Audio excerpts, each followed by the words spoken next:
Session, Page report presiding. All right, good morning, everybody.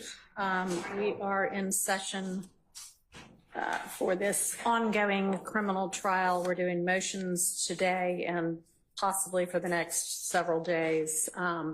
For the defendants, I have not met y'all yet. You have not met me. I'm Judge Whitaker. I am the new judge who has been assigned to take over this case and preside in this case from here on out.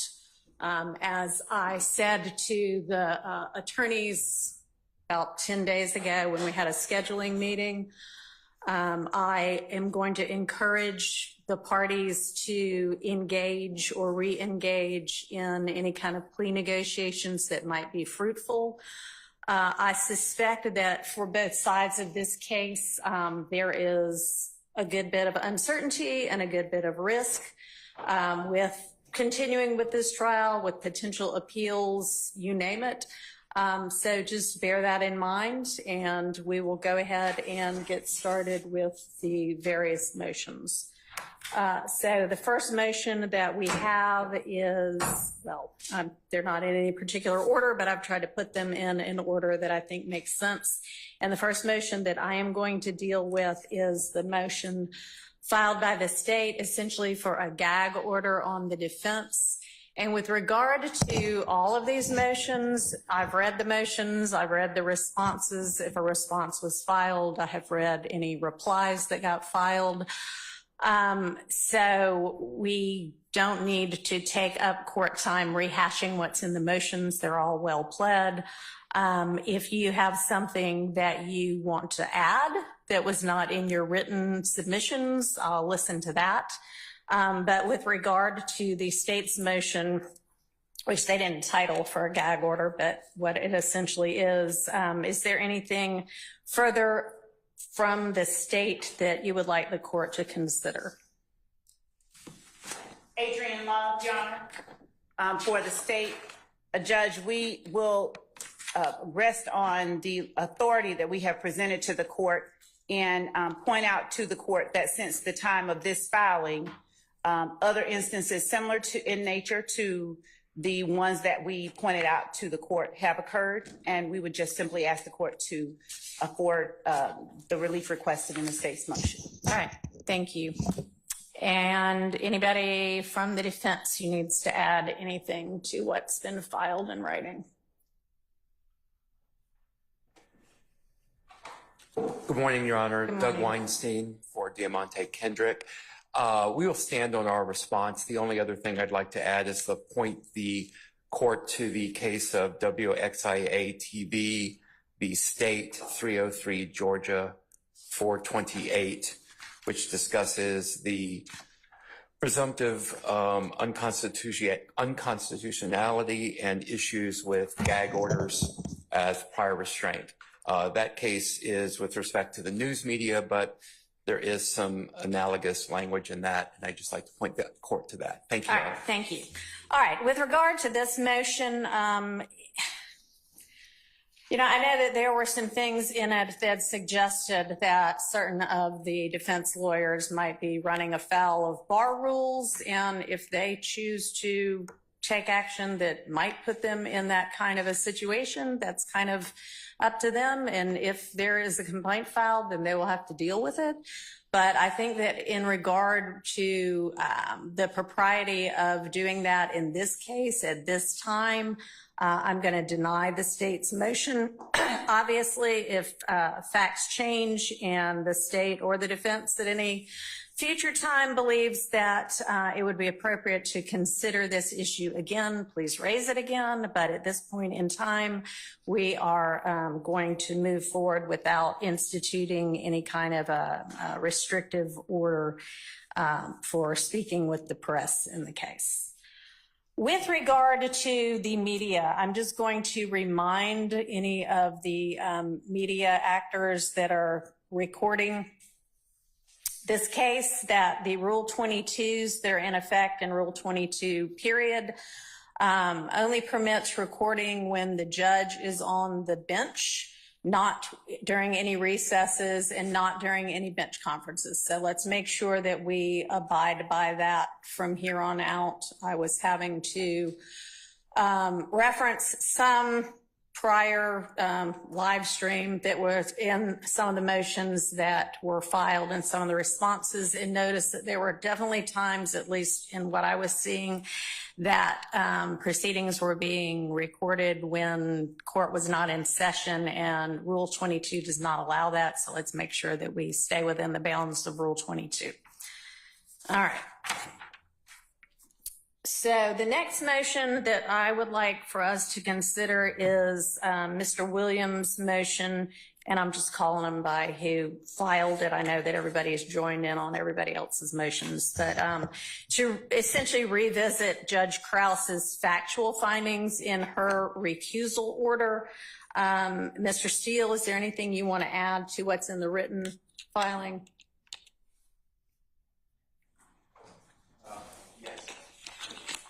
Go ahead.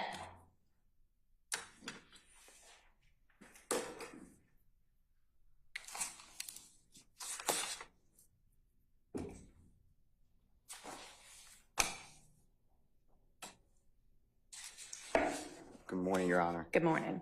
Good morning, everyone. Your Honor, may I just step back for 1 second?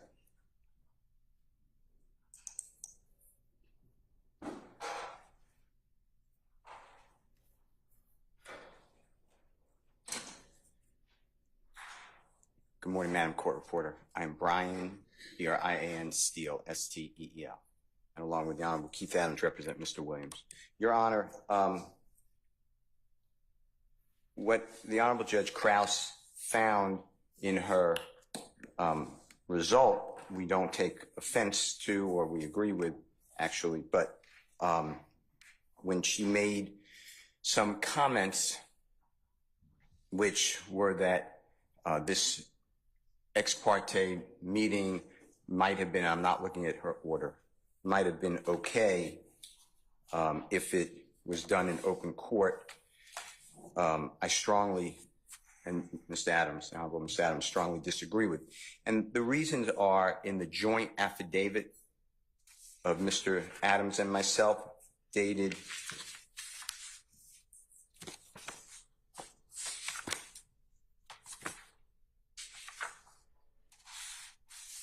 July 8th, 2024. And what happened here is you have a witness, Mr. Copeland. He was sworn on June 7th of 2024, and he invoked a privilege.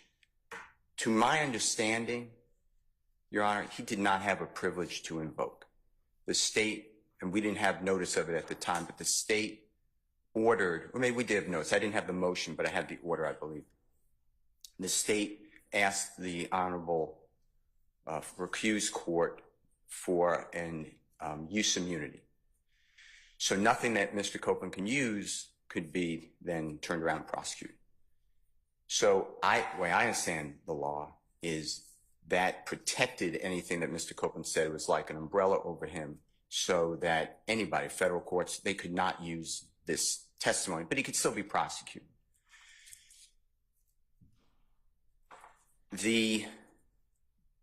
Somehow, according to the transcript, which is the ex parte hearing transcript, June 10th, 2024, there's the recused judge,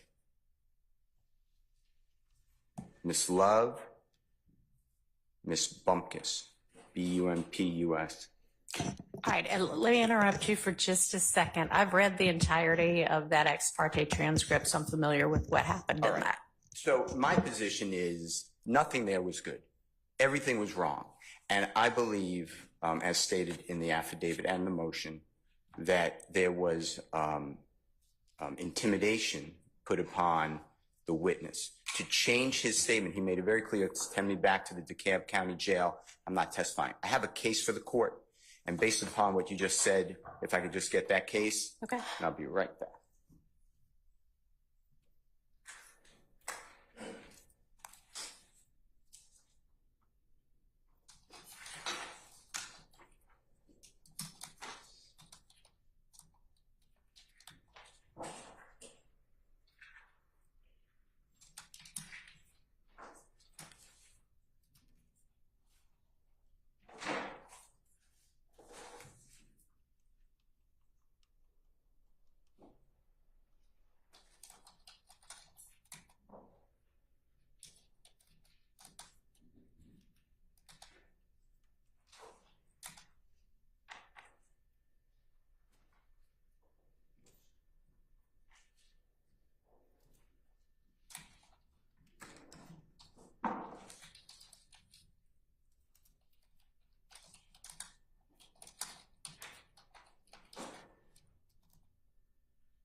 All right, while Mr. Steele's looking for that particular case, just a heads up to everybody else that's going to be arguing case law. If they want to present a case, try to go ahead now and be getting that at your fingertips, okay?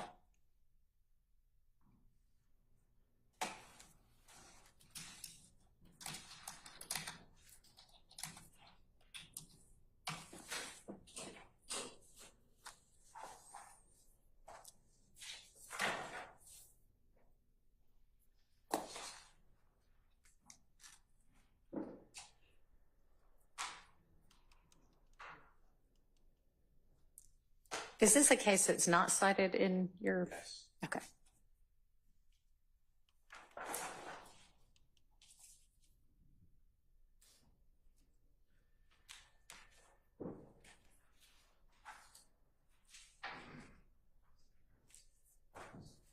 May I approach? Thank you.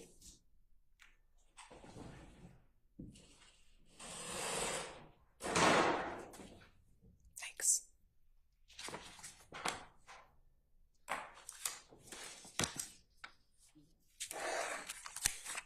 Your Honor, I just provide to this honorable court and prosecution in one copy to the Honorable Douglas Weinstein of Archer, A-R-C-H-E-R versus Maryland. It is 859A, as in Elisa 2D 210 2004 case. And starting on page 6 of 22, Your Honor, of the copy I've given the parties, on the right-hand side, right in the center, the Maryland court explains that here Bailey had been convicted, sentenced, and the time for filing an application for leave to appeal his guilty plea had expired. Thus, he had no Fifth Amendment privilege to refuse to testify. Contempt proceedings were therefore an appropriate response to Bailey's refusal to testify. So it's the same situation, except he pled guilty. Mr. Copeland was never charged. He's called an unindicted co-conspirator. It's announced by the state. On page 10 of 22, the appellate court in our sister state goes through what happened with the judge. Now, this is not ex parte. This is in open court. So this gets to what you asked about Judge Krause's findings. And what the judge said on page 10 of 22 on the left-hand side in the center, first full paragraph, we find that the trial judge's efforts to persuade the witness to testify went too far. If Bailey persisted in his refusal to testify, Judge Previs, P-R-E-V-A-S, had the option of either initiating direct contempt proceedings or constructive contempt proceedings. The authority to initiate contempt proceedings, however, is not a license to intimidate a witness into testifying. The purpose of the contempt power is to provide a means for a judge to uphold the dignity and integrity of the judicial process. And then skipping down to the next paragraph, similarly, it was... Can I interrupt you? And course. let's not skip down, because I think that part we're skipping is maybe important too, because it talks about the specifics of what that judge did in this case. So what is that? Okay, well, he did a lot of things, but what the court is referring to, under the circumstances of this case, the phone call to another judge in the presence of the witness, the threat of life imprisonment as a sanction for contempt, and the suggestion that the other judge will give Bailey the longest possible penalty for contempt detracted from the dignity and integrity of the judicial process rather than uphold it. Similarly, it was unnecessary and excessive to instruct Bailey on how he could testify in the Archer case. Mr. Archer was one on trial. Bailey was represented by counsel who could have advised him concerning the various testimonial options if that was deemed necessary under the circumstances. Even if Bailey was unrepresented, it was not in the province of the court to suggest to the witness how he could testify to avoid a contempt sanction or how to allay his fears of testifying. In either case, it was not the function of the trial judge to suggest to the witness that he could testify favorably to the defendant, Archer. Specifically, Judge Purvis advised Bailey that he could testify favorably to the defendant, and there is nothing that anybody can do to punish him for that. That admonition was incorrect because Bailey could be prosecuted for perjury.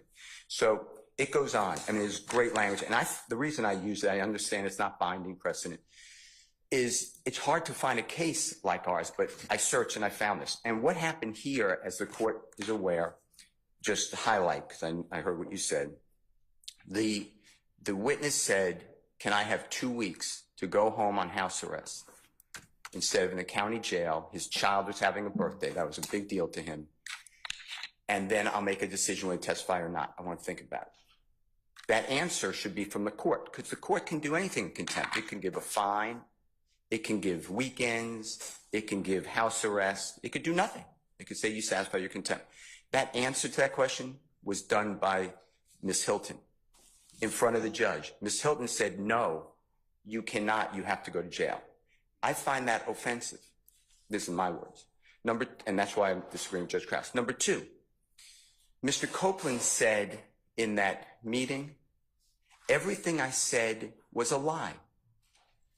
I've never told the truth in my life until this statement right now.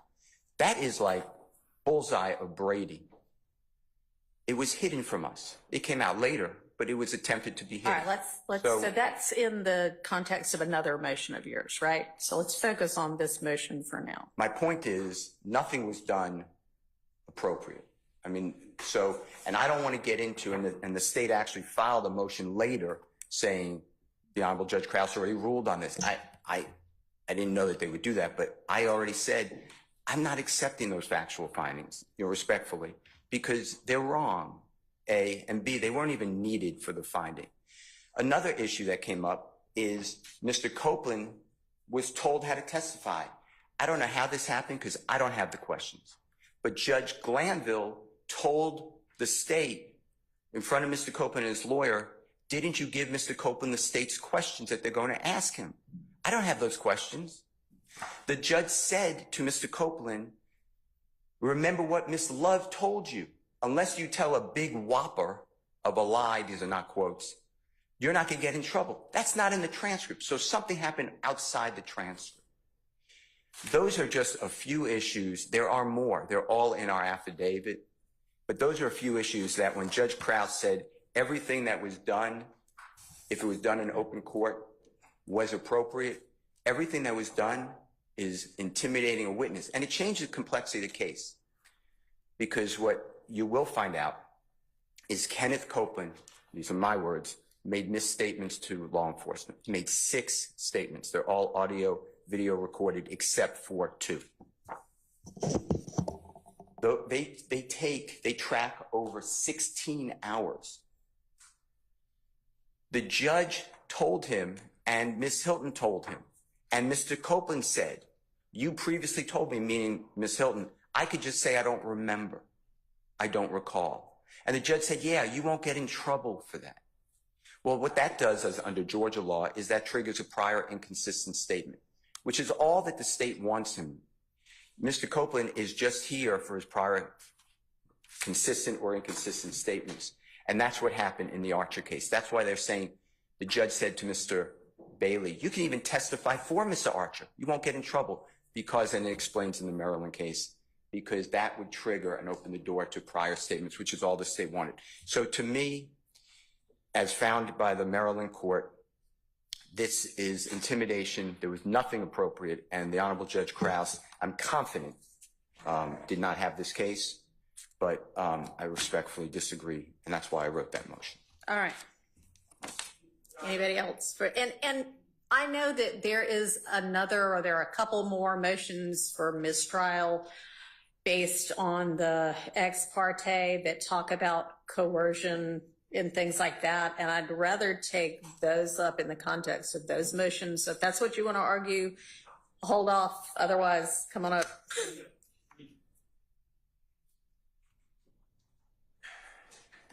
Your Honor, good morning. Max Shard on behalf of Shannon Stillwell. Of course, under the Harvey rule, I have joined Mr. Steele in his motion. I would like to, I guess I disagree with Mr. Steele in one small aspect. He is seeking to challenge the findings of Judge Krause, the factual findings, is the way he's articulated it. And I too have concerns about the order in the respect that it suggests that the ex parte meeting was or could potentially be appropriate. I don't believe it was appropriate at all, and I know that we're going to get further into that.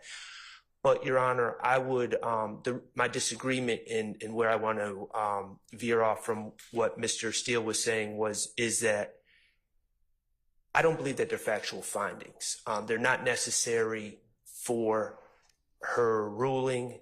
I believe that they're mere dicta. I don't believe that they're binding on you at all. What Judge Krause's order said, I believe that you independently can take a look at the transcript and make your own determination about whether the ex parte meeting had an appearance of impropriety or whether it was in fact improper, which it certainly was. So I just object to the characterization of these as factual findings because I don't believe that they are. I believe that they're merely dicta, and I believe that you're able to make that assessment on your own. Should you view them as factual findings, I, of course, join Mr. Steele in his objection to those quote-unquote findings. That's it. Thank you. All right. Anybody else from the defense? All right, I'll hear from the state.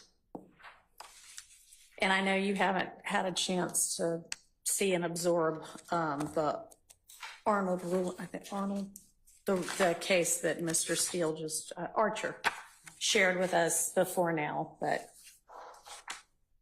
Your Honor, I will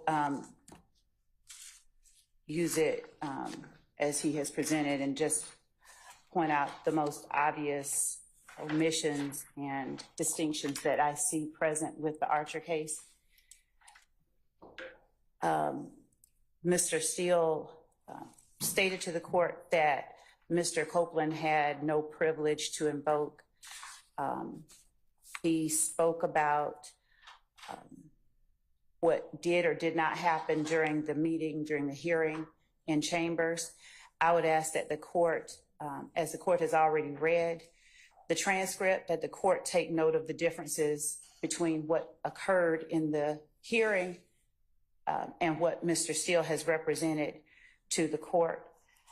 As it relates to intimidation, Mr. Steele asserts that a statement made by Ms. Hilton essentially is part of what makes the hearing improper. The state has cited in its motion or its response to the court cases that support the state's position that this hearing was not improper. Essentially, in order for, as this is a motion to challenge factual findings, I'll speak to the factual findings that have been challenged. Again, Mr. Steele cites that Judge Krause's finding the way he said it, if it had been made in open court, it would have been proper. The All court. right, why don't I just put on the record, because I've got Judge Krause's order right in front of me, exactly what it is that I think we're talking about. And I believe, and Mr. Steele, you can correct me if I'm wrong, but I think that the factual finding, that's the second one you're challenging, if it even is a factual finding, is Judge Krause's statement. It is worth noting that this court generally agrees with Judge Glanville's assessment of the propriety of the ex parte meeting. While the meeting could have and perhaps should have taken place in open court, nothing about the fact of the meeting or the substance discussed was inherently improper. Is that what we're talking about? Yes. All right. Okay, Ms. Love. Thank you. And so given the fact that the court has at its disposal the transcript of the hearing, Your Honor, and given the case law that the state has cited to the court, specifically, Your Honor, Allen v. State, 336 Georgia App 80 at 81, citing King versus the state, a Georgia Supreme Court case whose site is 273 Georgia 258 at 264 through 265 as authority for its ruling that appellant had no standing to contest the grant of use immunity to a witness. And King versus the state itself ruled after an appellant complained that the trial court acted improperly by conducting a brief hearing outside his presence concerning the state's request for an order compelling a witness to testify at trial and confirming the use and derivative use immunity that would apply to that compelled testimony, that the hearing in question was not a part of the proceedings against appellant, and that while appellant, quote, might have preferred that a key witness not be ordered to testify truthfully in his trial, there is nothing in Georgia law that would have permitted him to object to the state's request for the order, or that would suggest that appellant's rights were the subject matter under consideration, and that appellant had no standing to address the matter of the hearing outside his presence. I bring up those two cases, Your Honor, as well as Gilbert versus the state, and that site for Gilbert, Your Honor,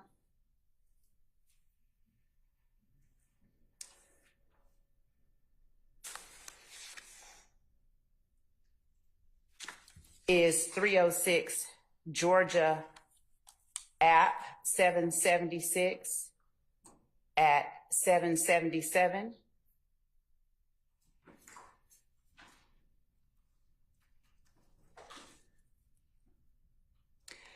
Notwithstanding Gilbert's waiver, however, his argument is without merit because Gilbert has no standing to contest the grant of use immunity to Lang. The court again cited King and pointed out how the defendant there had argued that the trial court erred by conducting a hearing outside of his presence to determine whether a witness should be compelled to testify against him in exchange for use and derivative use immunity. They go on, this court goes on to cite the portion of King that I just read to the court, and goes on to say, on the contrary, the trial court was obliged to consider whether the testimony was necessary to the public interest, a matter which the defendant had no standing to address. In this particular instance, of course, there is the distinction that Mr. Copeland had invoked his right to not testify at a point where there was no, I'll agree with Mr. Steele, there wasn't a privilege to invoke. The point at which he said, I plead the fifth, is when he was asked, I believe, his age in years. The concern that we had, the concerns that we had, we presented to the court, and mainly it was that Mr. Copeland, as is recorded in the transcripts of the July 10th proceedings in open court, that Mr. Copeland had questions that he was attempting to ask the prosecutor, Ms. Hilton, and the person representing Mr. Copeland would not afford him that ability while we were just outside the courtroom. And Mr. Copeland was then called in with the jury in the box without having had the opportunity to have those questions answered. The hearing in chambers, as is reflected in the transcript, dealt solely with Mr. Copeland's rights, what he faced, what his obligations were. The state's action of moving the court to compel Mr. Copeland to testify is what precipitated that chain of events that led to that hearing in chambers. And we wanted to ensure that Mr. Copeland was aware of whatever it was that he had sought to gain clarity about before he was forced to come in before the jury. So Yes. I just interpose an objection. I don't have any problem with this love. I'll refer to the transcript, but if she's going to testify, I would ask that she testify as a witness. I don't believe it's proper that she proffers information. I believe if she wants to be a witness, which I do believe she is, she would have to be sworn in to testify in such a process. All right, thank you. So I have read the transcript, and the transcript is the best evidence of what happened there. And what we're dealing with is whether I can and or should reconsider, I guess, the factual findings made in Judge Krause's order. So the state's position, Your Honor, is just as Judge Krause was the authority, the court tasked with making a determination regarding recusal. The court has been tasked with the responsibility, the assignment of continuing the trial. Judge Krause's responsibilities we submit to the court are Judge Krause's, not this court's. Just as each court that at each step in this process has its own set of duties, that one belonged to Judge Krause. Okay. So we would ask that the court deny the motion to challenge the factual findings of Judge Krause. Anything else from the defense on this particular motion?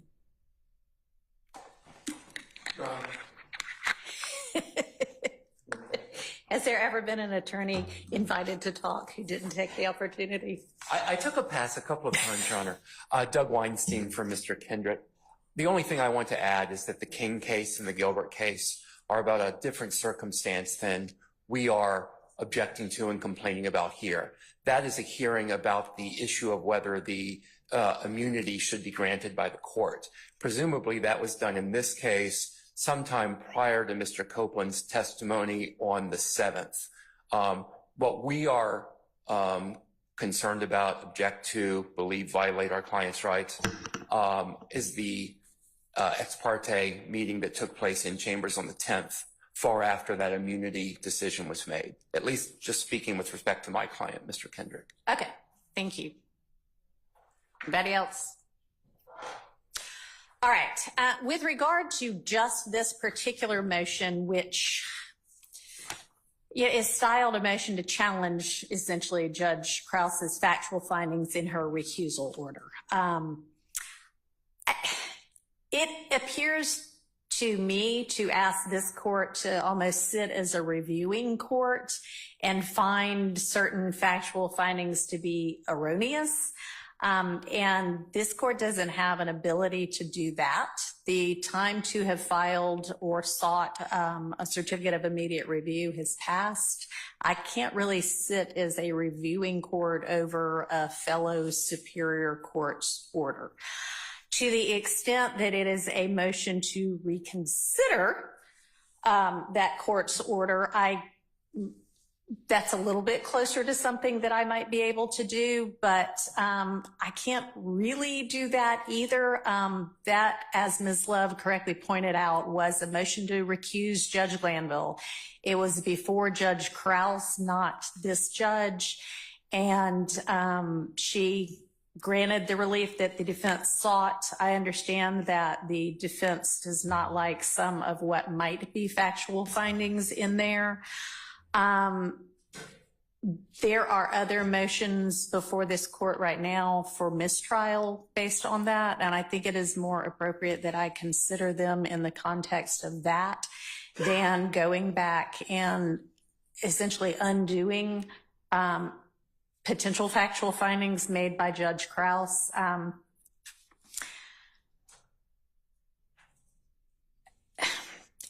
I think I agree with Mr. Sharp that this is probably dicta anyway, in that the essential holding that the court made was that the recusal was based on Judge Glanville's engaging essentially while making a ruling on the motion to recuse, and making kind of more than just the minimal necessary findings in his ruling. But I'm not going to reconsider Judge Krause's factual findings, so I am going to deny that particular motion, understanding that we still have other motions for mistrial to take up where some of the arguments y'all made just now might be more appropriately considered. All right. So I think that actually the next motion I'm going to take up is the motion filed by Mr. Williams that has a very long style, but that essentially asks that any other ex partes be revealed, that a neutral judicial officer take a look at everything in the case that has been sealed and make sure that it is above board. And then for a mistrial based on the alleged judicial misconduct that occurred during the particular ex parte that was the, 10th of June? And prosecutorial misconduct there and prior to that. So I got from the clerk's office every sealed filing from the state or any of the defendants in any of these 6 defendants' cases. I've looked at all of them. There's nothing improper about any of them. I refiled them. The order that it accompanies the resealing, I'm sorry, not refiled them, resealed them, actually delineates each of the things that I looked at or the dates of each of those sealed filings. I'll note that a lot of those ex partes were defense ex partes. There's nothing wrong necessarily with something being done ex parte. We're kind of talking about this June 10th ex parte as though, ooh, that is such a horrible thing. And it may be, but an ex parte in and of itself is not necessarily a bad thing, and both sides have appropriately held ex parte communications about things that should be ex parte with Judge Glanville prior to this. So there's nothing in any of those sealed filings that the other side needs to see at this point or that was improper in my determination. All right. The next thing is the defense asking whether there have been any other ex partes that we don't know about. And so I'm going to ask everybody, and y'all know what ex partes you had with Judge Glanville, and you know what filings got made. And so is there any ex parte that occurred that is not connected to one of those sealed filings? And I'll ask the state first. Your Honor, not being certain whether the seal filings include the transcript of the request from the state to have the hearing with Mr. Copeland, and not certain whether or not those sealed filings contain that. Okay. I can't say, but the state requested that we address the matter of Mr. Copeland's representation. All right, and was that done in writing or was that oral? The request was done orally with the court reporter there. Okay. We requested that the court allow us to address the matter and that it be taken down for the record. Okay. All right, anything beyond that?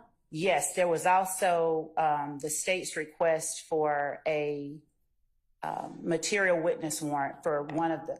I think those are all reflected, and you may want to go back and look, but I know that there were material witness warrant requests from several different parties in the case. Okay, all right. So those are the ex parte matters that we addressed with the court. Okay, thank you. Mr. Weinstein, anything? Okay. Mr. Carlton? Mr. Matthews. Okay. Mr. Steele?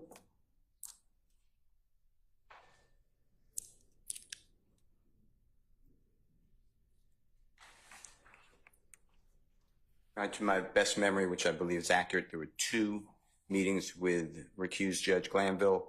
One was during voir dire. It is going to be the day, I could get you the date, but it's going to be the day that law enforcement executed a search warrant for the computer of the Honorable Eric Johnson. He's a lawyer in the case who's severed out now. Okay. All right. And that was announced in open court. I asked recused Judge Glanville whether we can have an ex parte. All the parties were here, and then everyone went. So when I say everyone, all the people here went into chambers behind, and there was conversation in front of a court reporter. All right. And when you say all the people here, does that include the state? No. Okay. The So state you mean was all here. of the defense attorneys? And the state was here when I announced that we'd like to meet ex parte. The judge, former judge reconvened. Our former judge reconvened. Okay. We went into the chambers here. So I have no idea if that's something you looked at or not. And I don't know whether that's anything I looked at, because that would have concerned a severed defendant. I would imagine it's in that case and not any of these 6 defendants. And I only looked at what was in these 6 defendants' cases. I can't But- answer. Okay. And when I say who was here, yes. Honorable Mr. Okay. Matthews, Mr. Weinstein, Mr. Harvey, I assume Ms. Westmoreland, she's shaking her head. Misty Williams, I know Mr. Adams was next to me, Mr. Sharp, and I presume Mr. Bucks. He's saying his head, yes. And the second one was also asked in open court for a meeting with the recused judge ex parte, and that was on the day before we're coming up to a man named Mr. White, like the color, was going to testify, and we had it at the bench where the court is, and that was Mr. Sharp, Mr. Matthews, Misty Williams, myself, and Mr. Adams. And if I miss, my memory's wrong, I'd like them to correct me. That's who I remember being there. And it was on the record. Okay. So I don't know if you saw anything about that. All right. And that was the total that I've had with. All right. Thank you. Thank you. Mr. Harvey. Just to be on the safe side, it wasn't, we had a in-camera meeting with Judge Glanville. When I say me, it was not ex parte, it was me, Ms. Westmoreland, and I believe a Hilton. But it concerned a scheduling conflict in federal court. Okay. That I had, and we resolved that. I just want to make sure that. All right. I appreciate it. Thank you. Mr. Sharp.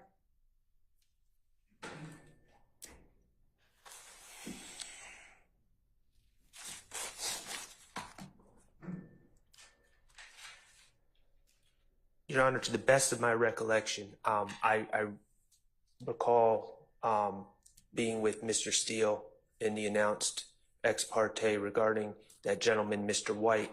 I also believe there was an ex parte regarding another permission to interview a separate witness who was unrepresented at the time. I believe that probably is reflected in the sealed records. I can't recall if Mr. Steele was with me or not, but that also occurred, and that would have been before the jury was sworn. That was late 2022. Okay. Thank you. Mr. Steele is indicating that he was present. All right. Okay, so that takes care of that part of that motion, unless anybody wants to inquire further as to any of those. Okay. Oh, Your Honor, what's confusing to me, Your Honor, is in the transcript of the June 10th ex parte meeting that we've focused on, there is, within the transcript, there's a clear indication that Judge Glanville is aware of, as Mr. Steele alluded to, questions that the state is in possession of, that they seek answers from Mr. Copeland about and wish to pass these questions on to him. There is nothing in the transcript that indicates a discussion between, I believe it was Ms. Hilton that was in possession of this list of questions. There's nothing in the transcript that indicates a conversation that even suggests how Judge Glanville would be aware of these questions, the existence of these questions. And it just leads me to the inescapable conclusion that either the transcript is not complete or there was a separate meeting that occurred, because there's just no context to it. It just doesn't make any sense to me logically. So that's my concern. All right, so I read that part of the transcript, and obviously I wasn't there, but when I read it, I just thought, I think Judge Glanville used to be a prosecutor, and he assumed surely you must have given them a list of questions. Now, I have no idea whether that's, if it was just like, surely you have a list of questions, or if there had been a prior conversation, and I will ask Ms. Love that. Your Honor, I believe that since Ms. Hilton was the one present. Or Ms. Hilton. But I can say that I did hear Judge Glanville, I believe, in open court say something similar to that, but I will allow Ms. Hilton to address the specific. All right. Ms. Hilton, was there some basis from something that had already occurred for Judge Glanville to have asked that? No, Your Honor. We were very sure to only talk about what was happening, which was getting Mr. Copeland purged from his contempt. So I made it clear that we weren't going to talk about anything substantive, and to talk to the judge about any questions to me would have been substantive. So we never talked about any questions with the judge prior to Judge Glanville saying that during the meeting. All right, and was everything that occurred in that meeting, other than the times when Judge Glanville stepped out so that Mr. Copeland could talk to his own attorney and I believe talk to y'all, was everything else recorded? Yes, Your Honor. Okay, from the outset of that meeting? From the outset of the time that I entered the room, everything is recorded. Right, because you weren't there at the beginning of it. Correct. But you did not have a conversation with Judge Glanville prior to when you came into chambers and it was being taken down? Outside of the normal, how are you doing? How was lunch? Yes. Correct. Okay. And Ms. Love, you were in there at the outset. Was it recorded, taken down from the outset? Yes. Okay. And it was. She was there from the beginning. And as I stated earlier, the only other instance that we spoke on that was also taken down. Okay. All right. And that was earlier that same morning? I think it was the Friday. The Friday before? Okay. All right. All right. So based on that, I don't find that there was any other untranscribed prior meeting between the state and Judge Glanville regarding Mr. Copeland and what they discussed in that June 10th ex parte. All right, another part of this motion is a list of purported slights and misrepresentations by Ms. Love that I'm not going to go through in more detail. They're in the motion. I'm just going to say, Ms. Love, make sure that your representations to the court and in court are accurate and professional. All right? I will continue to do that as I have. All right. The court require all parties to make certain that that is. Okay. All right. With regard to Judge Glanville's comments, I mean, he's off the case at this point. If we want to endeavor to craft some sort of a instruction to the jury, you know, I'll consider something that y'all want to present to me. But I know in particular, Mr. Steele, you took issue with apparently at some point Judge Glanville used some adjectives about you, specifically unprofessional and unprepared, that are bothersome to you, and I can understand that. I would also say that not only is that in the past, but if that was in front of the jury can see for themselves how you present, whether you're professional, whether you're prepared, and so that ought to take care of that. And this court is going to instruct the jury, just like is done in every case, that nothing that the judge says, no matter whether it's this judge or the prior judge,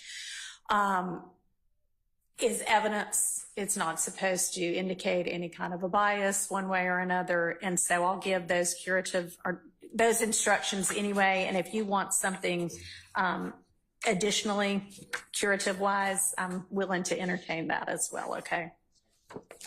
All right. So given that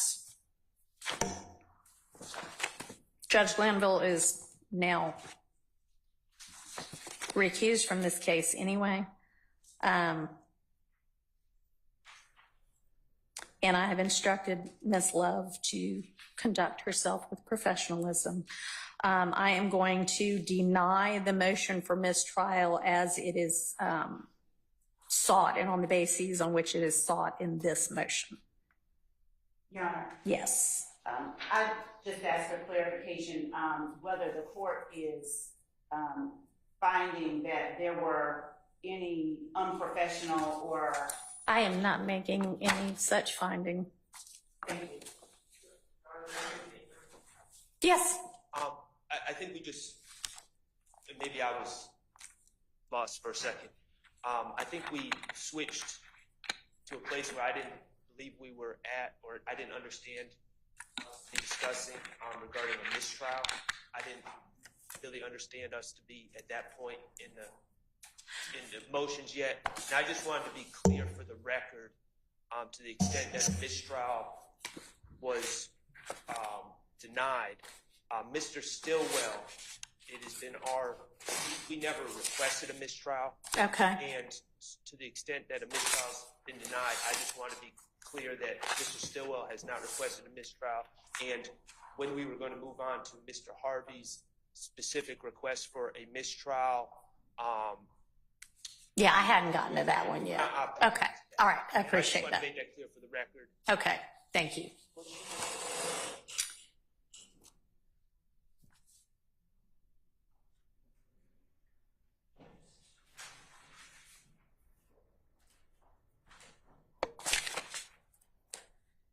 All right. So now we get to the motion to disqualify attorneys Love and Hilton, the two of the main ADA prosecutors in this case. And the basis for that, this is also filed by Mr. Williams, is that they assert a need to cross-examine Mr. Copeland, attorneys Love and Hilton, and Judge Glanville with regard to the ex parte. Anything that, Mr. Steele, you want to argue that's not in your motion with regard to this? And I do have a question for you about one thing that you said.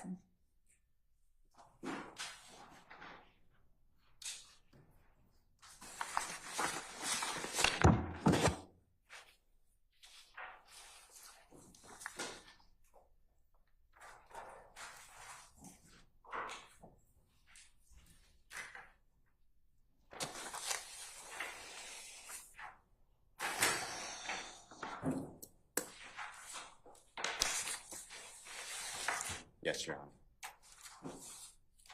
You want me to ask my question first? Whatever you tell me.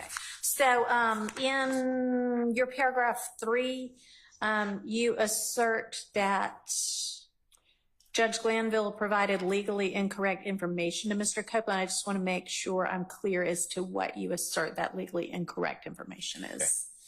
Okay. So going back to what you've read and digested, June 10th, 2024 ex parte meeting, the use immunity, as we discussed earlier, just protects Mr. Copeland.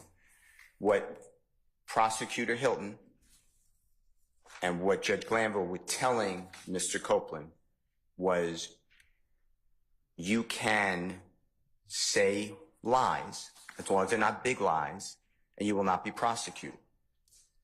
He could be prosecuted for perjury and false statements. Okay, and when you say that, do you mean when it was mentioned that if you say, I don't remember, No. you can't be prosecuted? No, I have to get the transcript in front of me, but it was as long as Ms. Love told you, which is not in the transcript, but the Judge Glanville said, as Ms. Love previously told you, remember is a word used, unless it's a big whopper of a lie, you will not be prosecuted. Do you have access to the transcript right now? May I step back? Yes, and of course, I thought I brought it up here with me too, but I don't seem to have it in front of me either.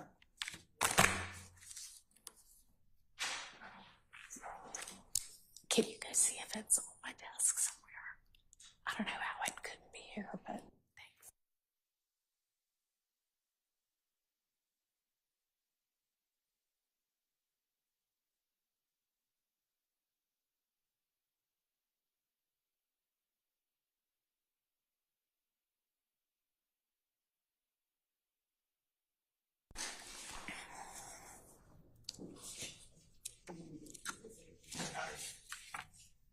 May I approach?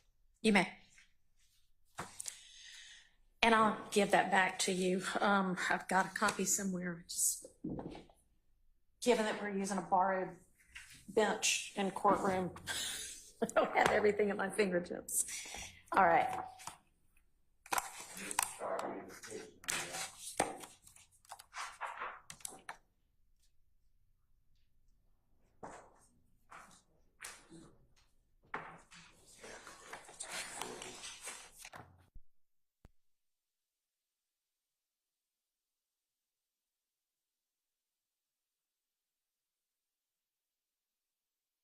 But he Okay.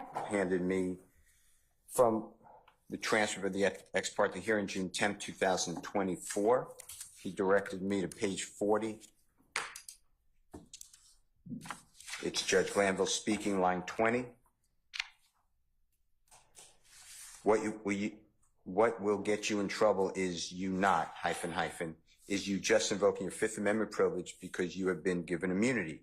Or as Ms. Love said this morning, remember, Ms. Love said, if you lie, if you overtly lie about something, like if you tell a bold-faced, not big whopper, bold-faced whopper, then they can indict you on that particular charge. I mean, that particular false statement. And then Mr. Copeland said that's what they're going to do.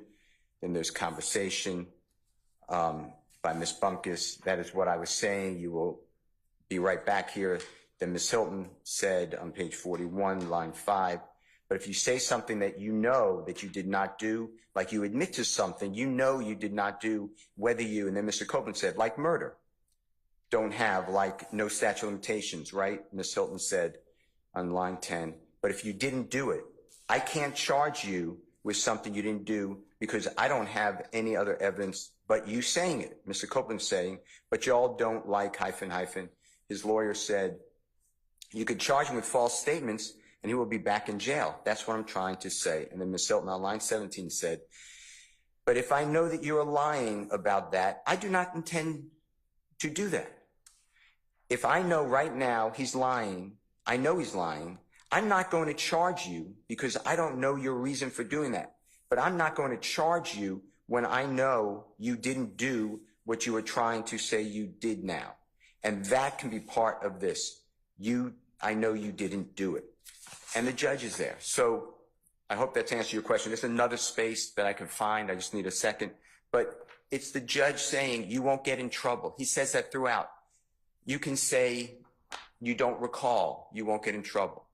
There's also a place in here where the judge tells Mr. Copeland and Ms. Hilton that the statute of limitations, this is Ms. Hilton, the statute of limitations has run. In federal court, she says, I looked it up. In federal court, it's a 5-year statute of limitations. In Georgia, it's a 4-year statute of limitations. If I could get that site for you, I'll tell you exactly where it is.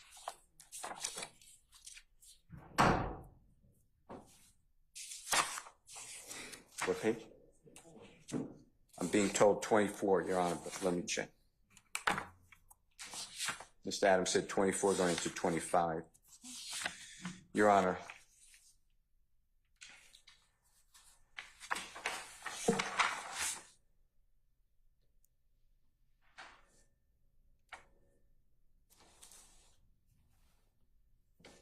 On page 24, line 12 is what I see. Ms. Hilton says, and what we'll say, and Mr. Copeland and I, we've talked about this. I'm not sure what your concerns are, what concerns that you expressed to Mr. Melnick last week. But if you are, if any of your concerns deal with being locked up for anything, you can't. Like there's nothing that can happen. The feds, Ms. Bumpkus interrupts. Well, that's not, Ms. Hilton interrupts. It is true. Ms. Bumpkus, said, no, I said that's not his concern.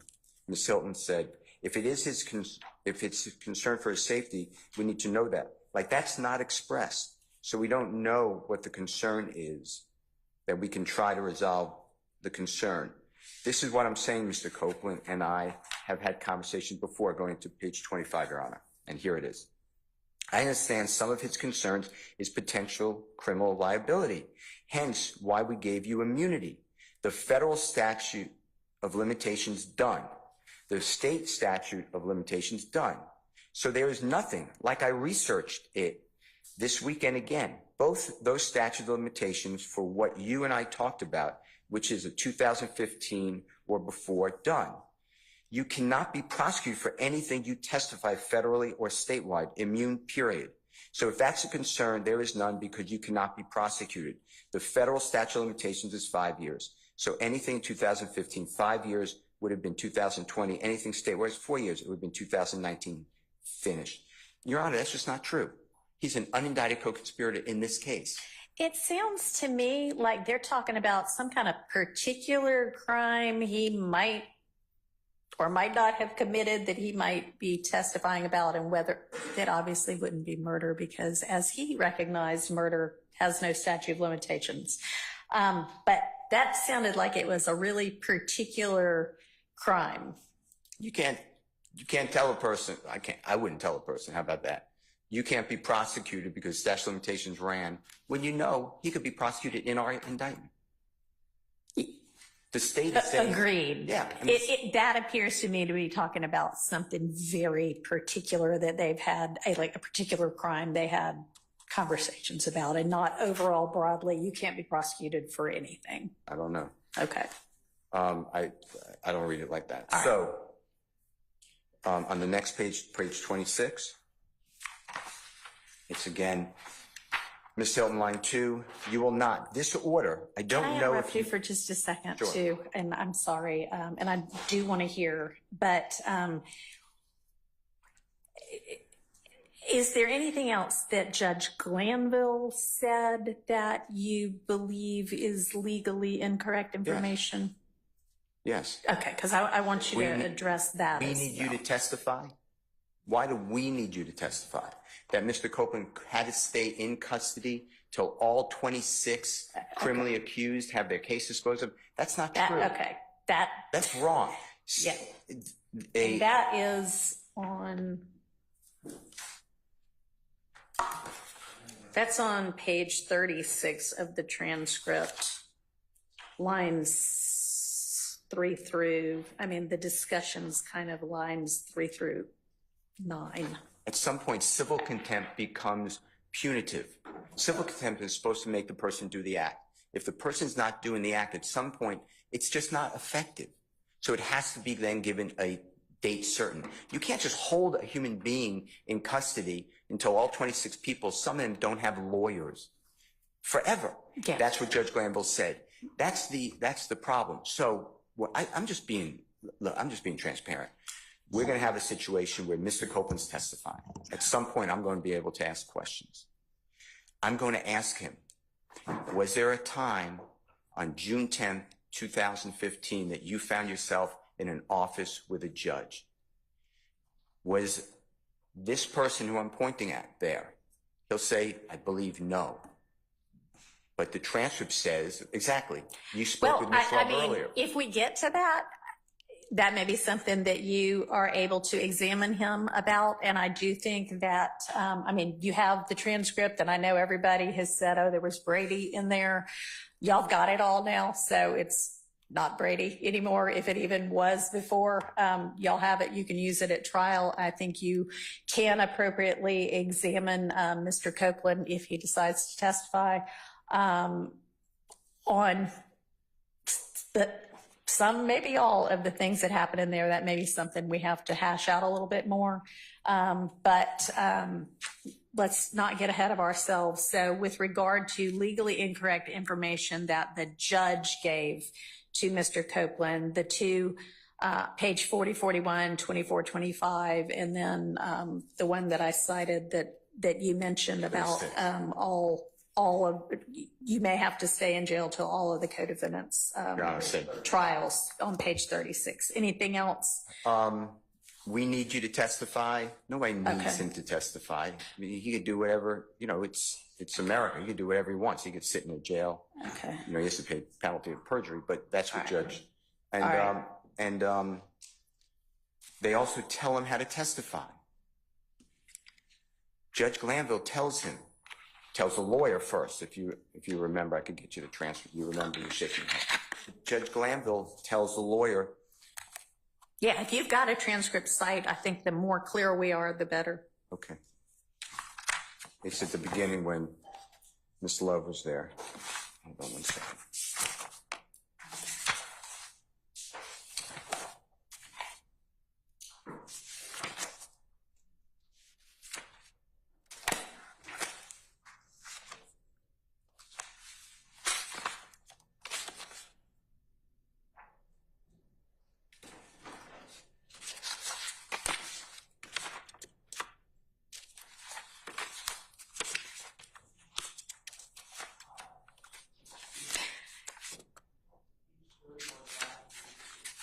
I'm being told page 30, line 5. Okay, page 30, line 5 is Mr. Copeland talking. Give me a second.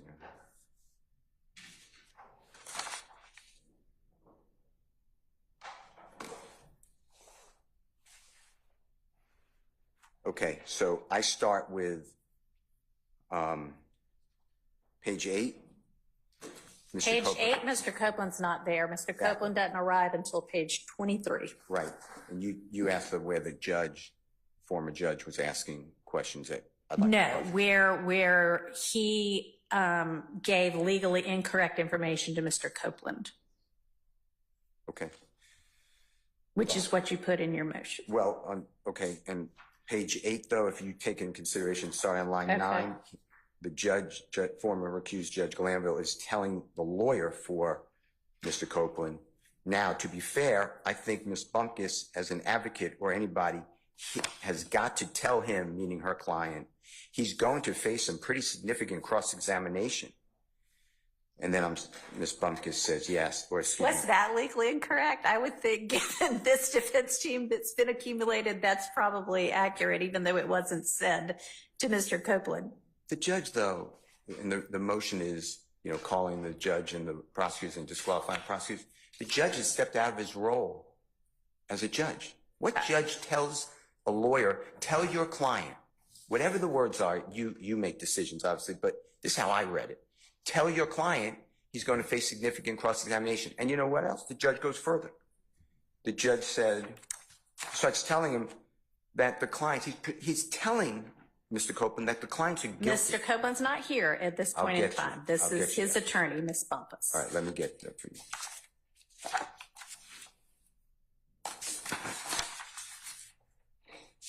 It's when the judge is saying, they, meaning the accused, know more about your criminal conduct. Okay. But let me find it. Okay, on page 26, Your Honor. Line 16. Uh-huh. Mr. Copeland should be there. Yes. I'm just following what the court told me, 23. Yep. The court said, so if you, I believe Mr. Copeland, are worried about what the defendants may ask you because they may know your business, but if they ask you about things that you might think you might have some liability with, you can't be prosecuted for any of those. Why? Well, I think because this whole thing has to do with the fact that there was a 507 immunity order granted. But he can be prosecuted for this case. Which is not what the judge is saying there. Okay. I don't know. I don't know any judge who gives advice like this. Then on page... Well, if you are, I mean, if the topic of the meeting is to ensure that Mr. Copeland understands what it means that he just got immunity, which he certainly does not seem to at the outset of this meeting, and the nuances of that. I mean, that's a nuanced issue even for lawyers. It might be appropriate in the context of ensuring the client understands what could get him in jail for contempt and what the grant of immunity means, that he would explain to the witness, the potential witness, here's what it means. So, all right, I don't find anything improper about that particular one. Okay. On page 30, it's not the judge now, it's Mr. Copeland speaking. Page 5, I believe he's speaking about the district attorney, but in front of the judge. You told me before you went to the judge with whatever thing you called, went to him with, and I believe that that's the use of immunity order. Right. You told me I can't, when I'm asked a question, I can say I don't recall or I don't remember, excuse me, I don't know. You told me that if I plead the fifth, I mean something. Why would I plead the fifth to something I ain't do? And I said that you don't know what I did and what I ain't do, and then you was like something. So to me, telling a person you can say you don't know, nobody should tell a witness you don't know. That's all the state wanted. I don't recall, so they could get in a prior. It's in front of the judge. And then with Mr. Talking about what the judge did or didn't do for cross-examination of Ms. Hilton and Ms. Love, that was Brady, as you said, evidence. Yes, I have it now. But why wasn't I told that? And so, I want to ask questions. Okay, so Judge Glanville is off the case. That all would go to whether it's appropriate for Judge Glanville to be on this case. That has been taken care of. My understanding of the law is the motivation for any witness to testify is admissible evidence. Right, and you can certainly ask Mr. Copeland about that. And I'd like to ask the judge on page 36, line 3, until the trial is over, until all defendants have been, I got these 6 that we have right now, then there's another 6. Ms. Hilton said, no, there's another 12. The court said, there's another 12 or thereabouts that are still outstanding for various forms or another, and they're talking about he has to stay in jail. And I'd like to ask Ms. Hilton, Ms. Love said the same thing, and Judge Glanville, why would you tell him that when that is not the law? You can't just hold a human being. All right, so you can certainly ask Mr. Copeland about that. Okay. I don't know that the prosecution's motivations are relevant to the issues that the jury is supposed to decide. And with regard to Judge Glanville, again, he is not involved in this case anymore. So I'm definitely not going to permit you to cross-examine Judge Glanville in front of the jury because, frankly, it's irrelevant, and he's been recused. So to the extent that, do you have anything else with regard to why it is you ought to be able to have Ms. Love and Ms. Hilton removed from the case? Yes. Okay. So, and just go back to your answer, last question, page 44, line 22, it's Judge Glanville speaking. Mm-hmm. And he said, okay, so you testify about some aggravated assault or murder. They can't prosecute you on it because that's what the order said. Okay, That's hang just on. not true. I'm sorry, where are you? Page I may be 44. 44. Line 22, Judge Glanville Oh, okay, I'm with you. speaking. Yeah. And he said, okay, this is Judge Glanville. So you testify about some aggravated assault or murder. Okay, so I'm They can't actually not prosecute with you. you. Page 44, line 2? 22. 22, okay. All right. Gotcha. Judge Glanville speaking.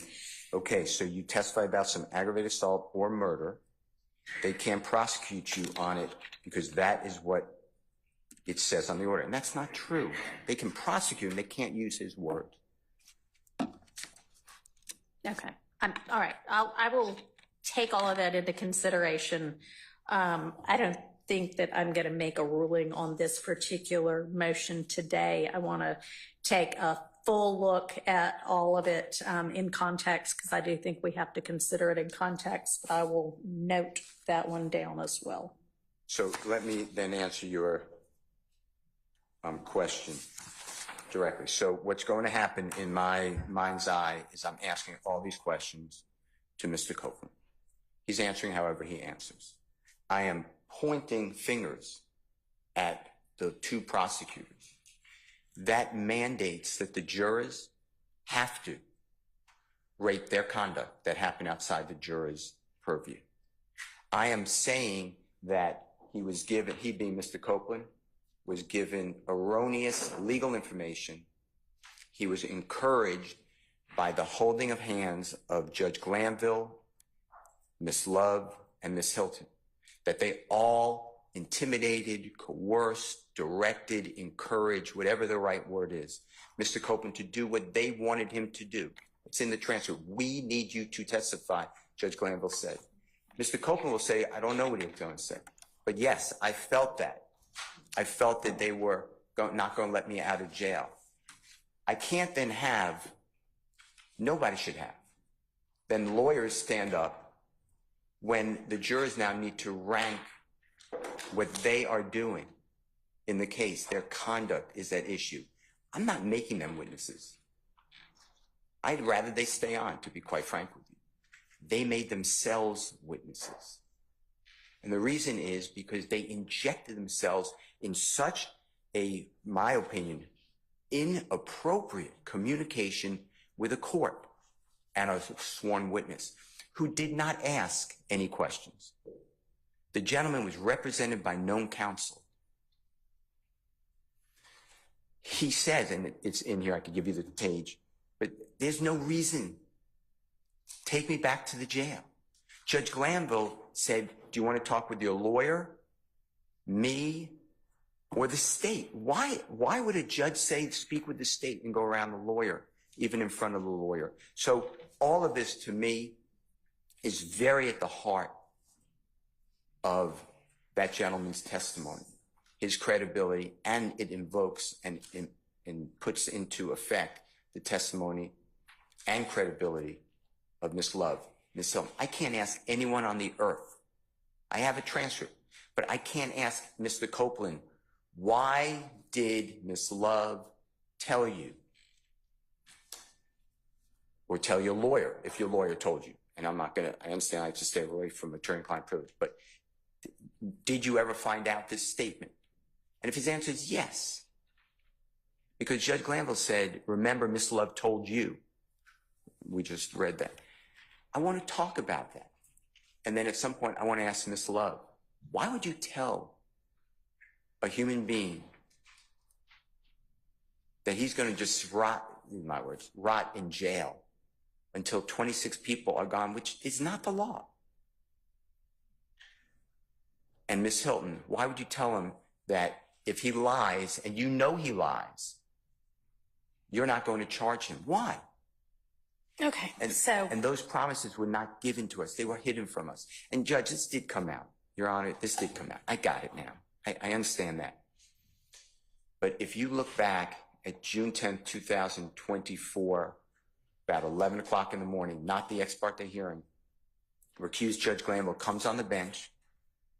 Please look at the transcript because I'm not verbatim. I understand that Mr. Copeland's going to testify. Mr. Copeland's put on saying, are you going to testify? He said yes, and we rolled into questioning. I don't know how it got away from the prosecution, Miss Love, Miss Hilton, Judge Glanville. By the way, he told us things that are specific on the case. He said in here, I could give you the number, I committed all these crimes. All these crimes include murder. He's asked about statute of limitations for murder. We don't get any of that. So for all those reasons, I'm going to cross-examine Mr. Copeland. I'm going to bring all that out. And the people who are at the heart of that conversation are witnesses as well. They should not have done it. Then they tried to hide it, which I'm bringing out as well. And then just, I don't know how, but by circumstance, fortunately, whatever the right word is, we did get the transcript. If you read the transcript, I asked Judge Glanville for the transcript. He told me it was privileged. All right, so I think this is rehashing kind of old ground that's not relevant to where we are right now. I want to bring it all up in front of the jury, though. Well, we'll get there when we get there. But this is not, I cannot call anyone else. You can only go in the mind of Miss Love. Why did she call the meeting? I don't know. Anyone else could answer. No one asked for that meeting. This is my understanding. And Miss Love stands up here and said, we needed to answer questions because Mr. Copeland asked questions. I don't see that. He's represented by a lawyer. I mean, I don't see that. Okay, well, thank you. I appreciate it. Anyway, that's the basis of calling. I heard what you said about Judge Glanville. That's the basis why I want to call Judge Glanville and ask why did he join the prosecution team. And I believe that that then dovetails into Judge Glanville saying wrongly that I was not prepared, wrongly that I was unprofessional. And then he later acknowledges that, but he says, I'm not going to instruct the jury.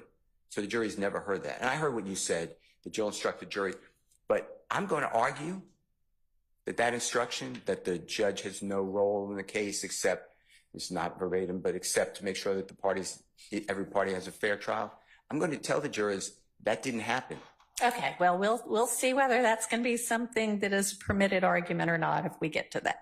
Okay, but that's my strong belief that the jurors get to know that who the judge was for 18 months. Mr. Sharp, you look like you want to say something. Thank you.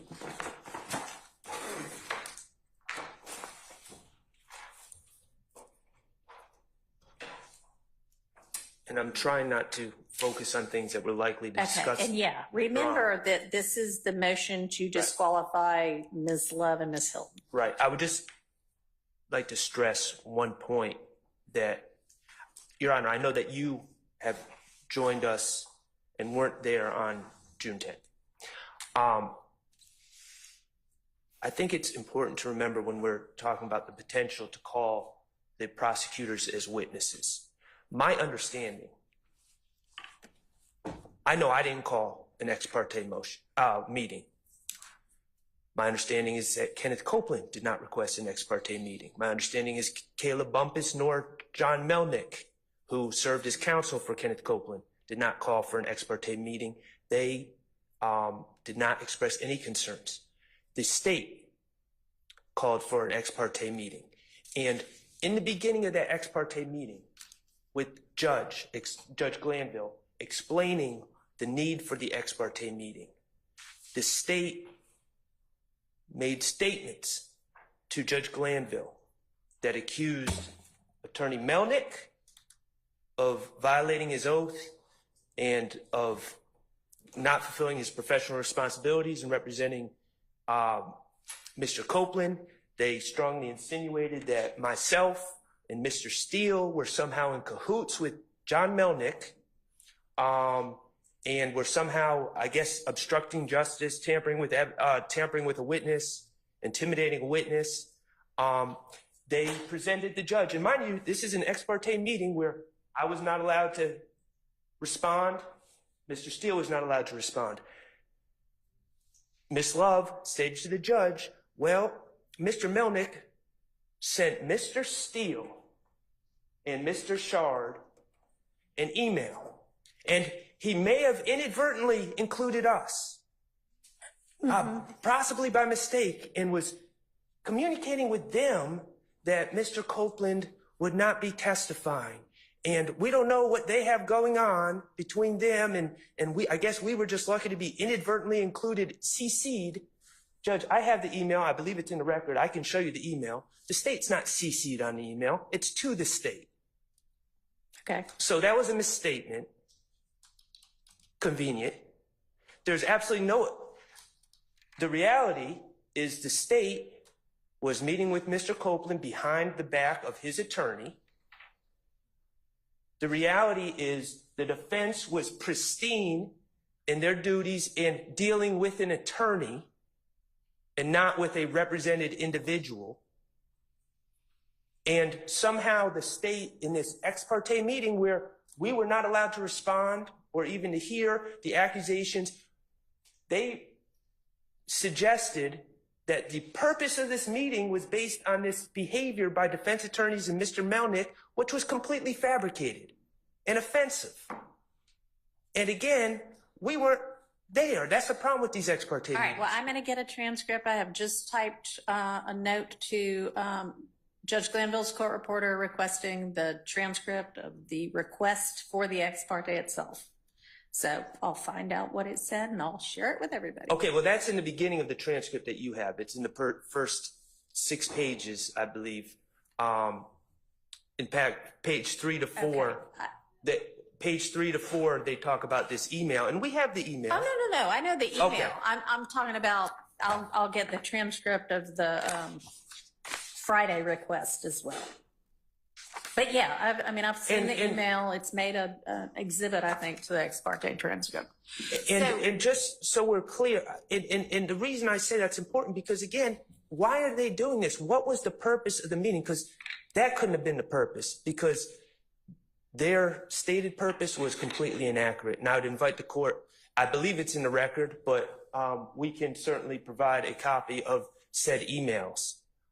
It's an exhibit. Okay, because that's not an accurate rendition. And you know, I'd be happy to answer questions about what happened, but that was not accurate. And these are issues that now the state has injected themselves. As Mr. Steele said, we didn't do this. We didn't do any of this. In fact, we were excluded. We knew nothing about it. And it's improper, and the state initiated all of this. And it's not just what happened in the ex parte meeting, but why did it happen? And ultimately, there's only 2 people, I suspect 1, but we'll say 2, that really know why this meeting was called. Because it wasn't called by, my understanding, Judge Glanville either. It wasn't called by his staff. It was either called by Ms. Love or Ms. Hilton. And we have the right to cross-examine them or examine them about that. All right, thank you. Response from the state. Yes, Your Honor. Again, Adrienne Love responding for the state. And I want to hear what you have to say. I've got your response. That's your written response. It's pretty thorough. So let's highlight what needs to get highlighted without rehashing everything. That was my intent. Not to suggest that you would, but. Your Honor, I'd like to point to the court, McGlynn, MCGLYNN versus the state, 342 Georgia App, 170 at 173 through 174.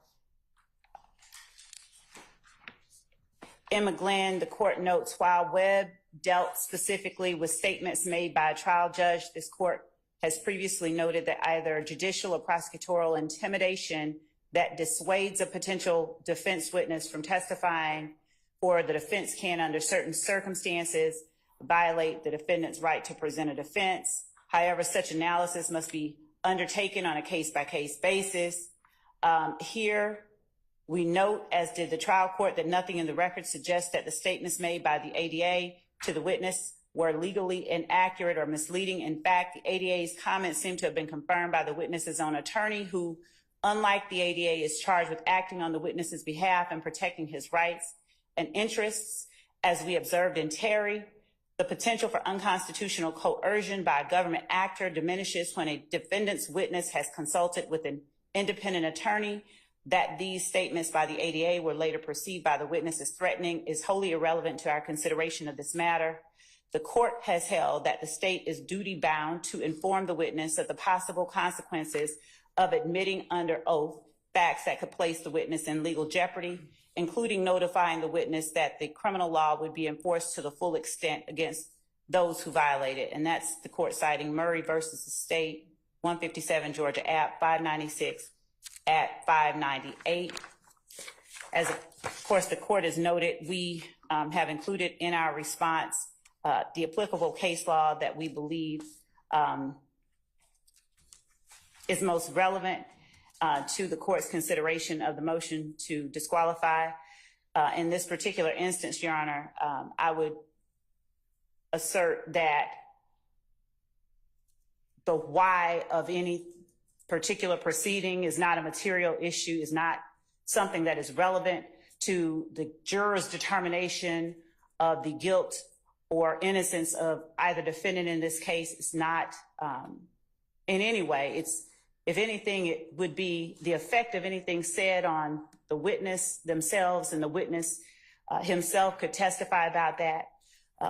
In addition to the fact, as we stated in our brief, there were multiple people there as reflected in the transcript, and there's no reason to, there's no need to resort to an extreme remedy as disqualifying the prosecutors in this case, any more than we would have the right to cross-examine Mr. Steele and Mr. Sharp based on what they may have said to Adrienne Bean or anyone else in this case. So we would ask that the court simply deny the motion for such an extreme step as disqualifying Ms. Hilton and me, and we would base our argument on what we presented in our brief. All right, thank you. You know, something that's tied up with this issue is the fact that, there's been a motion filed with regard to it, and we haven't gotten to it yet, but I think the defense is correct, and I don't think the state opposed the fact that everything after at least the 14th and probably the 12th needs to be redone, and that is all of Mr. Copeland's testimony, or virtually all of it. And am I correct that the state pretty much concedes, agrees that that's true? After the point where the motion to recuse was filed by defendant Kendrick. Okay. We don't disagree. All right. So, and that was the 12th? I believe. Yeah. So, you know, we may be having really kind of an academic discussion about all of this anyway, because if what the court is going to have to do, and I invite y'all's input on exactly how to instruct the jury about this, if we're going to be redoing Mr. Copeland's testimony thus far, we're probably, unless y'all decide you want to stipulate to parts of it, which you certainly can, we're going to be telling the jury to disregard it anyway. And if we're telling them to disregard it, then we don't need to talk about what might or might not have been significant in it, because we don't want them considering it. So y'all keep that in your minds as well. And that may be something we don't get to until tomorrow, but we have to sort of think about that as well. All right. So I am going to take this particular motion under advisement, and I'll get you a ruling quickly, but probably tomorrow. Actually, consider one thing. Sure.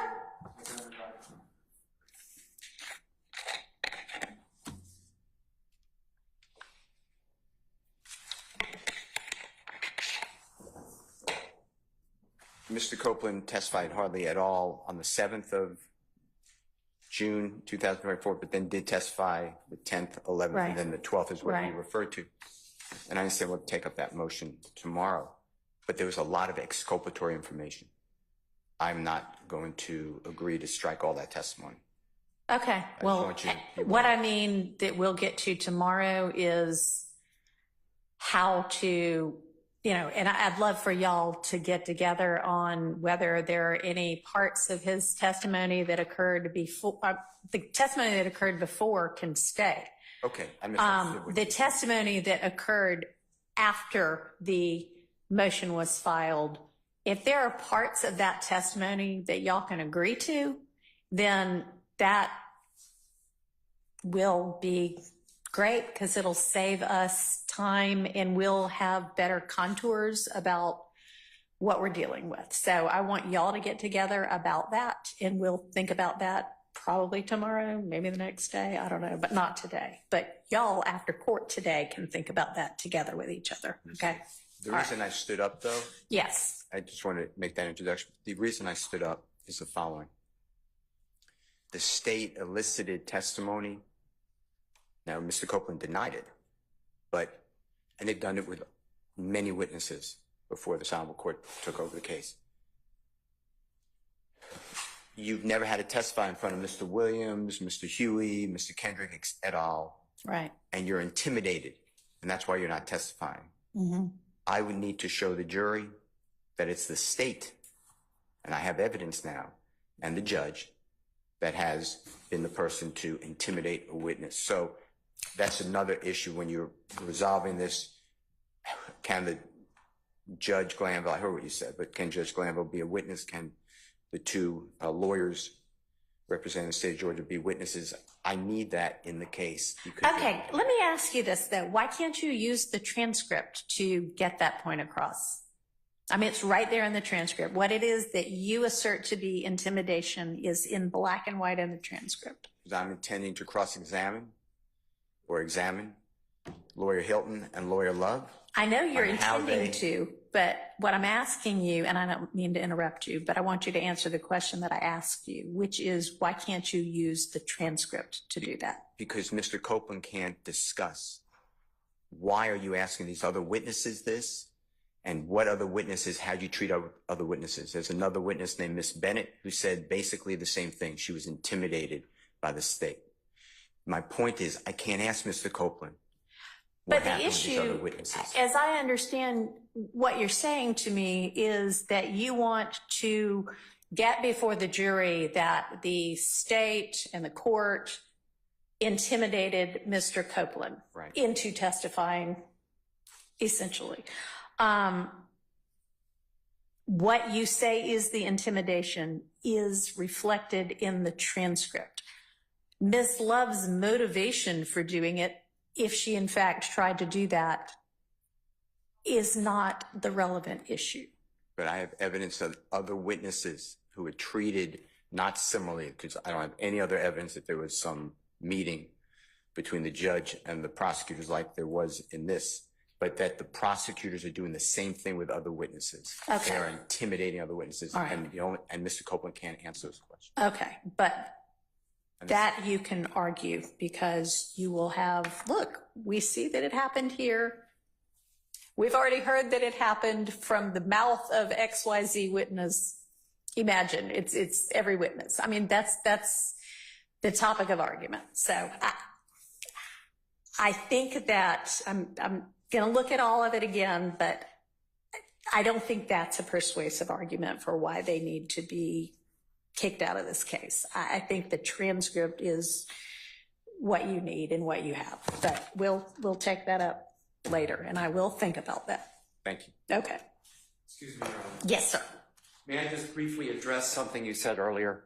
Sure. Well, I did argue with the court that everything after the afternoon of June the 12th is void and needs to be thrown out. Right. I do not, just for purposes of the record, I do not concede that this trial can continue. I that we understand. can, okay, I just want to make sure. A couple of motions from here. Just want to make sure that's there because you're asking us to meet tonight to go over what could possibly remain. Well, and I don't know that that's possible. Thank you, Your Honor. Well, it's possible. I mean, unless I rule today that y'all have a mistrial that is with prejudice, it is certainly possible for y'all to meet tonight. No. Absolutely. I understand that. We'll follow whatever order All right. that you give, Your Honor. All right, thank you. Okay, so the next motion is Mr. Nichols' motion for mistrial and objection to mid-trial substitution of trial judge. And it is quite lengthy and detailed with many subparts. Mr. Judge, Harvey, are there things other than what is in the written motion that you want to there talk is. about? There is. Do you want to come up here, or I mean, it's fine if you stay there and hold the mic. That's fine. Well, what I want to say is I think our motion was in seriatim. Number one, we joined the motion for mistrial. Mr. Kendricks? Yes. Okay. So I think that needs to be addressed first. And then our motion was in the alternative. If you do not grant that motion, then we have a separate motion, which most of these defendants have opted out of. Okay. So I think that would be the appropriate. Fine with me. I kind of had a note that a lot of those two motions go together and kind of have to be considered together anyway. Well, one, I joined theirs, they didn't join mine. So it's a second step. That's fine. All right, so it's fine with me. We'll take up Mr. Kendrick's motion for mistrial first. And his motion asserts his motion joined by everybody else except for Mr. Stillwell. Is that right? No, I joined. You did join this one.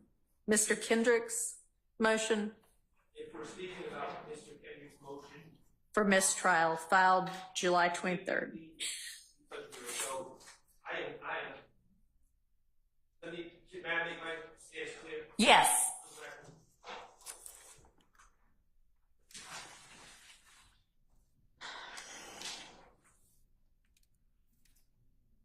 Our stance, Mr. Stillwell's stance, is that this trial is completely broken. It's broken. There's error in this trial that would never survive appellate review. Illegal ex parte hearings have occurred. Our client's rights have been repeatedly violated. The defense has been mistreated in front of the jury by a partial judge. It's broken.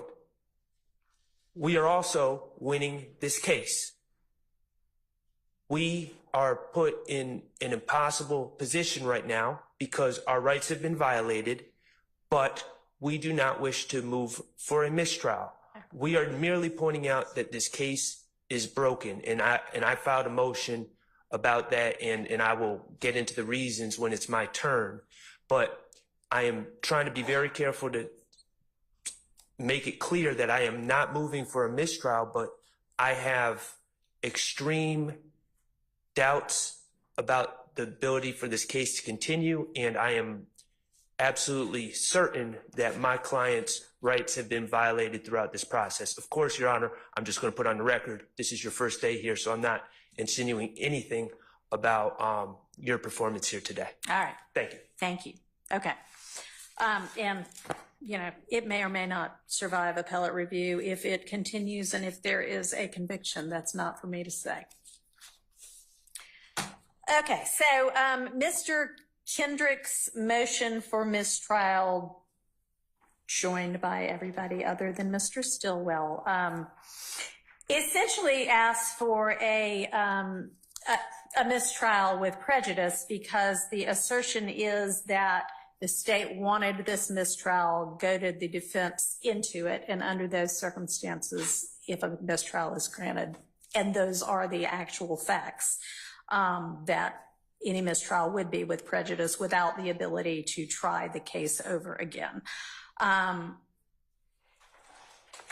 But the determination has to be made whether the state had the ex parte on purpose with the purpose of goading, to use Mr. Kendrick's attorney's word, the defense into making a motion for mistrial because the state thinks they're losing the case and wants to be able to do whatever with. I got the concept right? Yes, Your Honor. Okay. All right. So this is also a lengthy and well-briefed, well-written motion.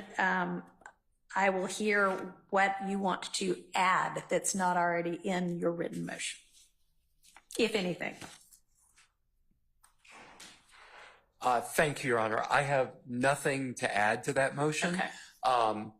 As a lawyer, I feel compelled to speak to it, but I will sit down, Okay. given that I have no additional information. I would like to respond if the state does have something to add. I did not see a filed response from the state to our motion. I was served a response, so I'm not quite sure. I'm not quite sure what that's about, Your Honor. Now, you know, sometimes they get filed, but they don't show up in Odyssey for a couple of days. Because y'all have been good about emailing the court when you file. I haven't actually checked Odyssey to see whether it's in there or not, but I would imagine that if the state served everybody with a response, they also filed it. If not, they need to. Okay, so that is a part of this motion. And another part of the motion is, well, I think you say as well that we'll need to redo the from 612 on.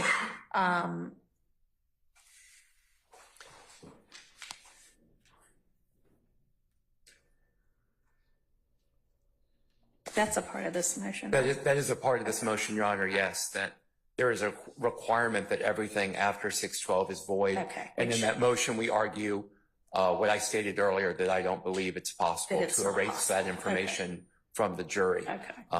Also, I'm happy to take any questions you may have. Okay, I appreciate it. All right, so yeah, so there are a lot of different grounds in here. There's the state sought it because they wanted the defense to ask for a mistrial so they could get a mistrial and try the case over again. That substantively speaking, the ex parte was a critical stage at which the defendants were excluded. And then the concept of, which we've kind of brushed over somewhat, that Judge Glanville's comments in the ex parte itself amounted to unconstitutional coercion of Mr. Copeland to testify. Those are exactly my arguments. That's correct, Your Honor. Okay. There's three main issues, three main arguments that I put forward in that motion. The only thing that I can think of that maybe I did not sufficiently highlight is just the tremendous experience of the prosecutors and skill of the prosecutors in the state as both, in this case, as both attorneys and prosecutors.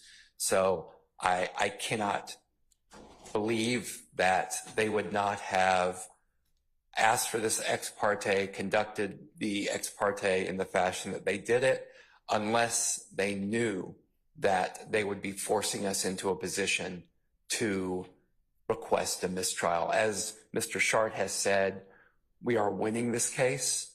The state's witnesses have not testified the way that I imagine they expected them to testify. And I do not believe that they should be allowed a do-over in this case, Your Honor. All right. But I'm not going to repeat what's already in front of you.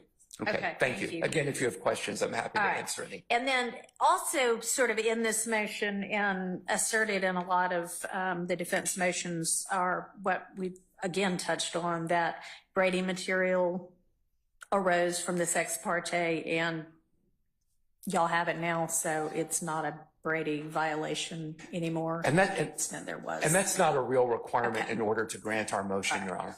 All right, I just wanted to make sure I covered that as well. Okay. Does the state want to be heard with regard to anything not already in their response? Yes, Your Honor. Okay. Just based on Defendant Kendrick's representations to the court and others that they're winning, and therefore we goaded them. If they're winning, then let's just keep it rolling, because the state vehemently objects to a mistrial. Okay. And I am unclear how we are arriving at the conclusion that the state, in conducting something according to the rationale presented to the court by the defendant so far, that the state never intended that they find out about, in an effort to cause them to do something. I don't know how those two can be squared with one another. So we would ask that the court deny the motions for a mistrial based on the state, based on anything. I'd point out that this is not the first or the second or the third motion for mistrial. The state has objected every step of the way. We continue to object to a mistrial. Again, if they feel they're winning, let's keep it rolling. And we would ask that the court just deny it. Of course, the court is aware that the issue here is not whether anyone acted improperly, but what objective the prosecutor is trying to achieve.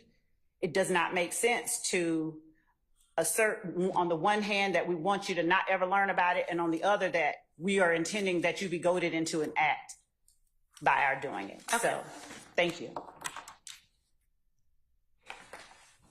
There are issues here as to whether people acted improperly. Perhaps that does not go to the goading, but I don't want to, it's clear in my motion that we are arguing that there was improper conduct by both the state and the judge that violated Mr. Kendrick's rights. He has been locked up in Rice Street for 22 months. I have done everything that I can to move this trial along. I filed a motion, I believe at the end of March or early April, to try to get this trial moving at a more deliberate pace. That motion was essentially denied. I have no interest in retrying this case, Your Honor, and we are winning, I think, by any measure. So I'm asking for this mistrial, but I'm doing it because I have absolutely no choice but to do that, Your Honor. All right, thank you. And I don't know whether this was, I think this was Mr. Nichols' reply to the state's response. So I don't know if it was with regard just to Mr. Nichols' own motion for mistrial or also Mr. Kendrick's motion for mistrial, but I think it's, the argument is applicable to Mr. Kendrick's as well, so I'm going to address it right now. Mr. Nichols argues that the state says that the defense's characterization is a mischaracterization of what happened in the ex parte, but does not offer their own characterization, and therefore they essentially aren't opposing it. And I should just take as fact everything that the defense said.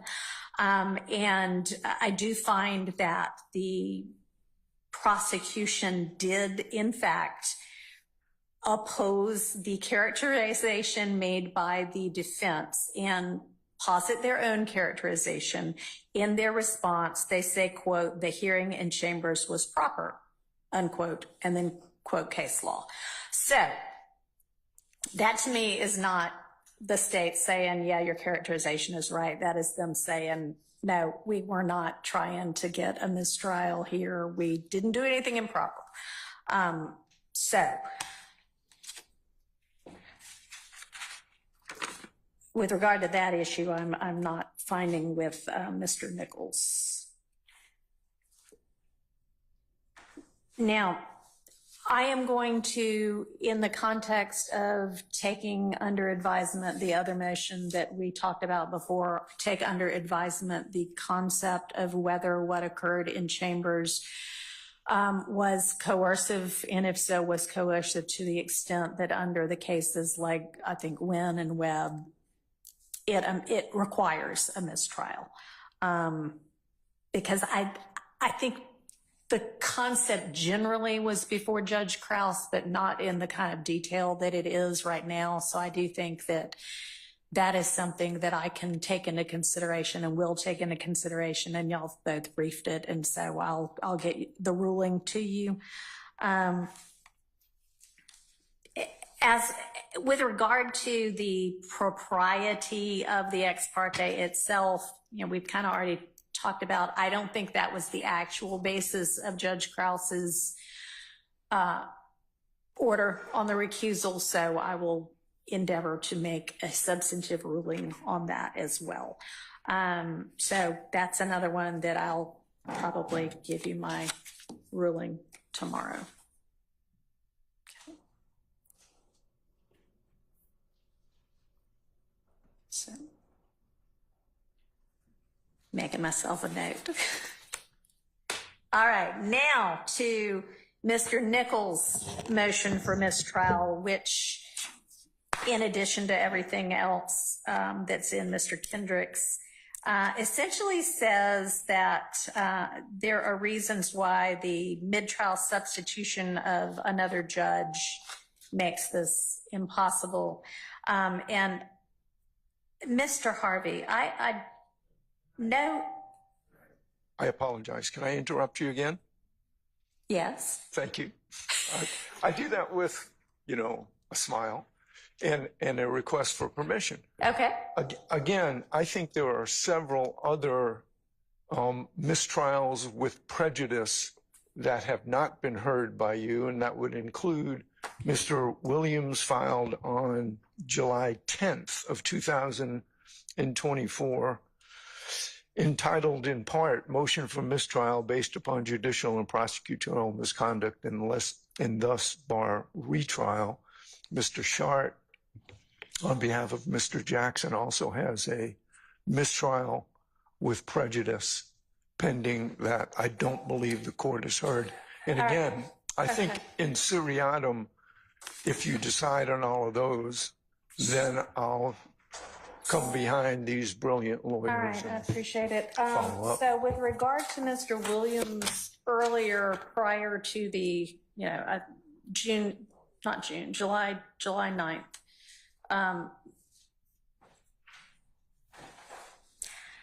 honestly, I don't know that I saw a motion to recuse filed July 9th, but when we talked about all of the pending motions before, there was the July 10th motion for a fair trial and for mistrial and prosecutorial and judicial misconduct. That's one of the first motions I took up today. Is there another one? Yeah.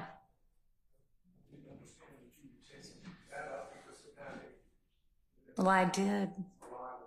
That was one of the first ones. Is there another one other than that? Yes. Mr. Williams is not asking for a mistrial. If you grant a mistrial, then that would be over objection, and that if you grant, I joined in the goading. See, I think it's a two-step process. You grant a mistrial or deny a mistrial. If you grant a mistrial, then there has to be a conversation about a plea and bar. So I'm joining. If you grant it, would be over objection, then I'm going to file a plea and bar. So I was just upfront with the court. So but you are with regard to anything, is there any motion for mistrial filed by you on behalf of your client other than the kind of, not really omnibus, but multifaceted motion you filed July 10th that was for a fair trial to get all the ex partes for a mistrial based on prosecutorial and judicial misconduct? On Friday, July 27th, I filed a response to the state's, you called it a gag order. And in that, the second part, I also filed an adoption that if you declare a mistrial, it will be over objection. And then I will be raising a plea and bar because it would be, the only reason to declare a mistrial is because the defense was goaded into it. So that is it. So. Okay. All right. So, Mr. Harvey, I don't think Mr. Williams has another one. And then Mr. Shart, on behalf of Mr. Stillwell. July 23rd at 3:07 p.m., a motion for fair and constitutional trial. I believe I have a lot to say. Yeah, and, And I believe I'm similarly situated to Mr. Steele in many ways regarding that, because I do believe we're being goaded into moving for a mistrial. I do believe that the case law supports that conclusion. I do believe that so much in this case has happened that has broken the case. I believe, and I'd love to be able to argue all of that, but I am not specifically asking for a mistrial unless jeopardy attaches. okay. And so that's where I'm at. I'm happy to argue that. I'm happy to argue that before or after Mr. Harvey or Mr. Steele. Okay, give me just a second.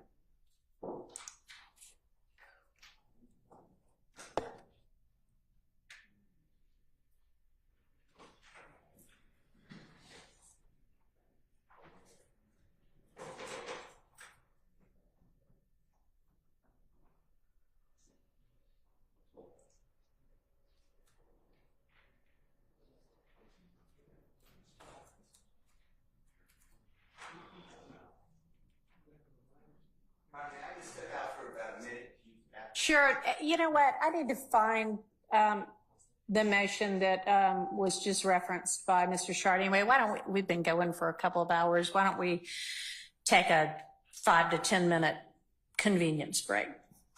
All right, we'll be in recess.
I wanted to address to the audience is that there's been kind of a lot of up and down and back and forth and in and out, and that is distracting. So I know there may be times when you need to step out for a particular reason, and that is fine. But let's try to minimize that, because if it gets too distracting, I'm going to have to ask you to step out until all your business is taken care of. Okay, so you got to go out, but then it can't be a up and down every 5 minutes thing. All right, thanks. Okay, so Mr. Short, yes, I saw your motion for a fair trial, and the reason I didn't register it as a motion for mistrial is because it's essentially not. It's saying if you grant a mistrial with prejudice, we're in on that. But otherwise, we'd like to, even though we think this trial has been a disaster, we would like to keep going because we think we're winning. So you asked that it be a constitutionally fair trial, and I guarantee to everybody, to the extent that is within my control, I want for everybody here to have a fair trial under the Constitution of the state of Georgia, the United States, and the laws of our state. Okay, that is why I am here as a judge, to make sure that that happens. So to that extent, it's granted.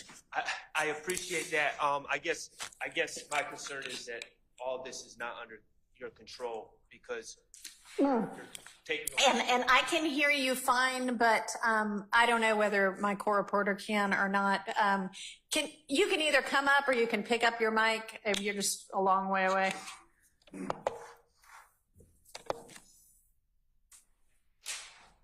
I guess my concern is that and I have no doubt that you will do everything in your powers. I just don't know if at this point, if it's within your control to ensure that we receive a constitutionally appropriate and fair trial at this point based on what's happened previously. And, you know, I do have cases regarding the concept of goading. Okay. But I'm trying not to step out of turn. I know that I am stepping out of turn a lot this morning, but I'm trying to not step out of turn. If you would like those cases. Yeah, I'm happy to take into consideration anything that y'all want to offer that is on point. Go.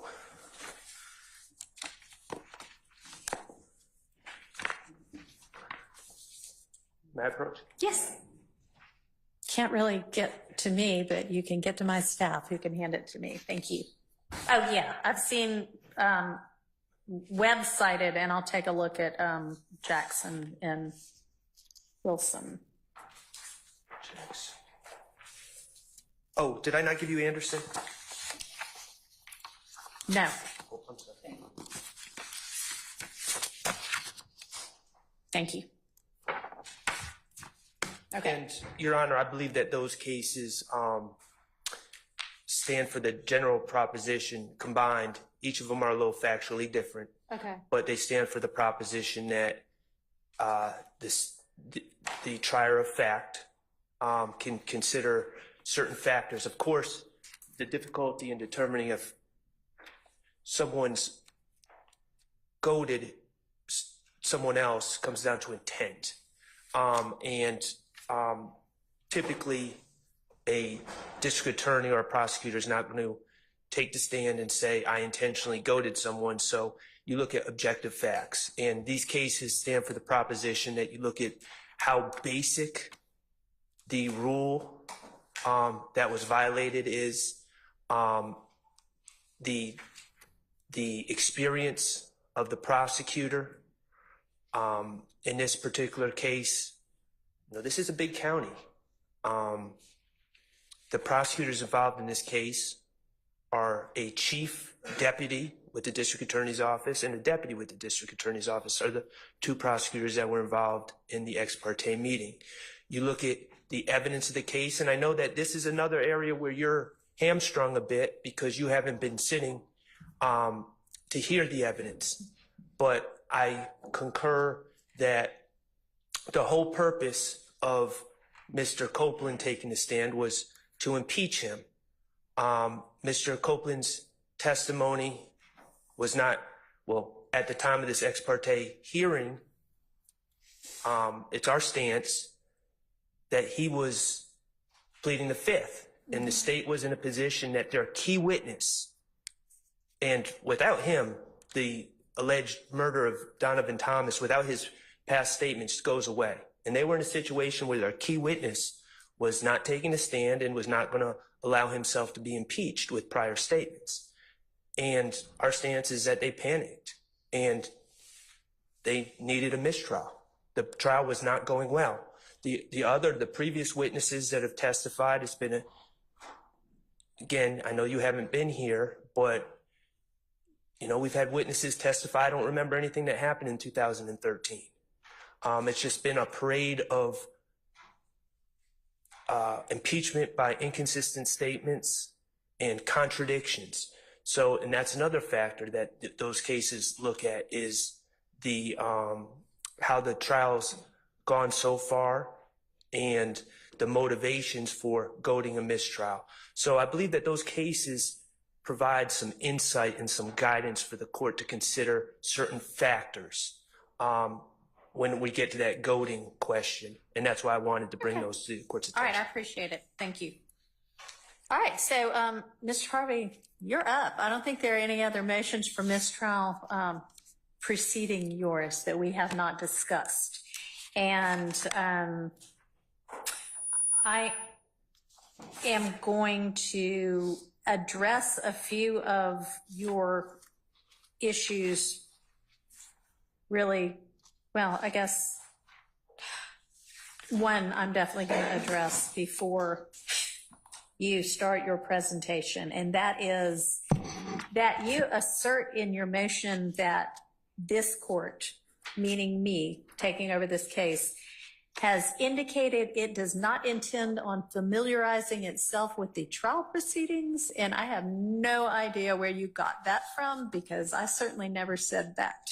When we were here last week, and I don't have a transcript of that, and if I've misinterpreted what you said, and perhaps it was in the context of you saying, I'm not going to revisit certain motions, or I'm not going to go back to hear those, that was in the context that I meant it. And I said it for a specific reason, because some of the motions, as I allege in our motion, Judge Glanville said, well, I'm going to deny your motion, for example, for a severance, for a 105 instruction at this point, but that does not mean we're not going to get to a point where I would consider that and grant it. So I meant that in the context of you understanding, this court, understanding the cumulative nature of what has happened and how it would factor into your particular decision at the next point in trial. That makes a little more sense. I absolutely intend to familiarize myself with what has gone on in this trial prior to me getting involved in it. I've already begun to. Judge Glanville's court reporter is beginning the somewhat arduous task of transcribing everything that hasn't been transcribed yet and giving that to me, as soon as she finishes it. You all have, some of you have already pointed out, particular things that, while not the official transcript, I can review on YouTube, and I've done that to the extent it has been relevant to these motions. And I also believe that with the very capable defense attorneys in this case, that you all will be able to elucidate for me anything that I might not have been here present for at the point in time when you make a motion that to any extent requires considering the cumulative nature of anything. Okay? Well, okay, yes, and okay, no. Okay, yes, I understand that the court is going to make what I think to be an impossible effort to catch up to where we are at this particular point after 9 months or thereabouts, hundreds of witnesses. I appreciate the court's effort, and I understand the genuineness of the court's statements that I'm going to do it. But you know what? I just don't think it's possible. And that is the gravamen, that's the base of what we contend should be a motion for mistrial qua mistrial. I have joined in we've been goaded into it, but now the second layer of that is I am going to stand here. My team is going to stand here. Everybody in this courtroom is going to stand here and look at you and say, Judge, the state, I want a directed verdict of acquittal. The state has not met their burden. I believe you have to be entirely conversant with the record, with the way witnesses have testified, their demeanor, their voice, their actions, all of which may or may not be caught on YouTube. And there are a plethora of cases. There are many cases that say, you know, just reading a dry transcript is insufficient. Every court from the U.S. Supreme Court down has said you can't necessarily make those kinds of judgments based upon a dry transcript. And I believe that to be true. There's a world of difference, and you know this. Every practicing lawyer knows this, that you cannot get the feel of a lawyer. You cannot get the context. You cannot get the understanding of a witness unless you're there to view that witness. So I start from the premise that no matter how hardworking you may be, and I think you're a very hardworking judge, I think that you will make every effort, but I think that it is impossible for when we get up and make our motions for directed verdict that you can assess the now going into the 9th month of trial testimony. That's essentially basis number one. Okay. More importantly, I think that should you erroneously deny our motions for directed verdict, that you then would be in a position to sit on our motions for new trial. And that's the so-called 13th juror. We have put that in our response, and it is without question. We have our courts, the federal courts, all say that there is a distinction between whether there is sufficient evidence to go forward, which is the standard on a motion for directed verdict, and a 13th juror motion for new trial. You can find, you know, I denied your motion for directed verdict, but you know what? I just don't think that this was either a fair trial or a trial in which, based upon what I have seen, what I observed, that should stand, and I'm going to grant. I mean, it's entirely in your discretion. And that discretion is unreviewable, really, by the appellate courts. And they have all said,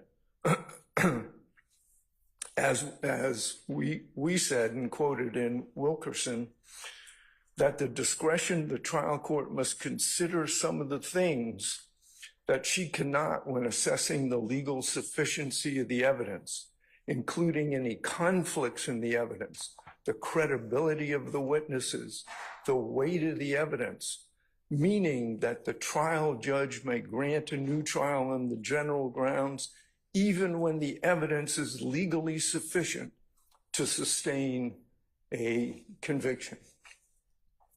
So I know that we're going to stand here and make a motion for directed verdict, that God forbid, if any of these defendants are convicted, we will come back to you and say, Judge, motion for new trial, sit as a 13th juror.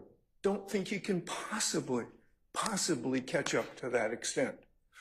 Nor do I think that, based upon the cumulative nature of Judge Glanville's saying, I heard you when you want a severance. I'm denying it now, but it may come to the point later that I'm going to grant it. So 3 reasons that nobody else has argued to you, essentially, for a motion for mistrial or a severance as to Mr. Nichols. 1, the motion for directed verdict. 2, the 13th juror. 3, the continuing nature of the motions to sever in for a Rule 105 instruction, a limiting instruction which the court said, you know, I'm probably going to give that at the end of the trial, but I don't think it's necessary to give it now. So, Okay, all of those. I understand. And I don't really need to hear from the state on this one. With regard to the directed verdict issue, the standard, as we all know, is essentially an any evidence standard. It is entirely possible that just on what gets presented going forward, I will be able to rule on the motion for directed verdict, assuming we get there. But if not, I can and will ask for specifics from the state as to what the facts are supporting each count of this indictment. And it is not for directed verdict whether I'm convinced, it's whether there is any evidence from which a jury might be convinced. And so we'll take that up when we get to it, but I don't think that the fact that I'm coming in mid-trial is a basis to grant a mistrial in this case. With regard to the 13th juror, I understand that's a different standard. There are times, it's not routine, but it happens when a different judge from the trial judge considers the motion for new trial and considers the 13th juror issue. And the appellate courts have recognized that it is a somewhat less deferential standard when they're looking at it on review, when it is a different judge than the trial judge. So, you know, if and when we get there, I will consider whether anything ought to be granted as a 13th juror, if y'all ask me that. And if I deny it, then the appellate courts can consider it. But that is not anything unprecedented. It happens all the time that one judge does the entirety of a trial and then another judge considers the 13th juror issue. So that is also not a basis on which to grant a mistrial. And with regard to the severance issue and the cumulative nature of that, I'm going to rely on you to point out to me everything ought to be taken into consideration if and when you make that motion again. With regard to a 105 limiting instruction, I am happy to consider anything that you all think might be appropriate to give right now. Okay, so I invite y'all to submit something. Okay. To make sure that my motions were also based on the underpinning constitutional rights, both federal and state. And I don't want the appellate court to say, hey, she didn't say anything about that, but I want to make sure that those bases are preserved. Although I disagree strongly with your ruling, I'm still here. All right. Understood, and it is so noted, and obviously it's to whatever it is that you have, any of y'all have set forth in your various motions. All right. All right. I think we all already sort of agreed that we need to redo everything that happened post recusal motion on June 12th and the Details and logistics of that we'll take up probably tomorrow. But that motion itself is granted. All right, a lot of what comes next is evidentially specific. And before we get to that, I know that there are some outstanding bond motions. So Mr. Steele, on behalf of Mr. Williams, has filed a motion for bond reconsideration, but Mr. Steele, you essentially go back and argue anew all of the factors that whichever, I don't even know who took up the bond to begin with, but another court has already considered all of those, the Ayala factors. And you don't present changed circumstances. You just essentially say this call was wrong to begin with and you should do it over. And I am not going to reconsider any bond issues that have already been considered and ruled upon by another court absent legitimate changed circumstances. So that motion is denied. Can I address the court? Do you have changed circumstances? Yes. So, okay, go ahead. There weren't any in your motion.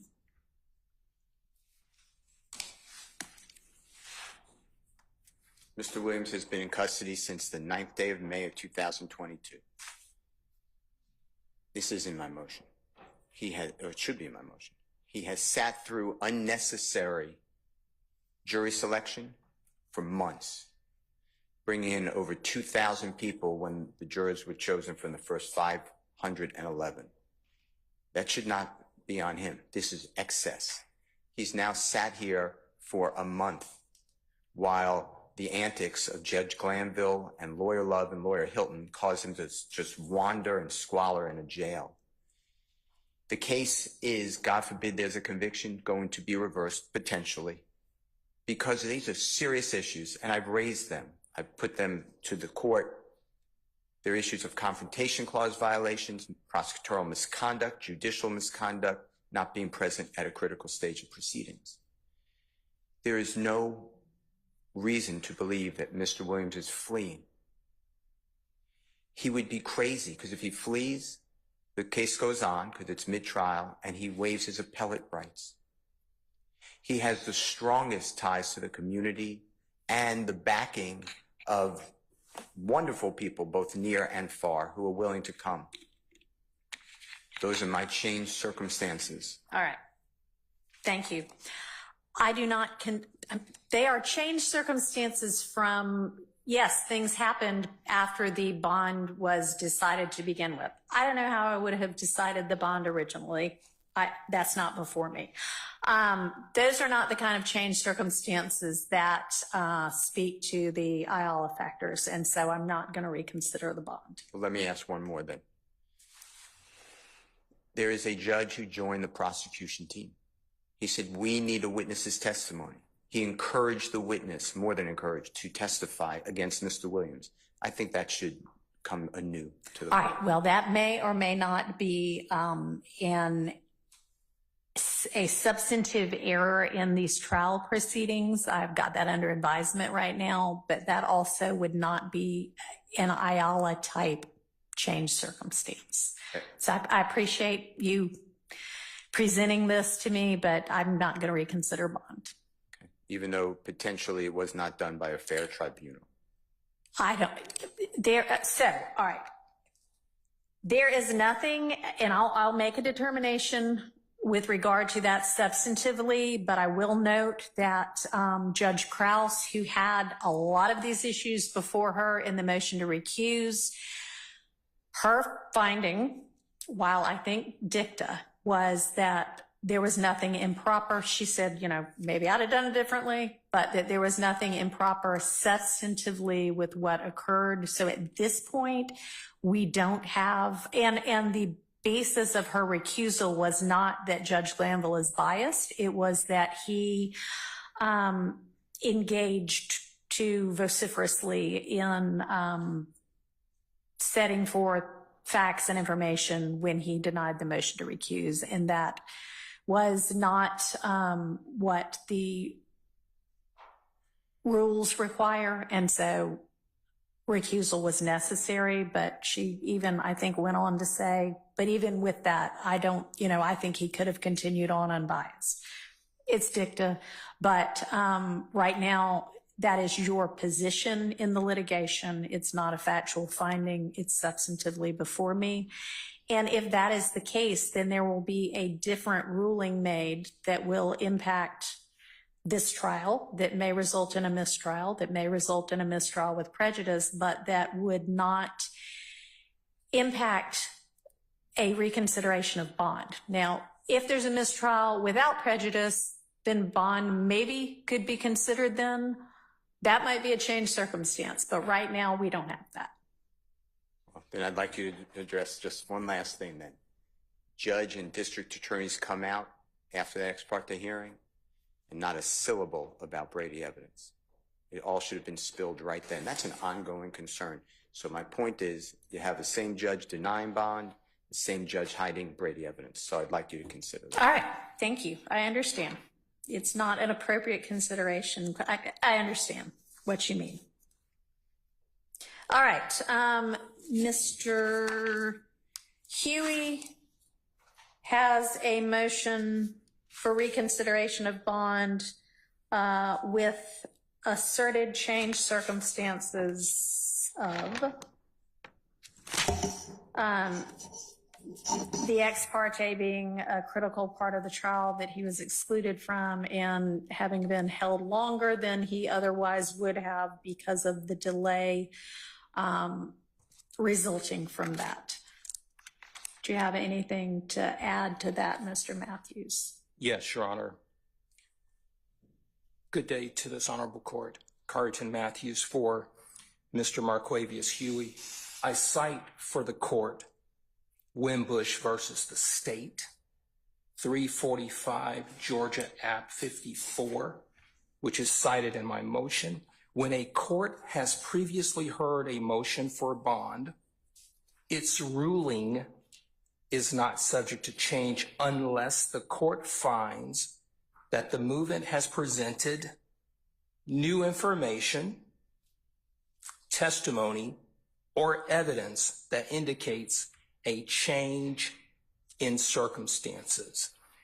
Wimbush, when it talks about new information, new testimony, or evidence that indicates a change in circumstances, I would like for the court to consider that the change in circumstances as it relates to this particular proceeding is that when the court denied the bond to Mr. Huey back in 2022, it determined that he did not meet the Ayala factors. This same court, in making that determination in 2022, the change in circumstances, the new information, the new evidence is that that same court that denied the bond in 22, that court indicated in or on June 10th, it had a meeting that this court has heard over and over again now with the state, right? With a sworn witness, right? And in the transcript, Your Honor, the court that denied the bond to Mr. Huey then, that court engaged in conduct which I believe influenced the witness, caused that witness to reconsider his position that he was not going to testify, talking about Copeland, caused that witness to, rather than say, I'll sit in jail, co-signed on the state of Georgia's recitation that, no, Mr. Copeland, you will sit in jail until every single defendant on this indictment is tried. So what I'm asking the court to do is look at what is the change in circumstance here. The change in circumstances, we want Mr. Huey. He wants an unbiased, a neutral referee to decide whether or not he is a good candidate for bond.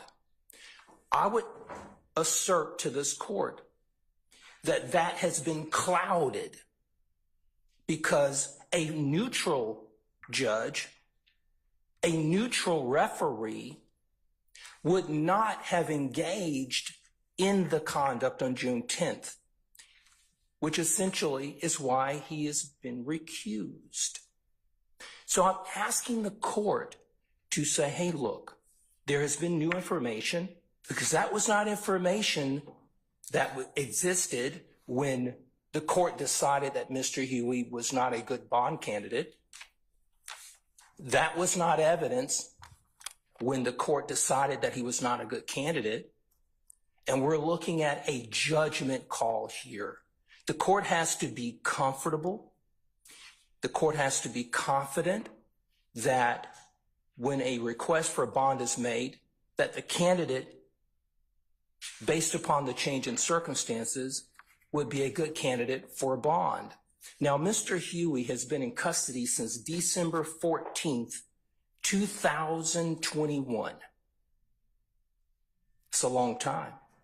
Now, Judge, we have been out of court, out of session for over a month and some change and still counting. That delay, Your Honor, is a change in circumstance for Mr. Huey. He is on 23-1 at the Fulton County Jail. He's on lockup for 23 hours out of the day. 1 hour out. We don't have to go over and over what the conditions are at the Fulton County Jail. We know what they are. The news media shows us what they are. He tells me what they are. When I go visit him, I see what they are. So what I'm asking the court to do here is look at those change in circumstances. Now, here's another factor. How much, Your Honor, does it cost the taxpayers of Fulton County, Georgia, and the state of Georgia? Mr. Matthews, that is not an appropriate consideration for bond. I would ask. Period. Understood, Your Honor. I'm asking the court to look at the resources that are required to have Mr. Huey here every day. That's all I'm asking the court to look at. Consideration for bond. All right. So essentially, Your Honor, I'm asking the court to look at the change in circumstances that I have cited in my bond motion. I'm asking the court to take that into consideration, that the decision to deny the bond for Mr. Huey in 22 was made by the recused court. And the change in circumstances that I am alleging were done by the recused court. All right. Based on judgment calls. Okay. So, Judge, I'm asking the court to set a reasonable bond with conditions. Here's what I'm asking the court to do. Put a number on the bond. I'm asking the court for a $50,000 bond.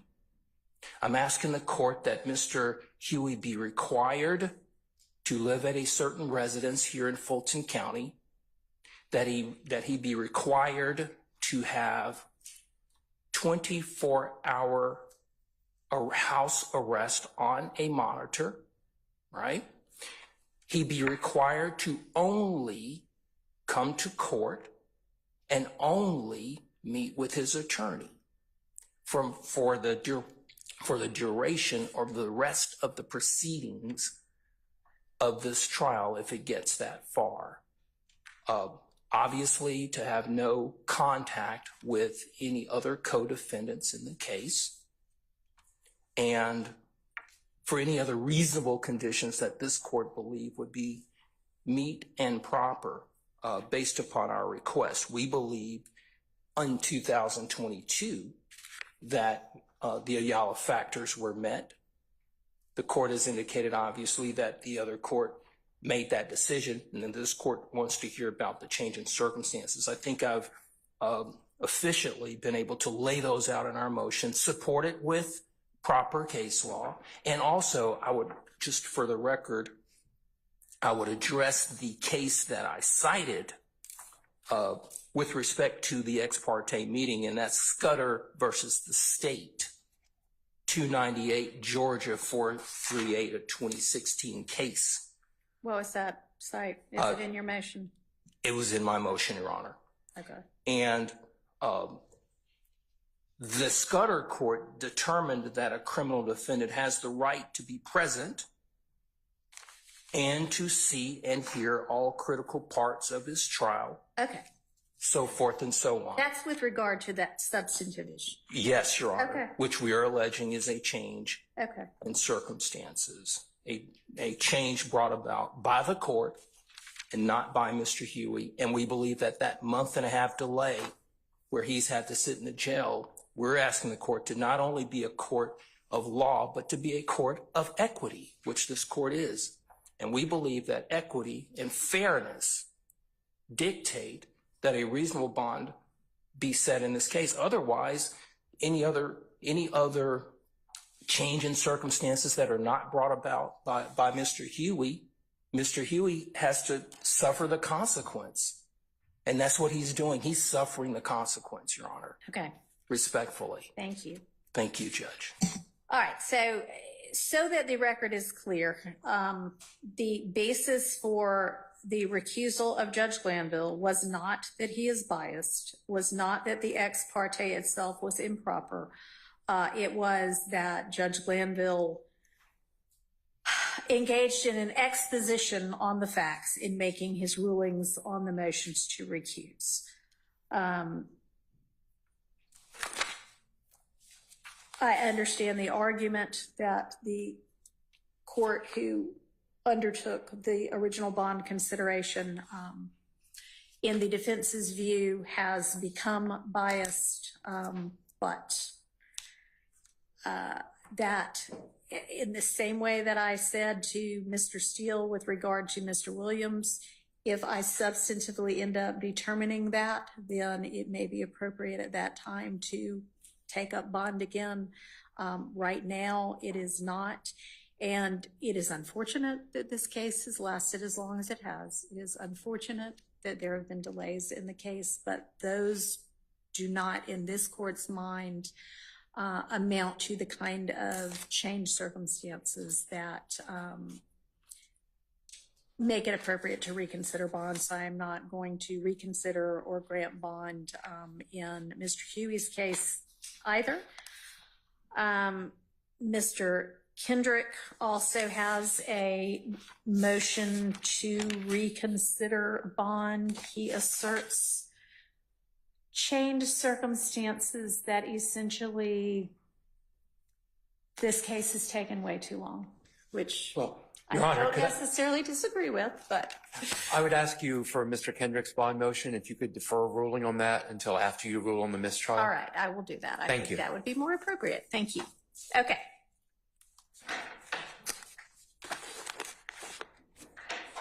So the next thing I think that it would be appropriate for us to begin to undertake is some of the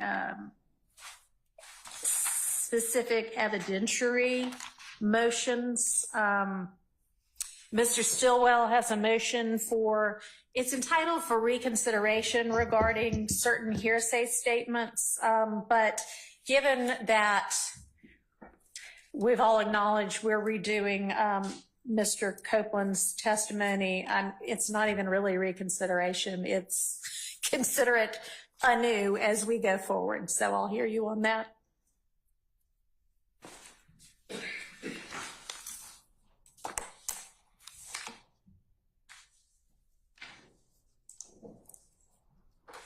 Thank you, Your Honor. Before I get started, could I hand over a case? It's actually the Scudder case that Mr. Matthews Okay, sure. referred to. And the reason I'm giving you this case, when you consider some of the issues that you said you're going to consider tonight, I never really, and I understand, I'm not complaining, but I never addressed my other motion, which may in fact not be a motion, but For a fair trial? yes. Okay. But in the state's argument against Mr. Kendrick's motion, they're relying on King. Right. I would invite the court to look at the facts surrounding this ex parte meeting. It's clearly distinguishable in every way from King when you look at the facts. And I would just remind the court that King was involving a request, giving the court background facts to show that granting immunity to a witness was in the interest of the public. Okay. That had already been done in this case the Friday before. So it's completely different when they had the ex parte meeting on Monday, and I believe Scudder is Thank you. more appropriate All right. to consider, and it's much more analogous and on point to what happened in this case. And of course, Scudder points out the problems with such a meeting and held that it was improper. Regarding this issue of Mr. Copeland, I appreciate the court correcting my label of what this really is. I agree that it's a consideration anew, and we had prior discussions about it. There was not a written order to this point. And do you want me to take a look at the original consideration? If so, y'all need to point me to where I would find it. I don't know where it is, and Or we and can this is just not. start over. I don't mean to sound like I'm being a smart aleck here. It was discussed. Some of my motions were brushed over so quickly. I think I assumed that I had lost that motion in front of the prior trial judge, and I'm not sure if there was actually a ruling or not. I'm trying to, if I could go back to my seat for a second. I just Sure.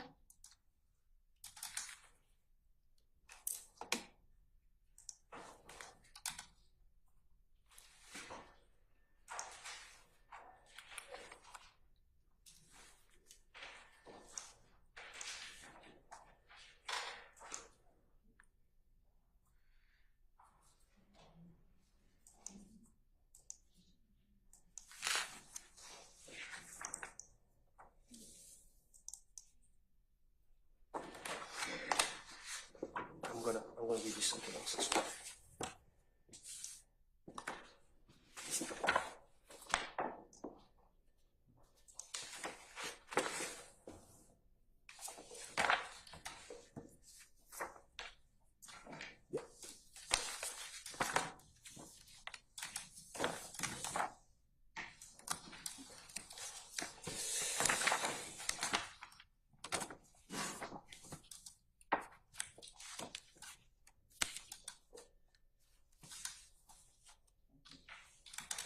Give you this one. Okay.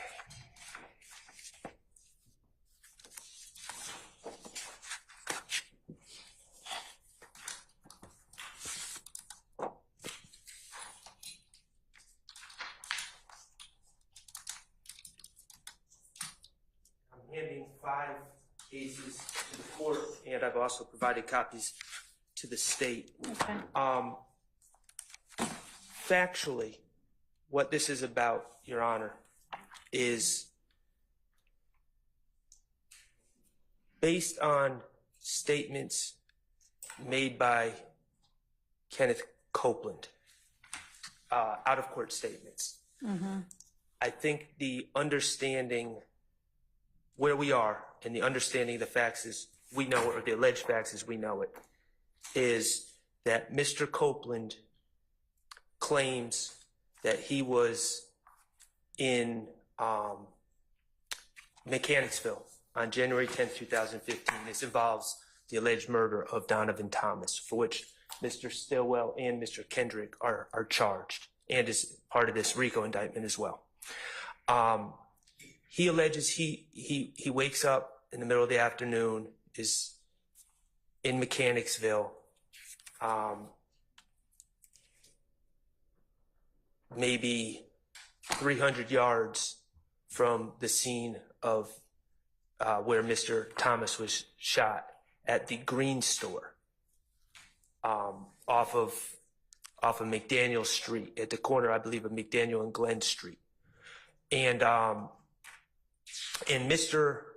Copeland tells the police that he is trying to find his friend Demekion Garlington, and trying to figure out where his friends are, because he woke up in the middle of the afternoon.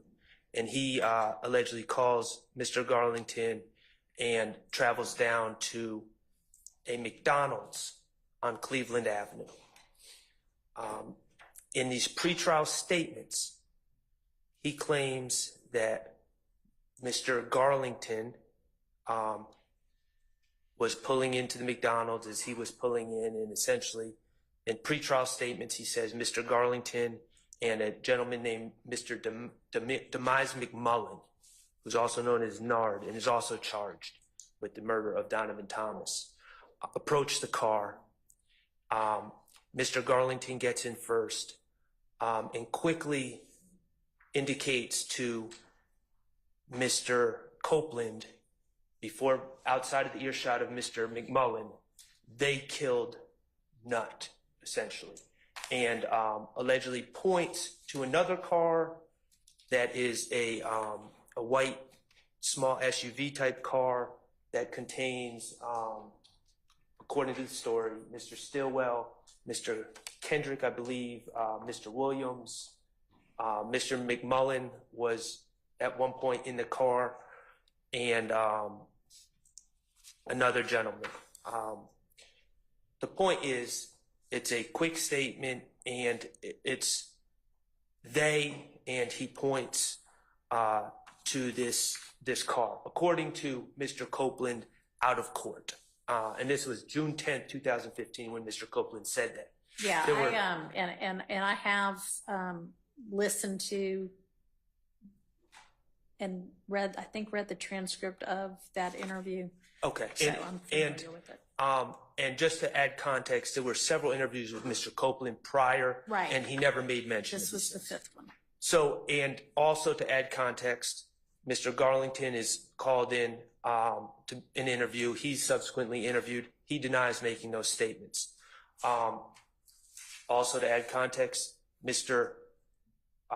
Copeland on the stand acknowledged that he made those statements to the police, but denies that they were true. And although he didn't specifically say it, he seemed to be alluding that he no longer has the same relationship with Mr. Garlington now as he had back then, because Mr. Garlington wouldn't lie for him. It wasn't directly said, and I'm sure will come up in cross, but putting the dots together, Mr. Copeland was in legal trouble, wanted Mr. Garlington to lie for him, to verify this lie that he was telling the police. Mr. Garlington wouldn't do it, and it foiled Mr. Copeland's attempts to get out of jail. That's the context behind all this. But the question is the admissibility of this statement, they killed Nutt, and to the extent any follow-up conversation about that incident that Mr. Garlington allegedly said to Mr. Copeland. Mr. Garlington is charged in this indictment. He has a Fifth Amendment right. He's not on trial with us. I have no information that suggests that he's going to be testifying in this case. So he will not be testifying.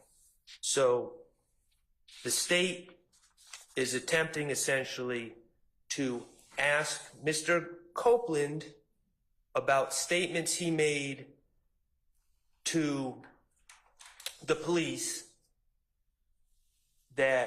of what Mr. Garlington told him, because there's no indication that Mr. Copeland himself has any firsthand knowledge or is a witness to any of this.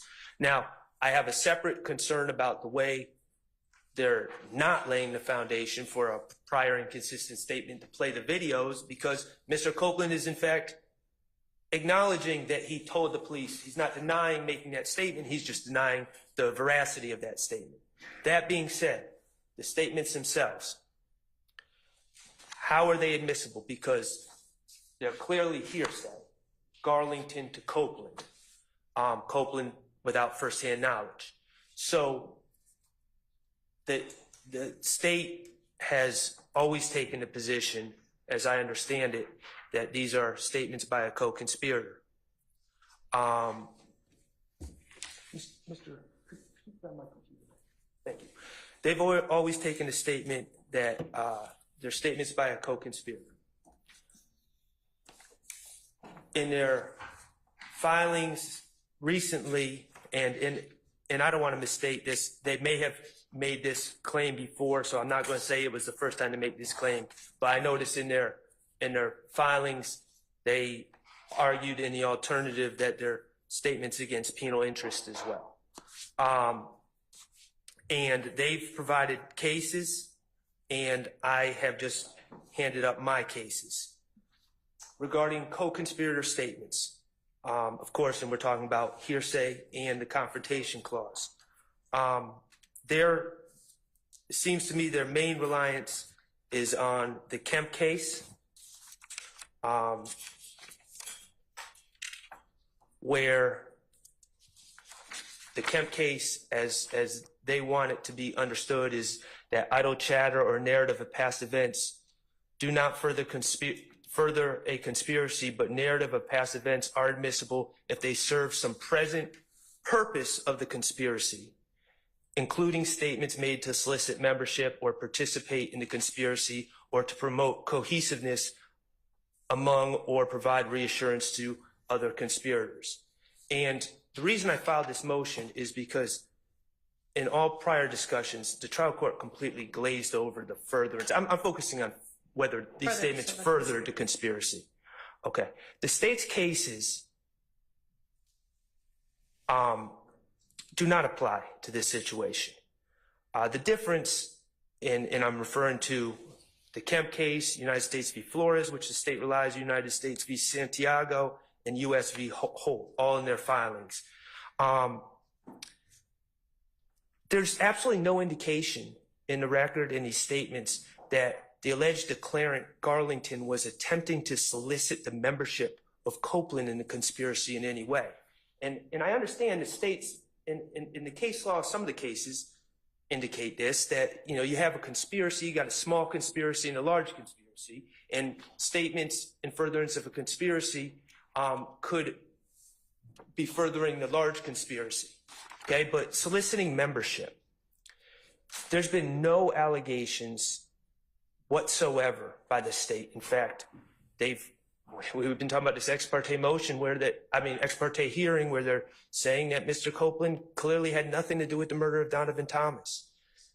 They've fought to say that Kenneth Copeland had nothing to do with that conspiracy. So there was no solicitation there's no evidence of anyone soliciting his membership in the conspiracy to murder Donovan Thomas. In fact, that had already occurred at the time that these alleged comments by Mr. Garlington were made. And if the argument is, well, they were trying to solicit his membership into a larger conspiracy, the YSL conspiracy as a whole, Mr. Copeland, according to the state, from the very beginning, according to their expert, Investigator Belknap, according to everything they've shown the jurors pictures of Mr. Copeland, videos of Mr. Copeland. from 2012, 2011, 2013, well before this date, where he's with these gentlemen, putting up hand signs, claiming YSL, all the rest.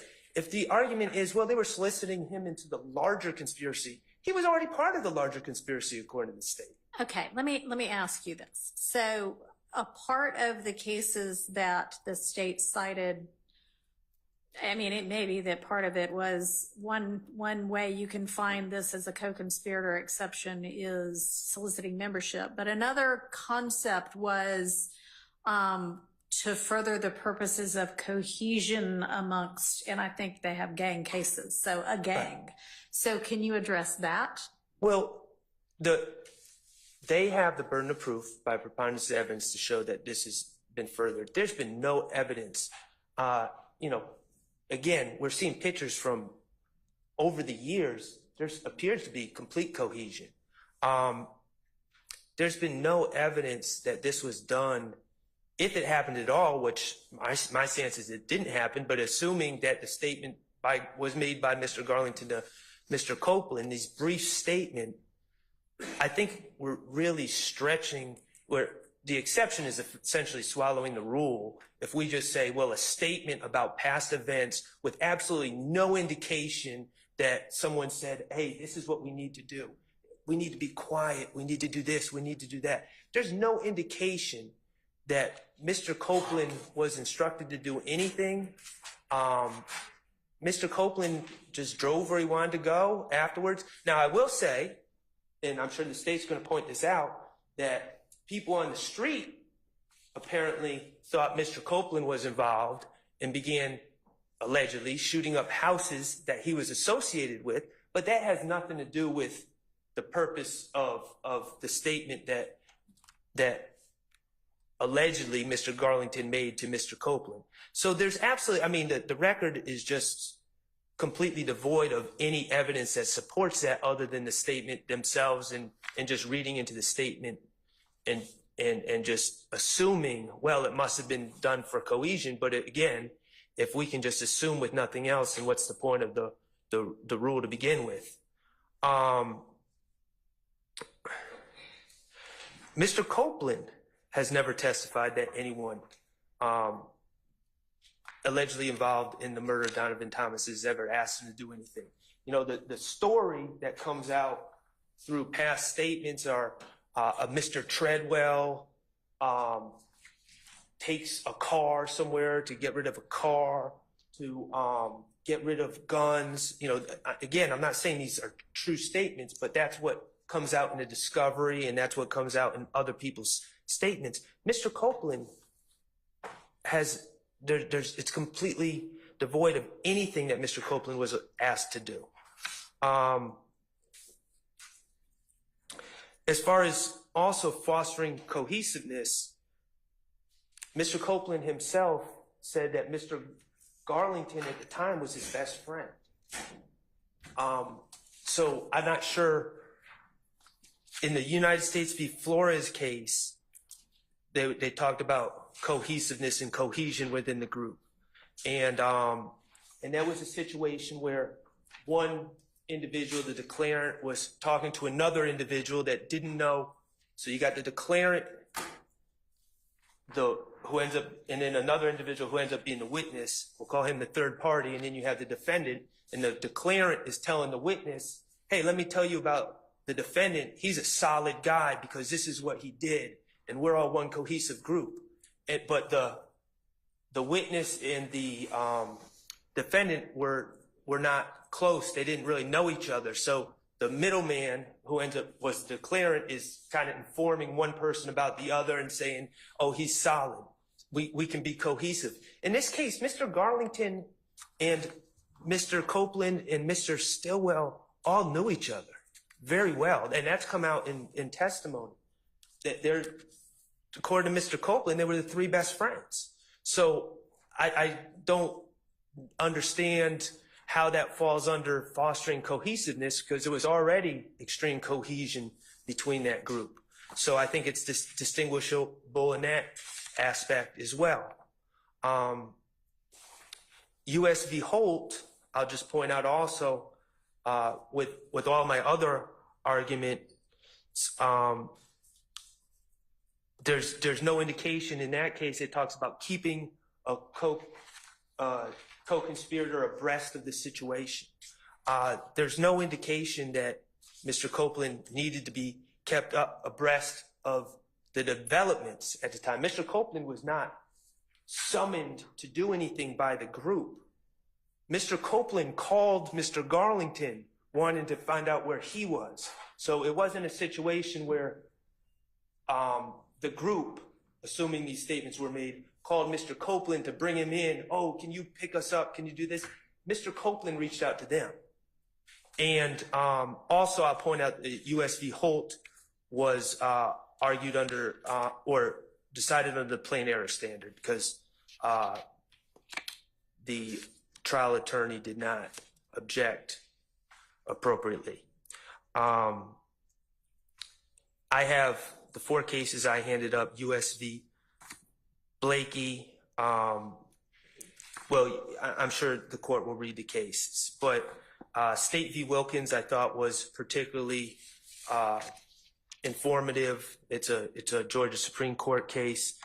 Trial court made a pretrial ruling excluding incriminating statements made by the co-defendant had been tried earlier.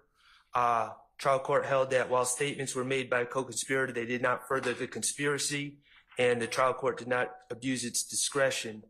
And it goes through all these different statements that the declarant co-defendant made that were basically spilling the beans and did not further the conspiracy in any way. State v. Lane, same thing. In that one, it's interesting. The appellate challenges the murder conviction, and the trial court granted Lane a new trial. The allegation was, the appellee, the defendant, hired Stallworth to kill a gentleman named Mr. Perez. A witness named Thompson testified that Stallworth told her about the plans to hit a lick before the killing, and then afterwards said that Lane did not pay him because he killed the wrong guy. The trial court initially at trial let the statement in, but then at the motion for new trial reversed itself, saying that in no way, in no stretch of the imagination was this statement made in furtherance of the conspiracy. A statement merely spilling the beans, disclosing the scheme, or informing the listener of declarant's activities are not a statement in furtherance of the conspiracy. The state points to no evidence that suggests that by these statements, Stallworth was seeking to solicit the help in conducting the scheme or concealing its existence when he made those statements to his girlfriend. So those are the cases that I rely on. I also provided Stafford v. State, which is a little different because that was made to law enforcement. It supports my proposition generally, but it's a little different because it was made to law enforcement. Would you like me to address the statements against interest while I'm up here? Is that in this motion? Well, no, I understood the state's reasoning for the admission of these statements. The penal interest? Yeah, Yes. Go ahead. Yes. So I'm confused on how this is against Mr. Garlington's penal interest to say they killed someone. It's a hearsay statement that inculpates the accused is admissible if the declarant is unavailable. Okay, I can see that. The statement so far tends to subject the declarant to criminal liability that a reasonable person... Gotcha. I'm sorry. That would subject the declarant to criminal liability that a reasonable person in his position would not have made the statement unless he believed it to be true, and the statement is corroborated by circumstances clearly indicating its trustworthiness. My main objection is number 2, although I do believe that the statement is not corroborated either. But prong 2, it was not the type of statement that tends to subject the declarant, in this case, Demekion Garlington, to criminal liability. He said they did it. I don't know how that could be a reasonable person could, how it could be said that a reasonable person would feel that saying they did it would put that person in legal jeopardy. As we know, as the pattern charges tell us, knowledge of a crime, mere presence, but certainly knowledge of a crime is not enough to convict anyone. And again, he did not say that he had any part in it. He did not say he played an active role. Additionally, Your Honor, I would point out the Williamson case that that I provided, and the Williamson case is, I believe it stands for the proposition that when if you find any part of Mr. Garlington's statement to be self-inculpatory, which I don't believe it is, Williamson dealt with a situation where within a statement there's inculpatory and exculpatory segments of the declarant's statement. And Williamson says you have to deal with the pieces of the statement individually, and you just can't say, well, there is some inculpatory parts of this statement, so therefore it's all allowed in. You have to excise out the self-exculpatory areas within the statement and the neutral areas within the statement. It says 804B3 only extends to self-inculpatory statements and not self-exculpatory portions of a larger inculpatory statement or to aspects that are neutral as to interest. Self-exculpatory statements are exactly the ones which people are most likely to make when they are false, and mere proximity to other self-inculpatory statements does not increase the plausibility of the self-exculpatory statements. And for the record, that's Williamson v. State, 512 U.S. 594, 1994. So if there are, which I don't believe there are, any inculpatory parts of Mr. Garlington's statement, the exculpatory or neutral aspects of that statement need to be excised out. And I'll point out that if you listened, and I know Your Honor did listen, but I mean, I've listened to these statements 15 times, 20 times at this point. It's very unclear to me where the source of some of, we're assuming a lot of it's coming from Garlington, but it's really unclear where Mr. Copeland is claiming to have received some of his information and when he received some of his information. So that makes this task difficult. I think that absent a showing that the state can meet their burden under 801D2E or 804B3, that none of it should be admitted. But certainly, if we were going to admit some of it, we would have to excise out the parts that are not self-inculpatory, including, but not limited to, the part where he's pointing at other individuals and say they committed a crime. So those are my objections. I think if they come in, that it violates hearsay as well as the confrontation clause. And what's your confrontation clause argument? Because we haven't really touched on well, that so much. Mr. Garlington's the source of the information, and he's not going to be subject to cross-examination. He's not testifying. All right. So thank you. Thank you. Who's arguing this for the state? I am, Your Honor.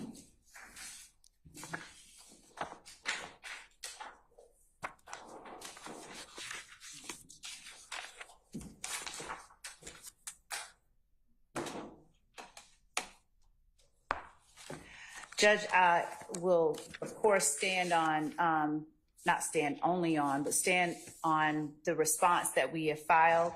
I would point the court's attention, starting off to page 3 of our response.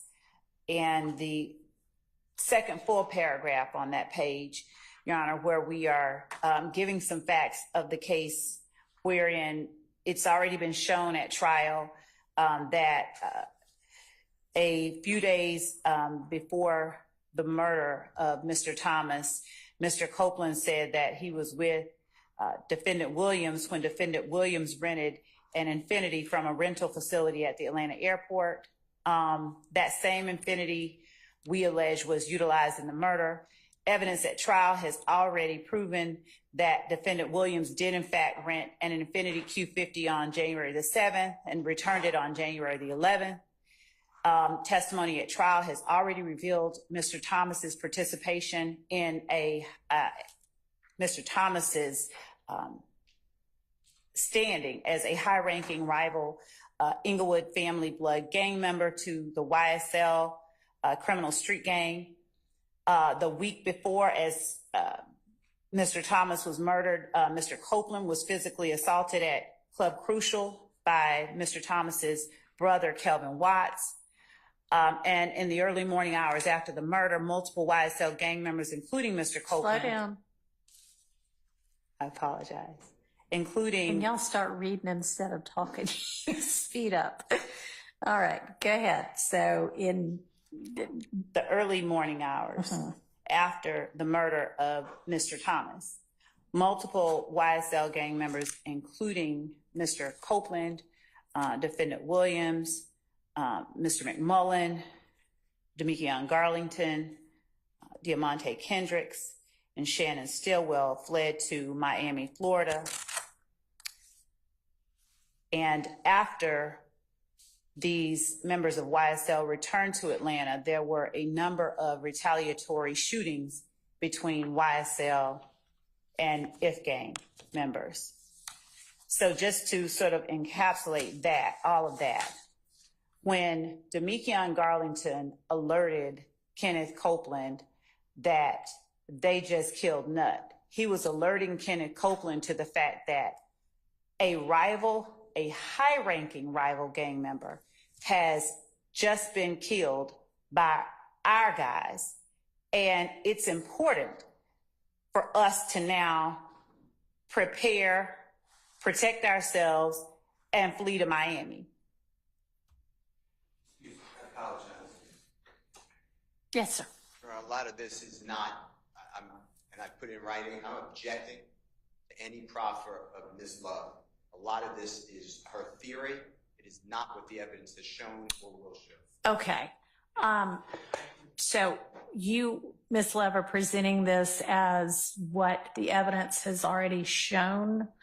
Part of it. Not So the part that I'm saying now, I specifically say when I mean to say that the evidence has shown. okay, so the evidence has shown that Thomas was a high-ranking Yes. person in a rival gang. Yes. That the week before Mr. Copeland was assaulted by Thomas's brother. Yes. That in the early morning hours after the murder, Mr. Copeland was amongst the people who fled, the group of alleged YSL members who fled to Miami. That's established already? No. So that will be established. Okay. I did not assert that testimony at trial has revealed this, but I am Okay. asserting that it will be established. Your Honor, Who all has, I apologize. If it matters, it was not in the early morning hours. Mr. Copeland's phone records, if you go by phone records, will be several days later. Okay. Thank you. Excuse me, Your Honor, I object to the language of it's already been proven in here. I don't mind if she says that there's been evidence that's been submitted, but Okay. already been proven, I think, is too much. Noted. Agreed. That's not for us to decide. That's for the jury to decide. Ms. Love. our position. That's fine. Our position is fine. But what, so is your evidence going to show that Mr. Copeland went to Miami in the early morning hours after the murder, or is it going to show that several days later? he Not went to several Miami? days later. I believe it was actually, I know that, was it the next day? I think it was the next day that The murder was, January 10th. okay, and he went to Miami. And then he was in Miami.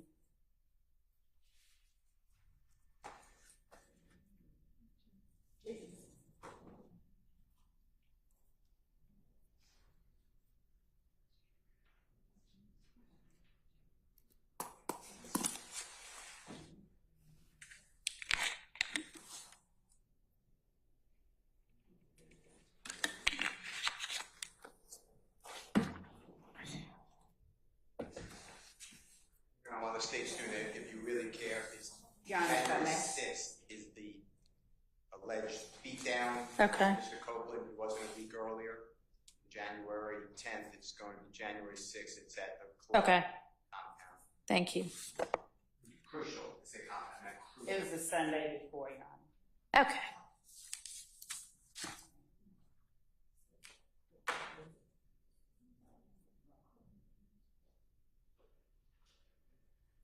And so the murder is January 10th in the evening. Some YSL members arrived in Miami on the 11th. Mr. Copeland arrived in Miami on the 12th. So the departure from Atlanta by some was hours after Okay. the murder. Mr. Copeland gets there on the 12th. Okay. And do you have evidence that they all congregate together? Yes. In Miami? Okay. Okay. And does he go, does your evidence show that he is with anybody else on his trip to Miami? I'm just curious. Just 1 second.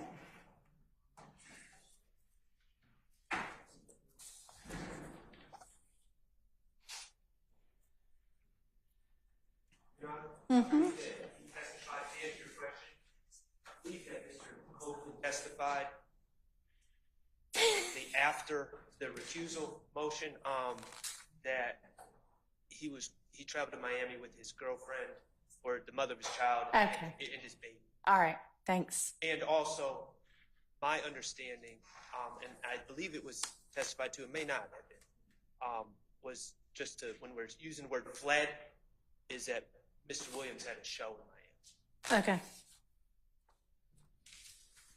So, Your Honor, Mm-hmm. Mr. Copeland, I believe, has testified already that they were collectively in Miami. Okay. Regarding the court-specific question of who he went down there with.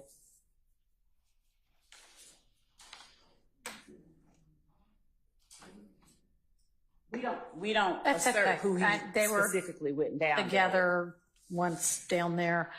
And when did they come back? They came back at different times.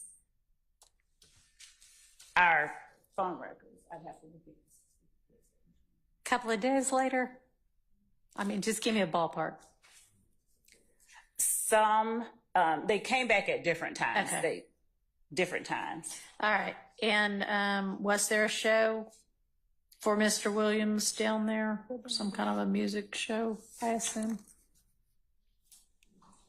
That's an assertion. Okay. That we haven't, that's not evidence that we have or we have put in there. It's not evidence that we have. All right. Well, that might be some. And there was, so just to also clarify, this vehicle that was rented, it was rented for a certain number of days. It was supposed to be returned, I believe, 3 days after it was returned. So they returned it early. They returned it on the 11th instead of returning it later in the month, as it were. I think, as I said earlier, I believe it was returned about 3 days early. If there was a show, Mr. Williams was aware that he was going to be attending at a particular time on the 11th. The need to keep the car, unless they intended to drive the car to Miami, I would assert should have reflected itself in the way that he secured the rental. If he intended to be at a show, then What date did he rent it? he rented the Infinity on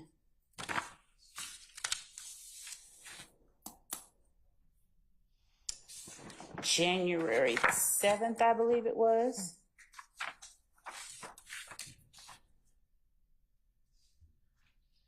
And he returned it on the 11th. All right.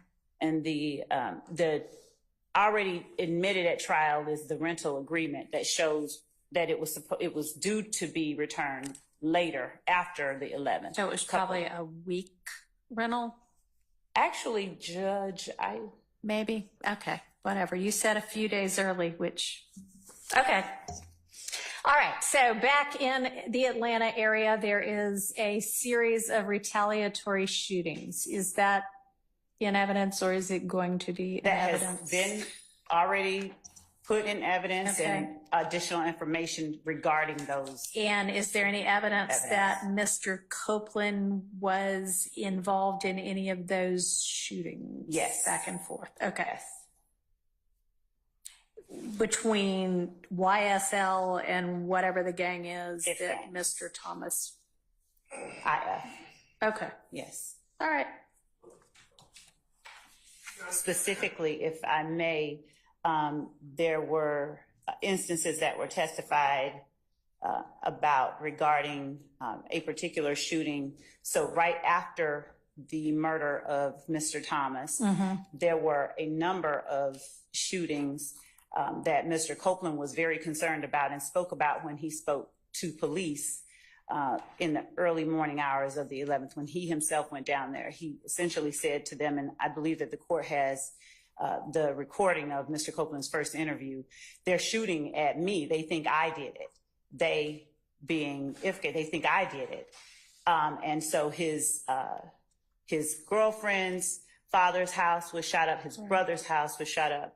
Mr. Williams's father or stepfather's house was shot up. There were a number of shootings that have already been testified about. All right. All right.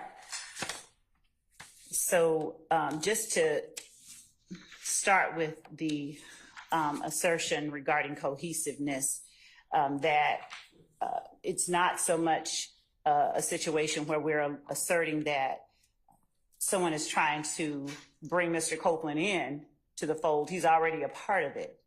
And in alerting him to this happening, this event, he's including Mr. Copeland in on what's going on with the gang. This is our position, so that Mr. Copeland can comport himself appropriately. All right.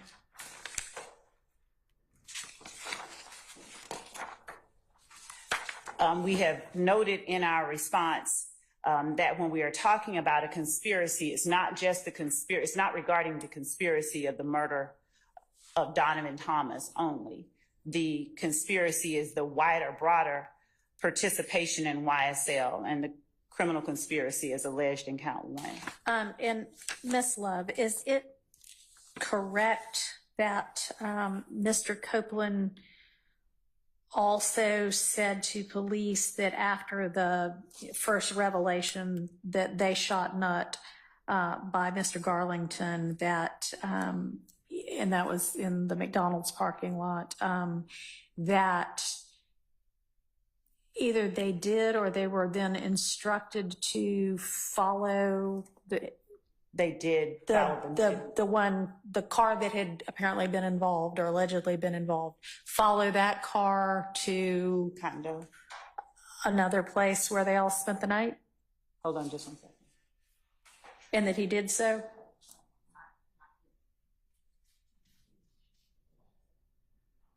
Okay. We're trying to make certain that the court is hearing that it's Mr. Treadwell's vehicle, not the Infiniti, Okay, that they are following to the same place. okay. But the vehicle that Garlington apparently indicates when he says they shot Nutt Pointed to the means the people in that car. Yeah, the Nitro, yes. Nitro, okay. Yes, the sorry. Dodge Nitro. Okay. And they then, Followed the Dodge Nitro. Mr. Copeland follows the Nitro. Yes. And is he directed to, according to him? I don't know that he says that he's Okay, well, anyway, he follows the Nitro and they all spend the night together at an apartment that Mr. Williams has in Midtown? I don't know that they spend the night. They end up at Mr. I don't know whether they did either. I'm asking what Mr. Copeland said happened. That they all go to the Okay. home of Okay. Mr. Williams. Okay. I can assert what I expect other evidence will show that is not yet been shown, but other persons that we expect will testify during the course of this trial will also say that they met at Defendant Williams' condo, and as reflected in some of the factual acknowledgments of some of the persons who have already entered negotiated pleas in this case, they were given money to lay low. Members of YSL were given money to lay low following the shooting of Mr. Thomas. Okay. All right, and so your theory is that In alerting Mr. Copeland to what just took place, it furthers cohesiveness. It lets him know about a significant event that just took place that involves members of the gang itself that he needs to be aware of. He needs to be alerted to so that he can act accordingly. all right. And they do act accordingly. Okay.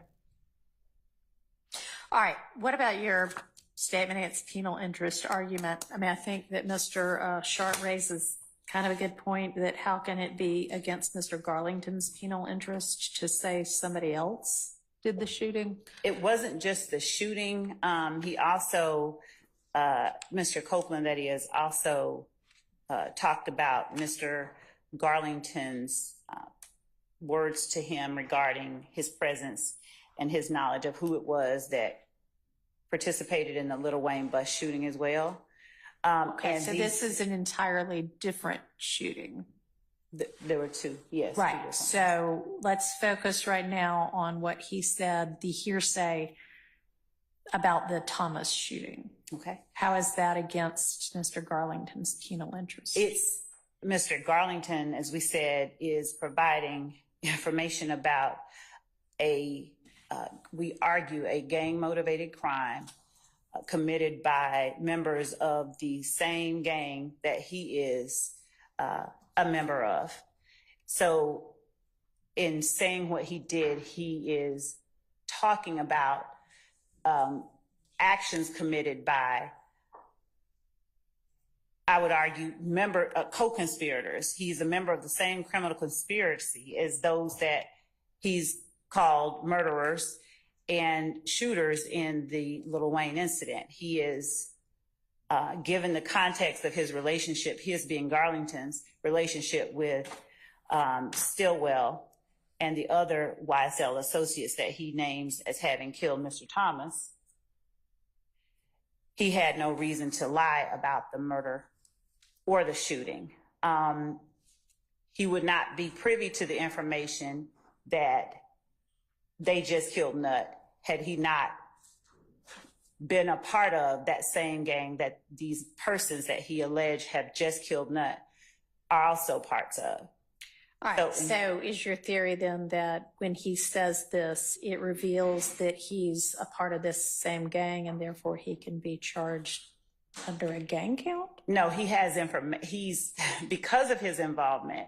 So it's not just that, it's not so much that he can be charged under a gang count. A statement against penal interest would require that what you say could get you arrested and convicted of a crime, right?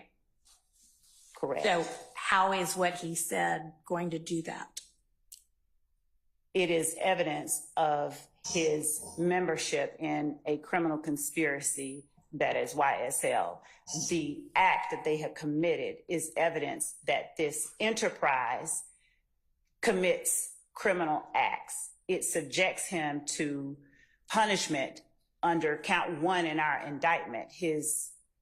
So as a RICO charge, not even a gang charge, RICO charge. A RICO charge and a gang charge, to be clear, because in our case, the RICO charge is involving the criminal enterprise that is YSL, the criminal street gang. Mr. Garlington is a member of YSL, the criminal street gang. Part of what is necessary to prove a criminal street gang even exists is the fact that members commit crimes to further the interests of the gang. He is acknowledging that a group that he is a member of commits these type of crimes that he is talking about. That acknowledgement can subject him to punishment for acts that he commits as part of or in furtherance of the Yes, criminal for acts street that gang. he commits. He hasn't, by this particular statement, admitted to committing any acts, right? He's saying somebody else did. All right. As it relates to the shooting, he didn't do that. Okay. Yes. All right. Okay, anything else on this issue? Just 1 second, Your Honor.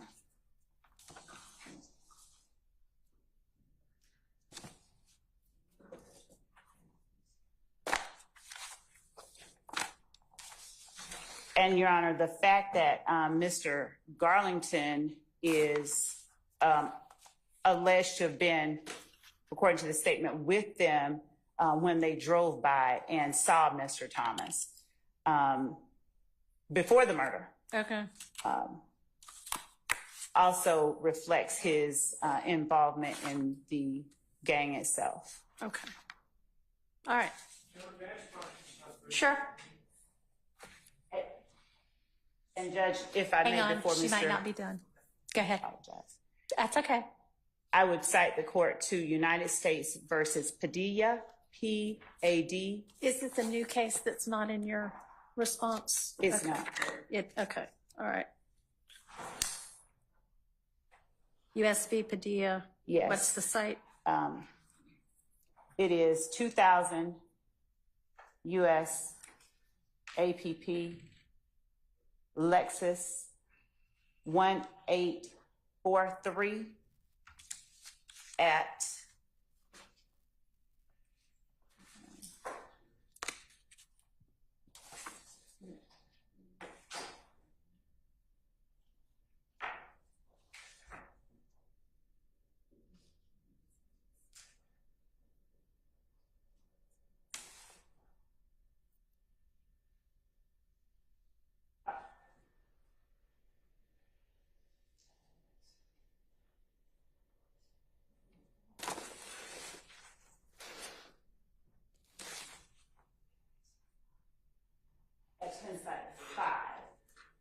At what? 5, page 5. Okay. All right. 2000 US APP Lexus 1843 at 5. Yes. Okay. All right. Wherein the court says that we reject the arguments of Padilla and Rodriguez that the district court erred in admitting plea allocutions of 5 co-defendants. The district court found that all of the co-defendant statements being admitted into evidence were self-inculpatory, involving inter alia admissions of membership in the named RICO conspiracy, and the court declined to reverse the district court's finding as an abuse of discretion. So in his statements, we would argue inculpate him in the RICO conspiracy that we have alleged in this case. Okay. Thank you. Mr. Sharp.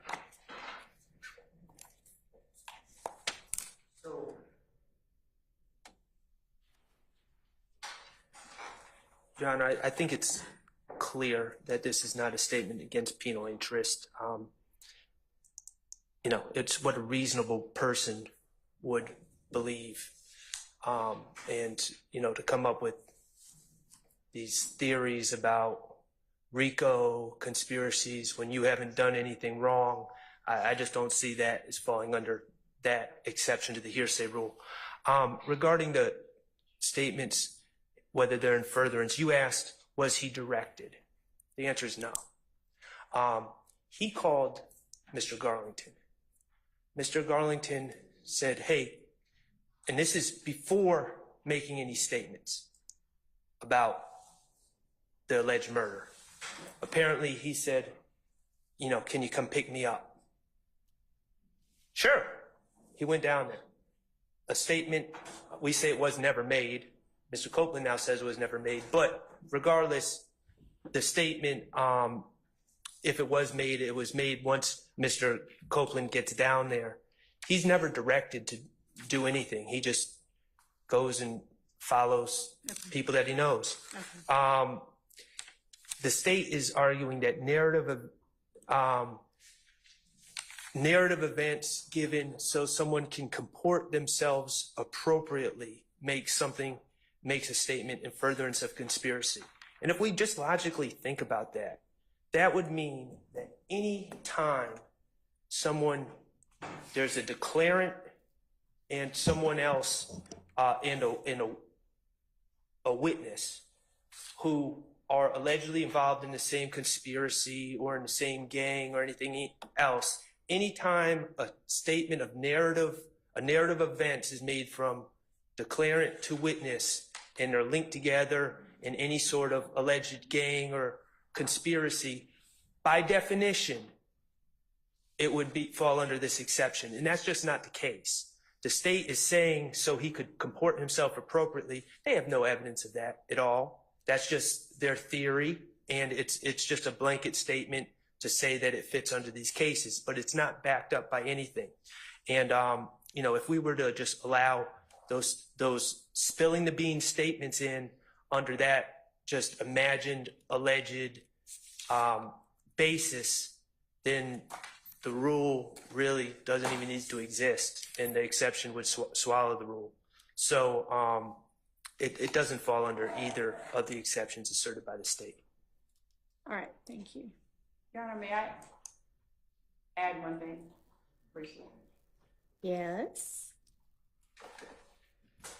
I just point out that the cases that were cited by defense in support for their position, those were not gang cases.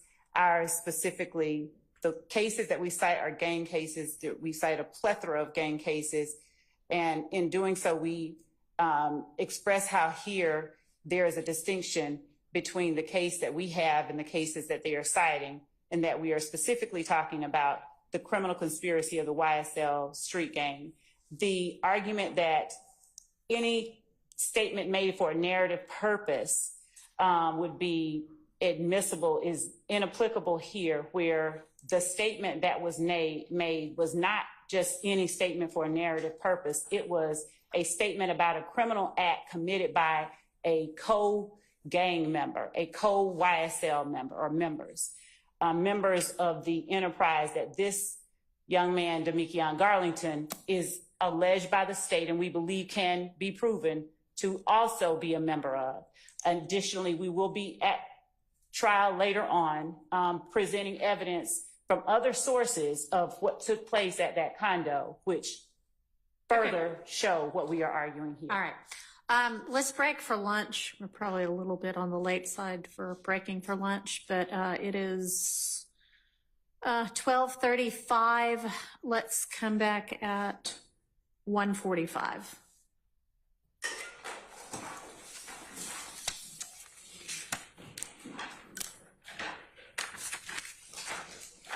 Mr. Steele, I'm going to give you your copy of that transcript back. Thank you for loaning it to me. Thanks.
The next evidentiary motion is Mr. Williams has filed a motion, and again, I don't know whether this is styled for reconsideration or what, but it's an issue we're going to have to deal with going forward. So while I'm not reconsidering prior rulings, we do have to sort out how we're going to handle this moving forward, and that is concerning 801 and self-serving statements. So, Mr. Steele.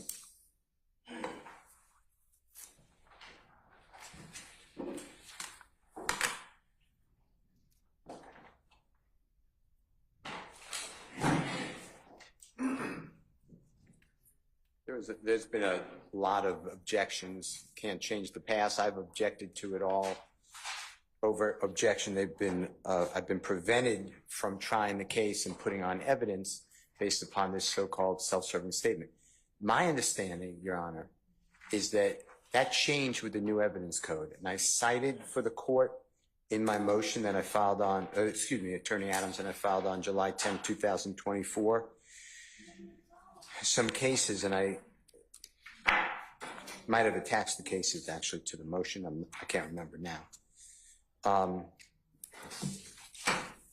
Walker, W-A-L-K-E-R versus State, 306 Georgia, at page 44. Can you give me just of course. 1 second? I'm of sorry. course.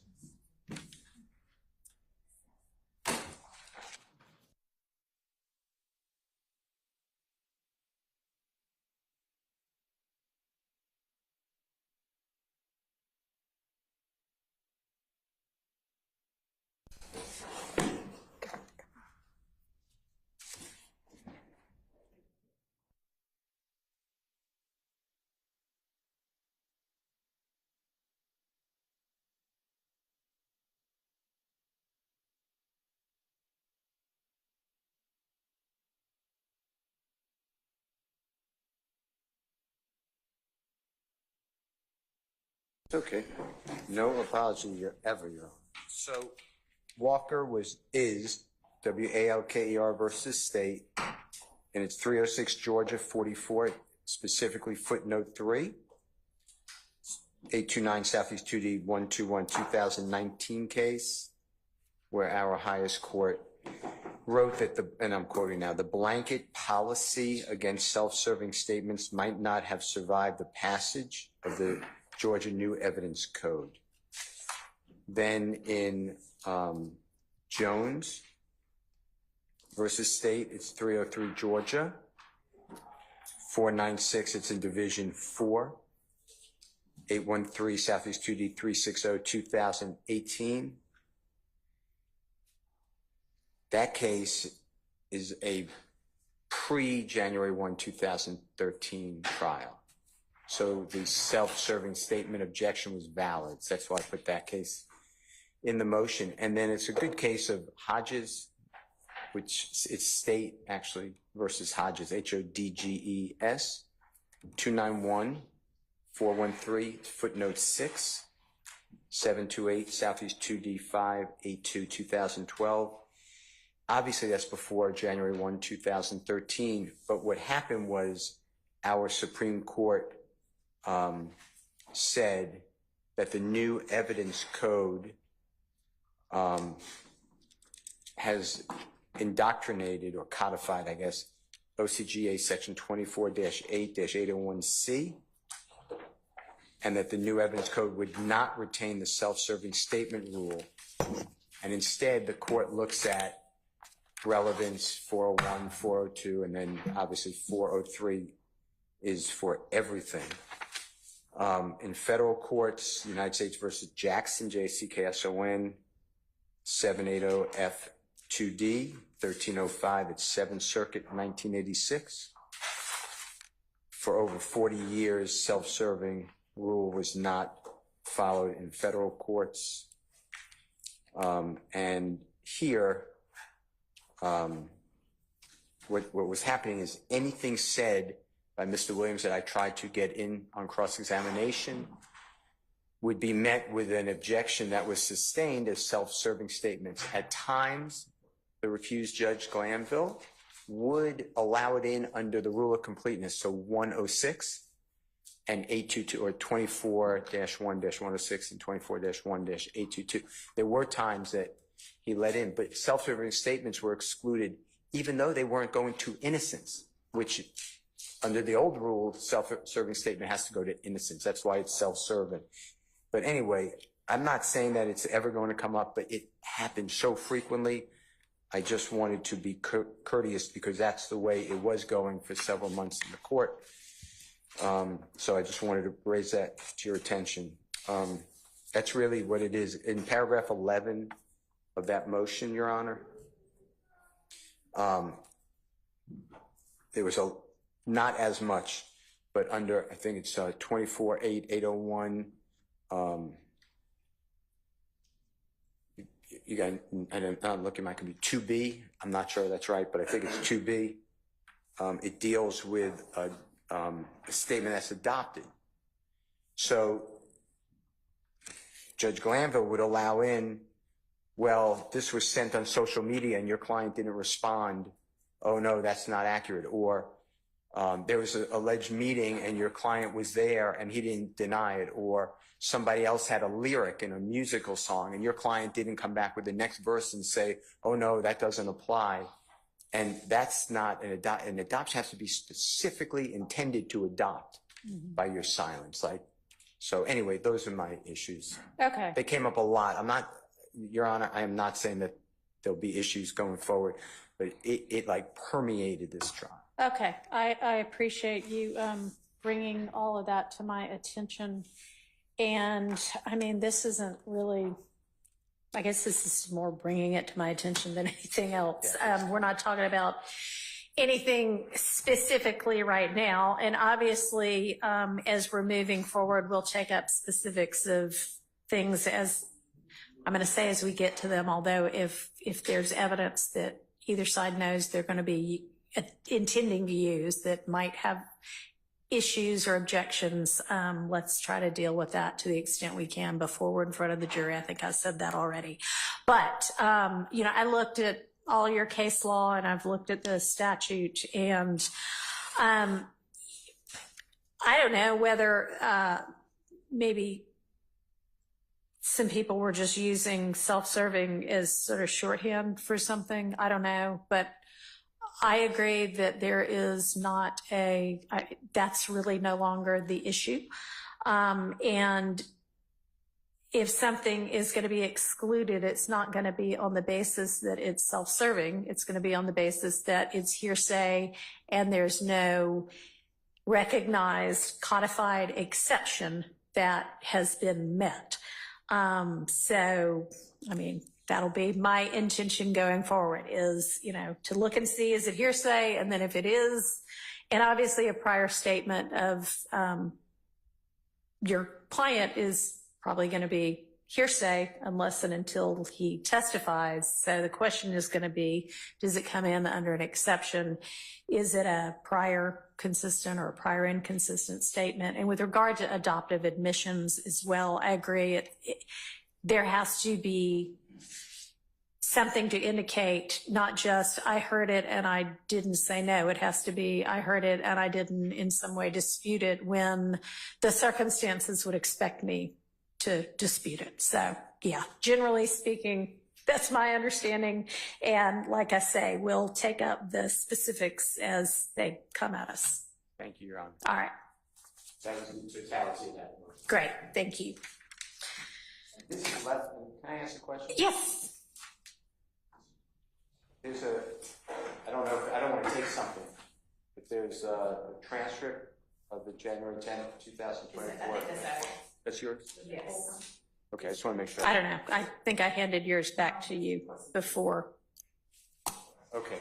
So I handed, or through my staff attorney, handed you back your copy. I don't know what that is. Okay, understood. All right.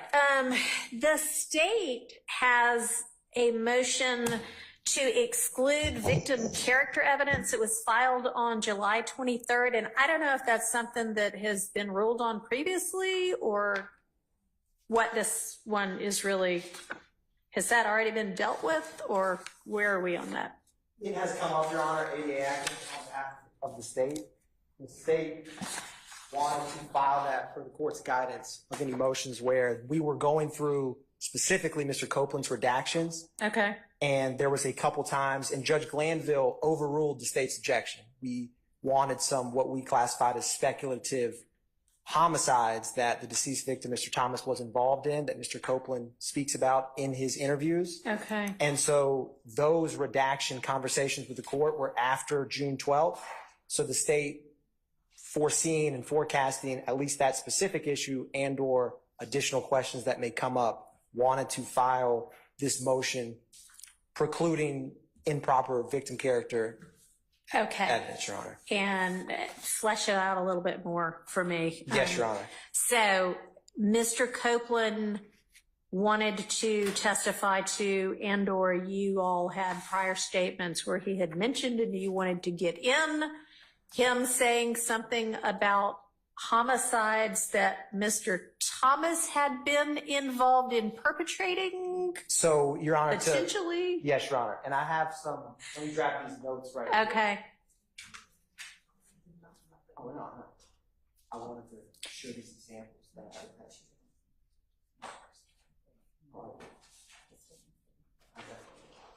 So, Your Honor, I printed some examples where Mr. Copeland, this was what the state wanted to keep out.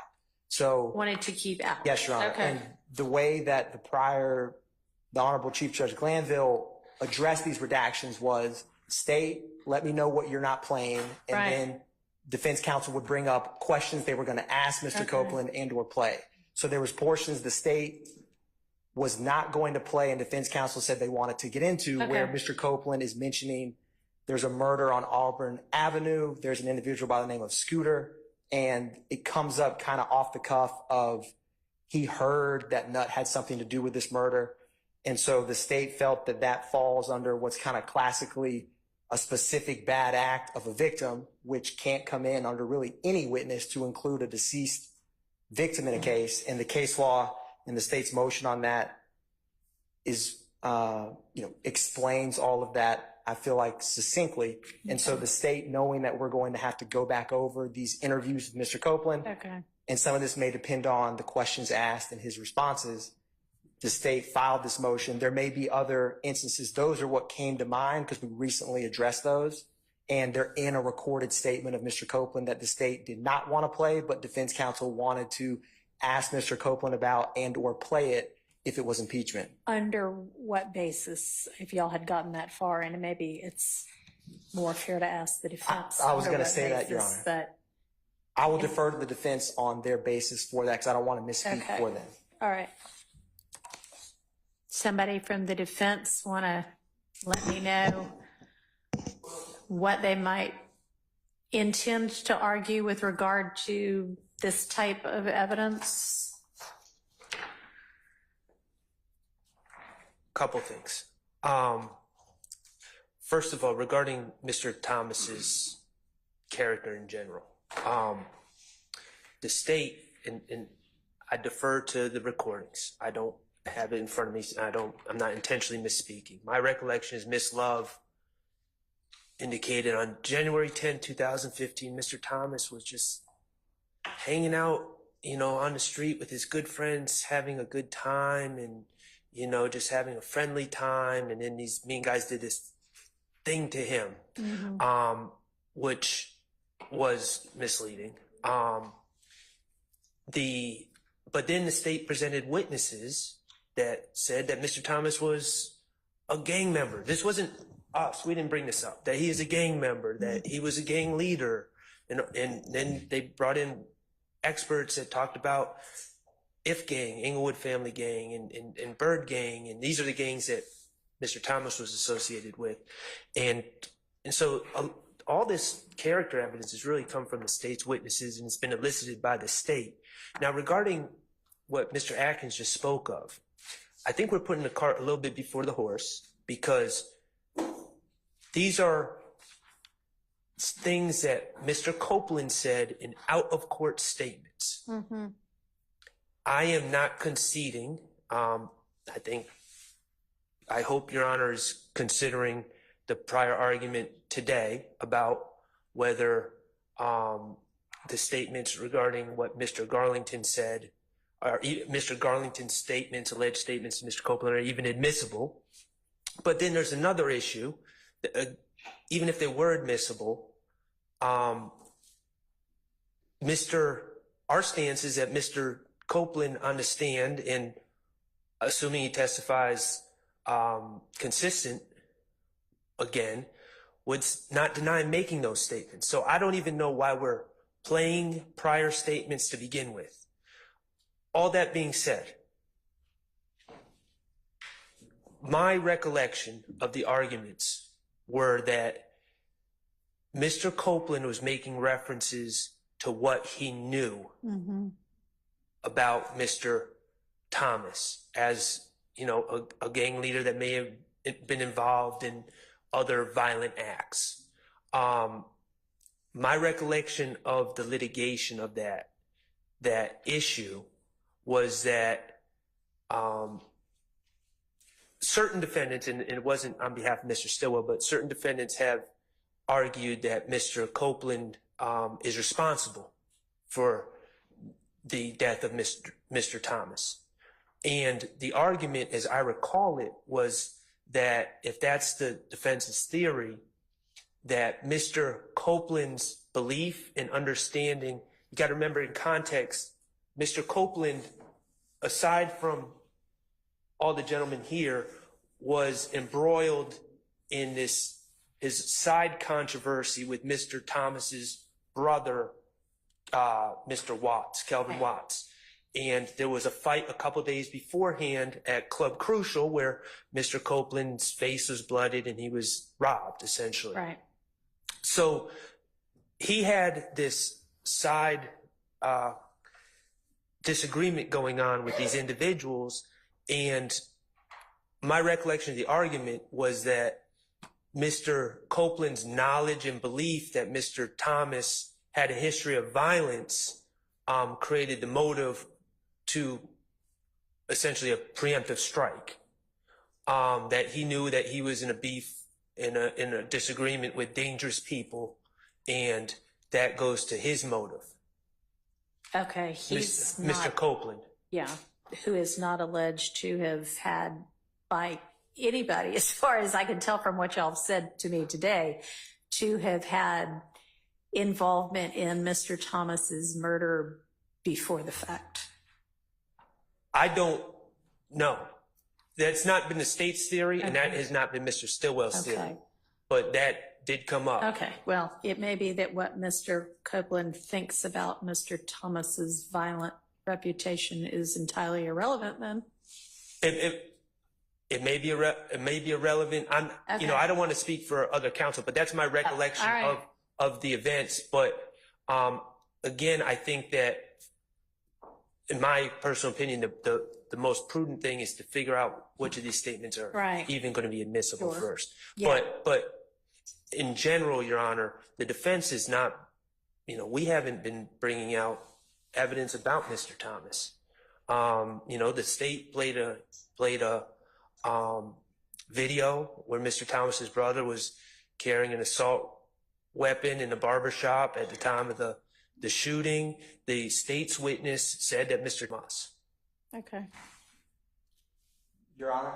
Yes. I wanted to briefly, if the court would permit, I found my notes just to give the court some examples. Sure. So these are from my notes, so the time hack should be pretty close. But for example, in the January 28, 2015 interview of Mr. Copeland at Atlanta Police Department headquarters, right around 7:48:13, which is the time that evidence reviewer uses, Detective Dennis asked, "What do you know about Nutt having anyone else out there?" I might have missed a word, either killed. There was some alluding to that. And Copeland, I have, says, "On Cleveland, don't know much about it. What about the boy on Auburn?" And Copeland says, "Who? Scooter?"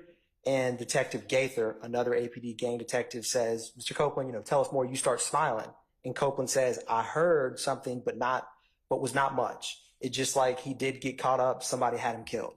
So it's that kind of, in the state's opinion, speculative examples of specific conduct. And that's why in the state's brief that I know the court has reviewed these briefings, a April 2024 Supreme Court of Georgia case, Ward v. State, 318 GA 884. I used in Ward, it's dealing with kind of the outer limits when someone's claiming self-defense.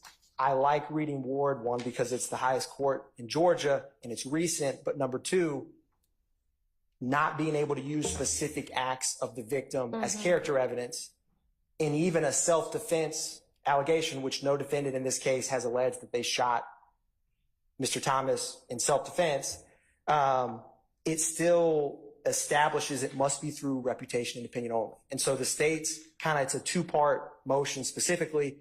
Character of the victim is rarely relevant in a murder trial. And two, if it is relevant, it has to be through reputation or opinion on some salient issue.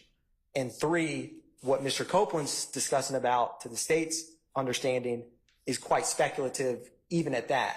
But the state's position is specific bad acts, which murder, I can't think of a more concrete example of a specific bad act of a witness or a deceased victim than murder. So speculating about that, the state feels that's just classic improper under 24-4-404 and 24-4-405 alpha. Okay, well, I plan to follow 24-4, 404, and 405. That's about as much as I can say about that right now until we get into specifics either. All right. But thank you for at least fleshing it out so I understand what we're talking about. All right. The state has a motion to compel defendants' compliance with the reciprocal discovery obligations and to exclude evidence intentionally withheld and not timely disclosed. And I had via email asked specifically as to the authorship of this particular motion, and to have whomever authored this motion be present in court.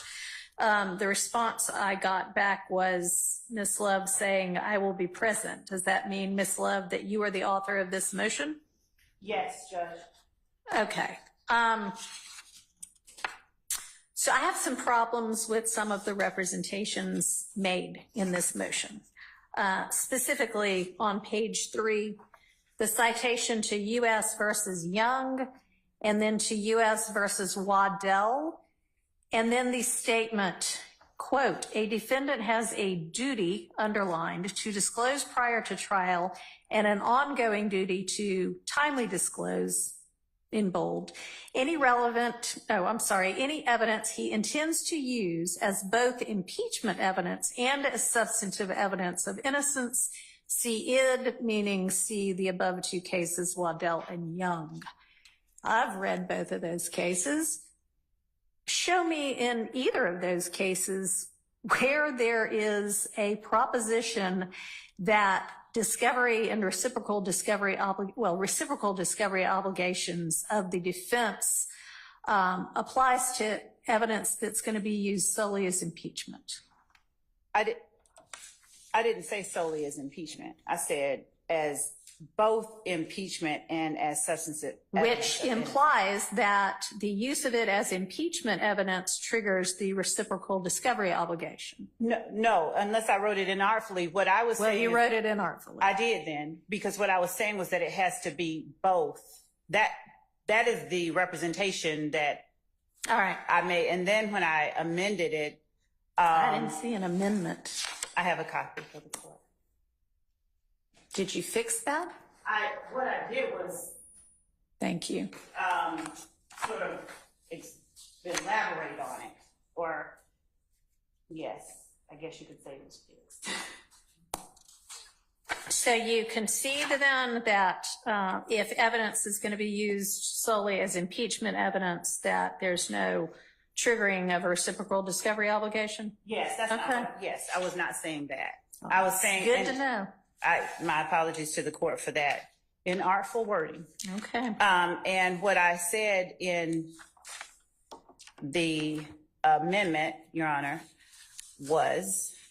Did you email the amendment to my chambers? I did. Okay. Yesterday.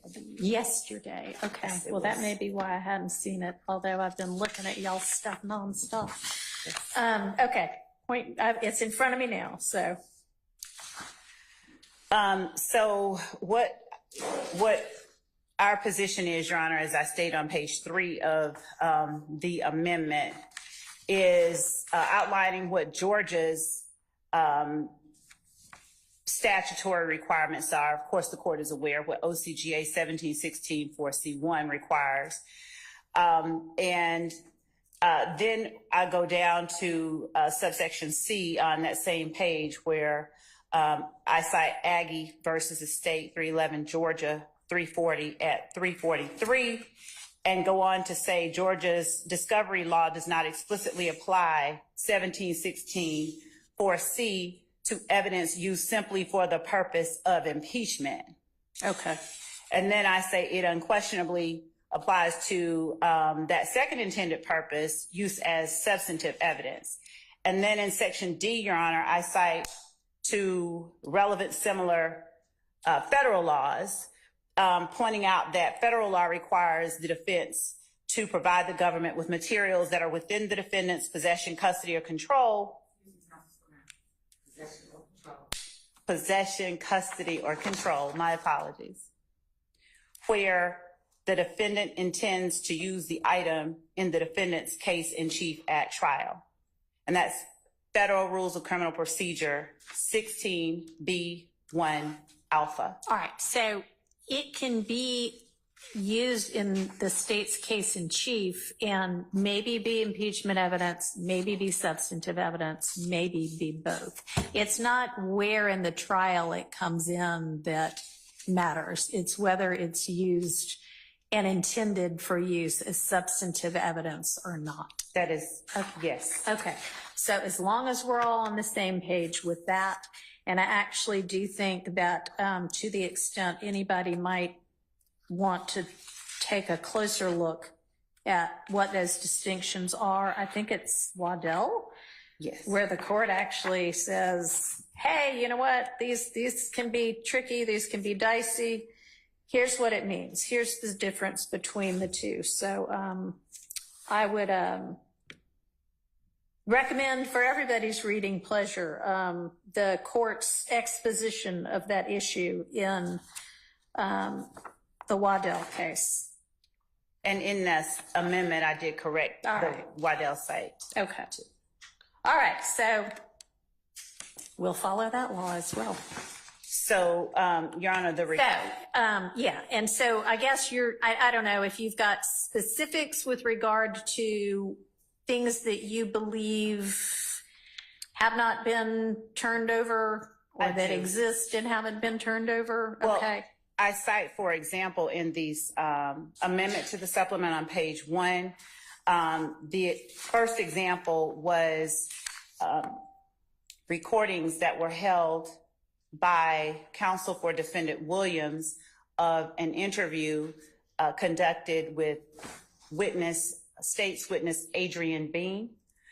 The evidence that was shown at trial was that Mr. Bean was a co-conspirator with defendant Williams in an intrinsic armed robbery. The state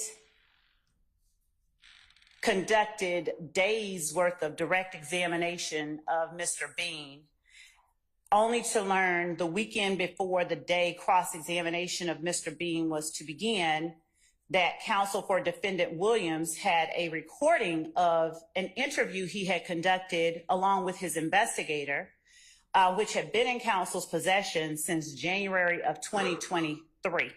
Okay. In which Bean claimed that defendant Williams was never involved in the armed robbery, and in which Bean claimed that the police told him to put defendant Williams in the crime. Mr. Williams presented this statement not just as impeachment evidence, but as substantive evidence, and further based upon information provided by Bean to the state upon information and belief. The recording that was given to the state was only a portion of the recorded statement at issue. And we do not have, if there are further statements, if there are further recordings, we don't have them. We've not been offered them. We don't know what they consisted of. Another example is defendant Williams has asserted verbally that he is in possession of a video recorded statement of the witness currently on the stand, in which that witness reportedly asserts, "We killed Nut," referring to Mr. Donovan Thomas. The state is not in possession of any such recording, is unaware of the existence of one, but as I stated earlier, Mr. Williams has asserted verbally that he has such a statement. Mr. Copeland, as I stated, is currently on the stand, and the state has not been given any such recording or been privy to or been able to review any such recording despite a specific and direct request for it. We assume that Defendant Williams intends to use the recording, if one even exists, not simply for impeachment purposes, but as substantive evidence.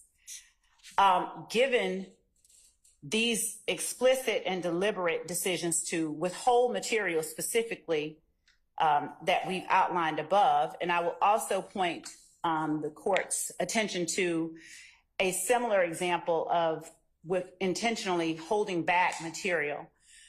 There were jail recordings of the witness on the stand now, Mr. Copeland, that apparently Defendant Williams has had in his possession for quite some time, long before Mr. Copeland took the stand.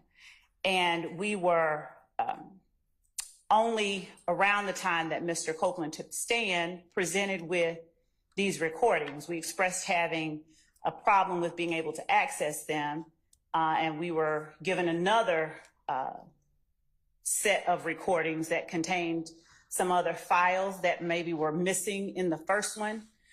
But the withholding, the deliberate withholding of these items is what has prompted the state to ask the court for relief here. We are not asking the court to exclude late, disclosed discovery. That's not what we're asking for, but deliberate intentions to withhold information that a defendant intends to use both as substantive and impeachment at the same time. Evidence. We are asking for the relief that we have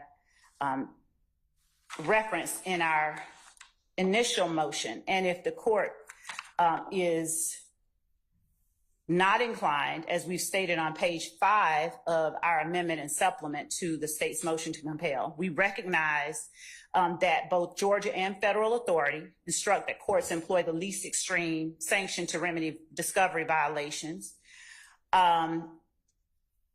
If the court deems exclusion of a particular piece of evidence too extreme, the state requests that the court issue an order directing defendants to permit the state to inspect and copy any and all material that a defendant possesses, which the defendant intends to admit as substantive evidence, even if the material is also impeaching of a witness, and directing that where the proffering defendant intentionally withholds such material, that it be admitted, if at all, solely as impeachment evidence, and with a limiting instruction prohibiting the jury from considering it as substantive evidence. All right.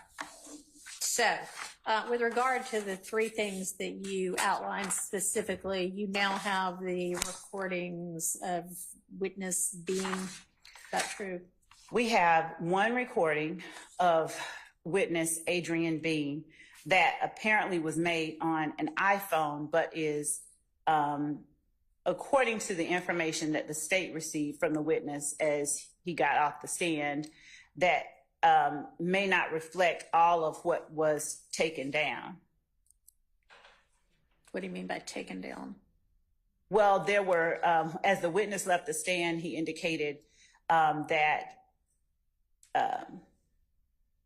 and actually on the stand, he instructed Mr. Steele to keep it 100, implying that that's not everything. In other words, that what we were hearing was not everything. The recording itself was kind of degraded, and we were not, it did not appear to be one pulled directly off an iPhone the way that an iPhone would the quality of an iPhone recording would be. And I apologize to the court, but there was one more instance. D'Angelo White was a witness that the state put on the stand, who represented to the state that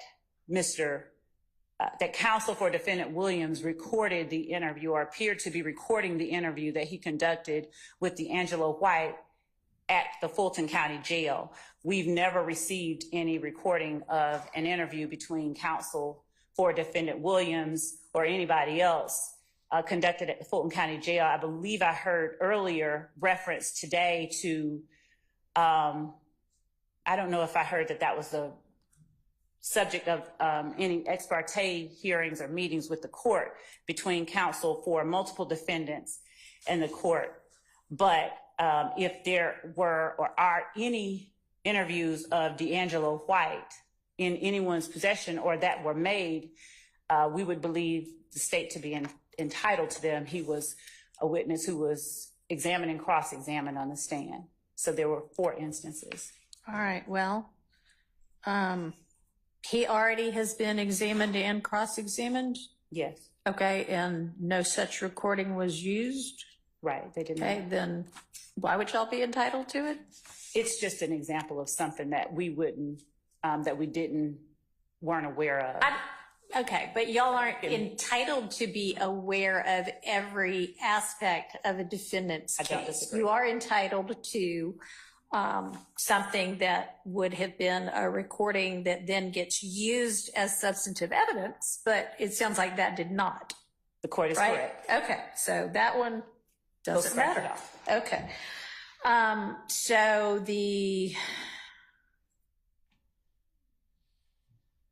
Mr. Williams saying he has a video recorded statement of Mr. Copeland saying we killed Nutt, which he might want to use as substantive evidence, as well as any jail recordings of jail calls of Kenneth Copeland, I guess, with anybody, I would assume. And we have been, y'all got all of those too, right? so we have been provided, these were not jail call recordings from the Fulton County Jail. Okay. They were from a different, but we've been provided, according to defendant Williams, counsel for defendant Williams, we've been provided all that they have. Okay. And so if that is the case, then there is no further issue. Okay.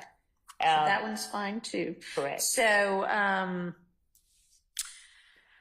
Mr. Steele and or any other defense attorney, if you have recordings or statements or anything like that you intend to use as substantive evidence, whether it is in a case you might present later or the state's case, I think you know this, but need to disclose that to the state. Now, if it just comes up at the very end that, oh my gosh, I didn't know I was going to use this, but now I think I want to, then we might have to sort out whether that's in fact what's going on or not. But I expect everybody to abide by their discovery obligations. If I end up making a determination that somebody is willfully failing to abide by those obligations, then I will consider sanctions. But I would hope at this point, and with what I've already heard, I haven't really heard anything that I find alarming and improper.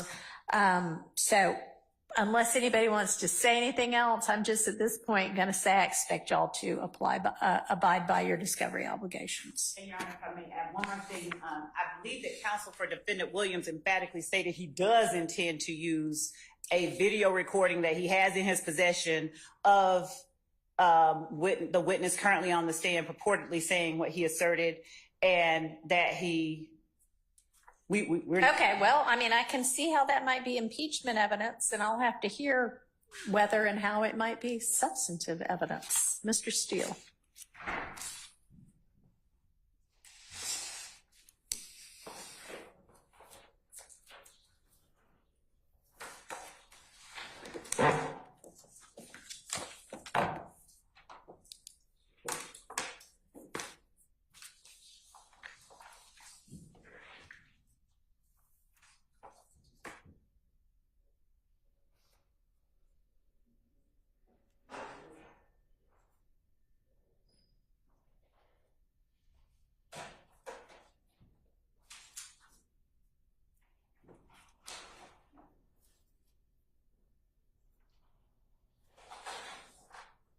May I have 1 second, Your Honor? Sure.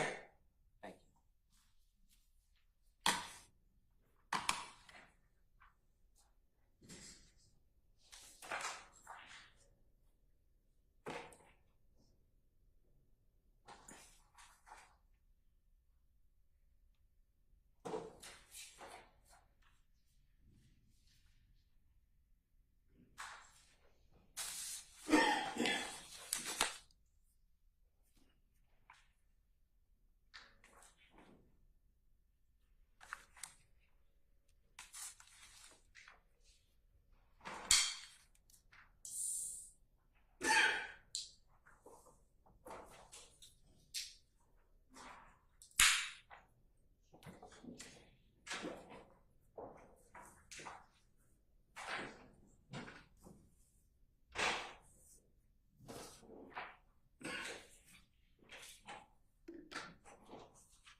This is a long second, Mr. Steele. No, hopefully it'll be worth it.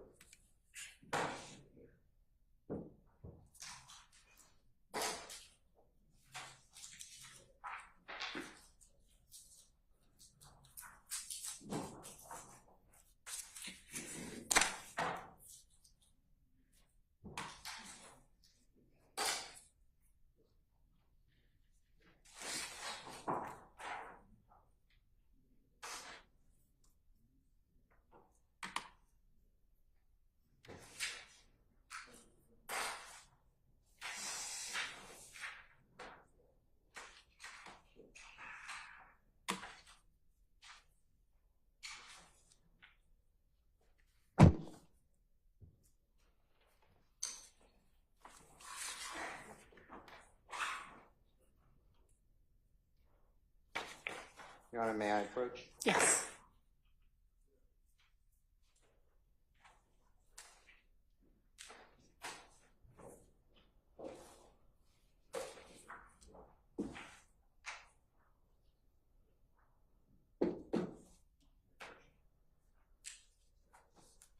Thank you.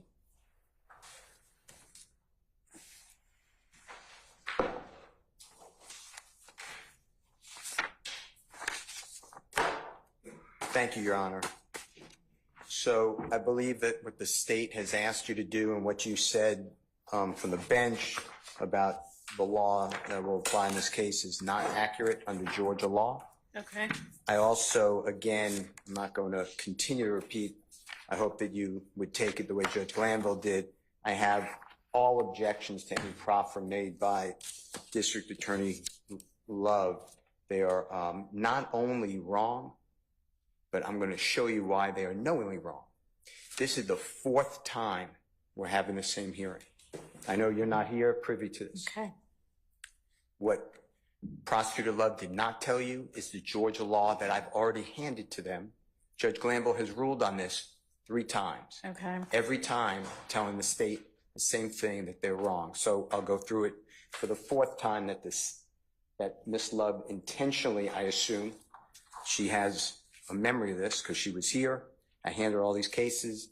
So I assume that she's doing it intentionally. First of all, what she has told you about the case in your reading of Waddell is not accurate. The original case that the state is using is a case from the 4th Circuit called United States versus Young. Young is what Waddell talks about. Okay.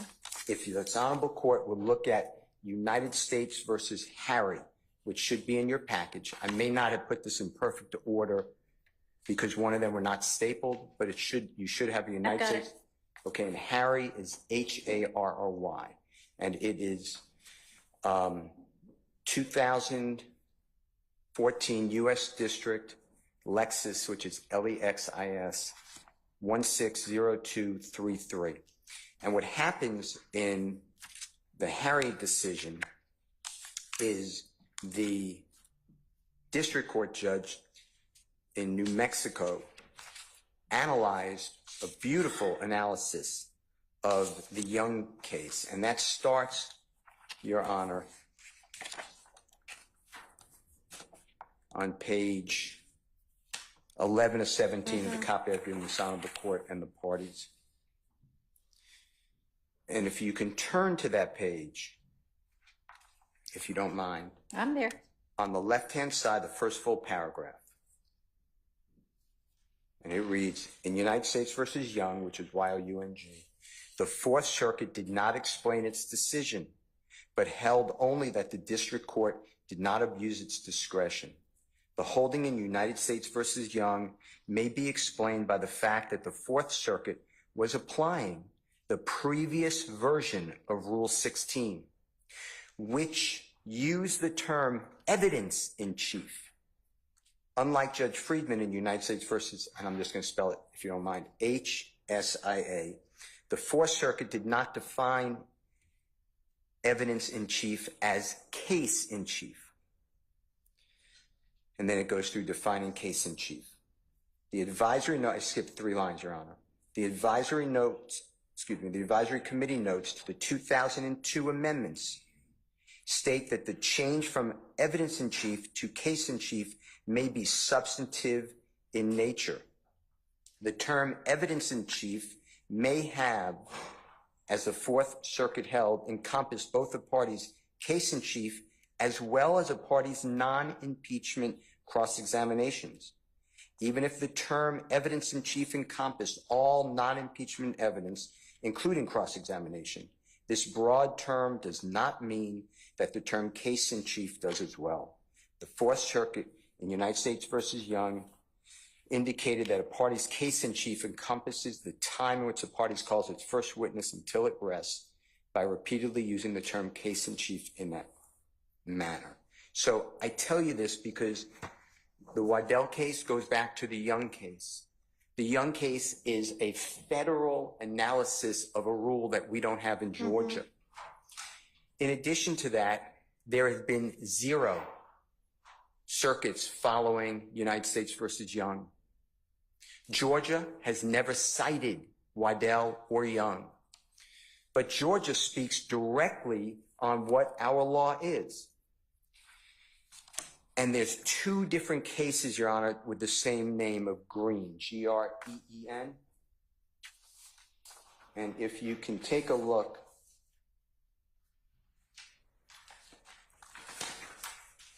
at the most recent Green case, which you should have in your package. Yes. And for the Honorable Court Reporter, this is going to be Green, no E at the end, and it's 368 Georgia Appeal 74.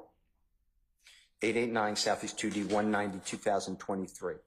And what the Honorable Judge Pipkin, which is Pipkin, states, and Your Honor, you could look at, if you don't mind, at this case in page 3 of 5 of the copy I've given the parties. And this Honorable Court, footnote 3 is at the bottom left. And it reads, we also agree with appellant. This case was reversed. So let me just take a step back, if I may.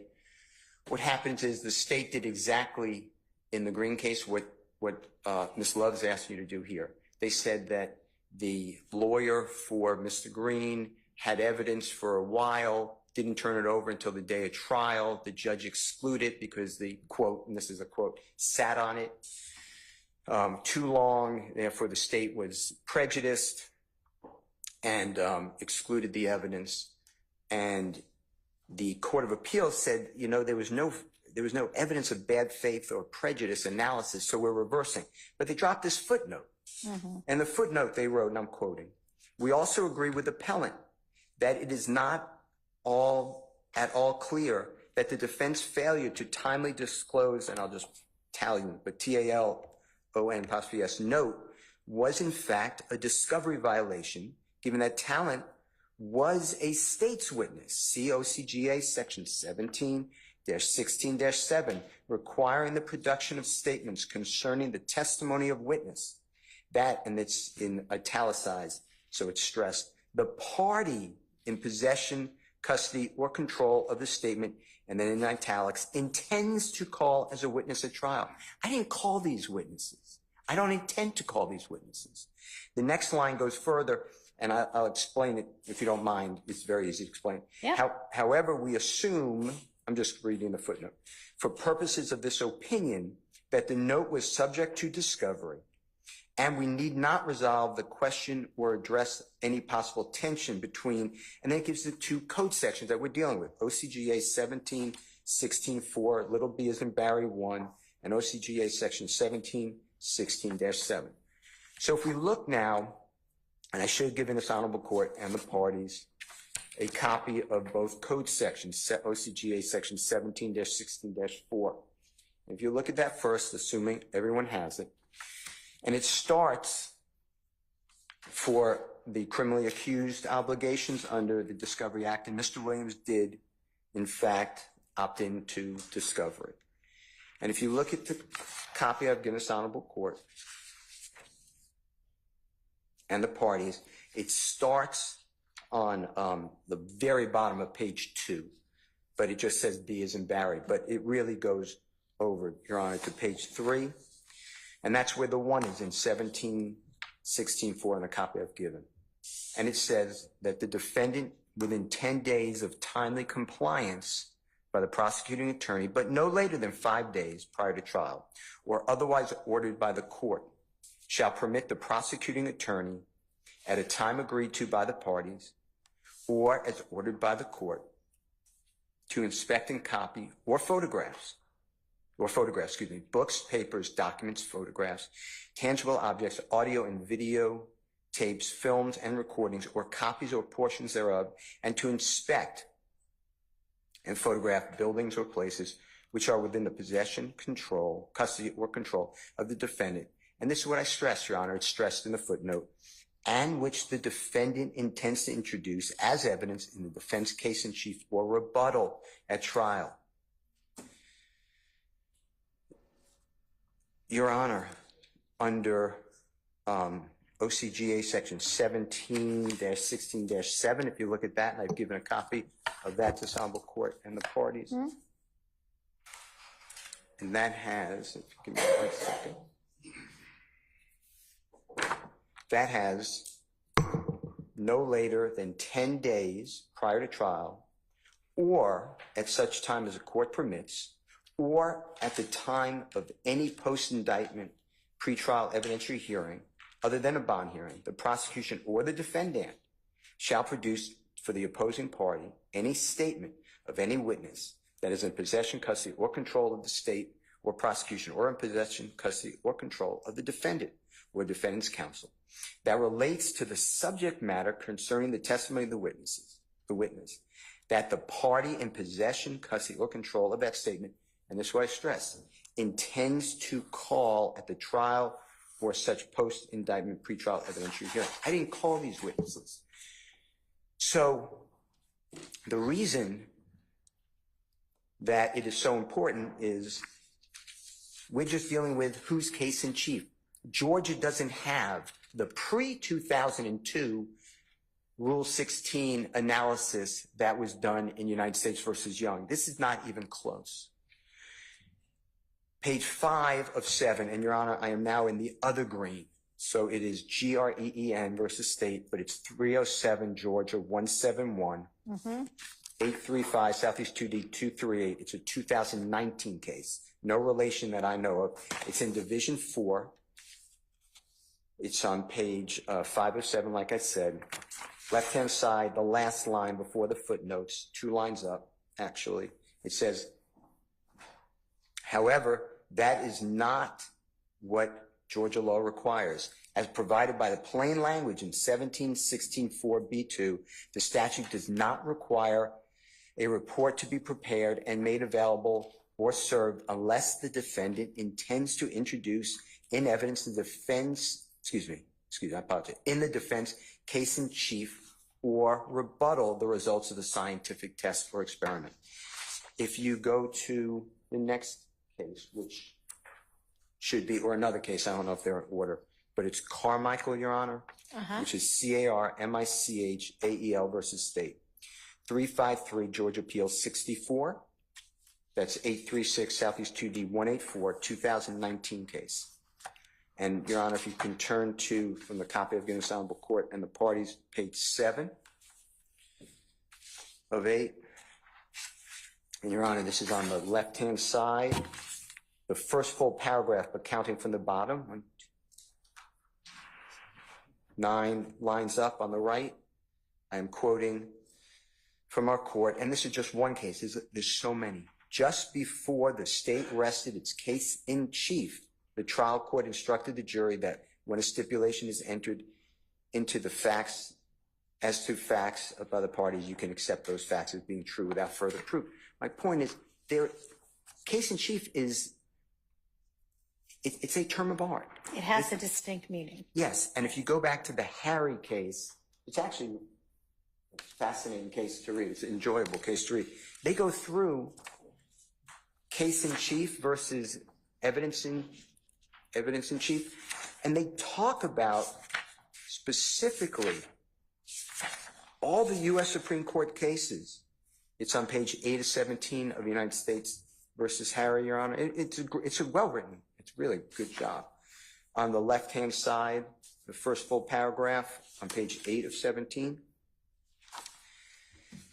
And the district court in New Mexico wrote, courts have repeatedly used the term case in chief to refer to the part of the trial between the time that a party calls its first witness and when it rests. And then they go through all these United States Supreme Court cases that talk about that. I mean, it's not even an issue. So I, for the fourth time in doing this, the state then has, or the court said that wants to know about Waddle. Waddle is different. Waddle specifically, and I assume that you have the case because I heard you refer to it. If not, I can get it. I do. So in United States versus Waddle, which is WADDELL, and it is 2016, 2006 in U.S. District, which is DIC period, Lexus, LEXIS 68748. It was decided and filed on May 25, 2016 by the District Court in Southern District of Georgia in the Savannah Division. Your Honor, if you go, and I'm not saying we have the same copy, so this is on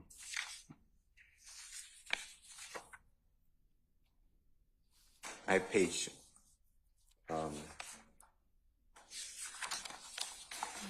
maybe what page of the slip opinion? I'm trying, I think it's page 11 is what I'm looking at. It starts out with one final point. Okay. So the Waddell case, the judge said, no, you don't have to give it over. But if you're lying, that's, I think, I'm not saying that's right. Now I read it. Yep. Then you're going to be in a lot of trouble or something to that effect. But what happened in the issue in Waddell was they were talking about a statement given to the accused before the indictment. So it wasn't done under the auspices of work product, where the lawyer goes out and interviews witnesses. What Ms. Love tries to do is, I would have a chilling effect. I interviewed every witness that would talk to me. I interviewed everybody. And what Ms. Love is saying is, give me your work product. If I'm not going to use it, the way I understand the law, unless you tell me differently, I'm not giving it to the state. So That's my understanding as well. So when she says, Mr. White, and I heard what you said, they didn't use it, why would you ever get it? That's exactly right. I hardly cross-examined Mr. White. But the state is telling me to give it. They went so far as Ms. Love called our investigator and tried to get involved and break the attorney camp. She told our investigator, she can call me, give me any recordings that you have of Mr. Bean. Now, the investigator's skilled. So he must have said, I wasn't on the phone. But Ms. Love then reported it to Judge Glanville, who said that was appropriate. He shouldn't have given you anything. Said, Mr. Steele's investigator's obstructing us. This is so wrong of the prosecution. 4 times I've given the same case. 4 times I gave that Green case. 3 times Judge Glanville ruled.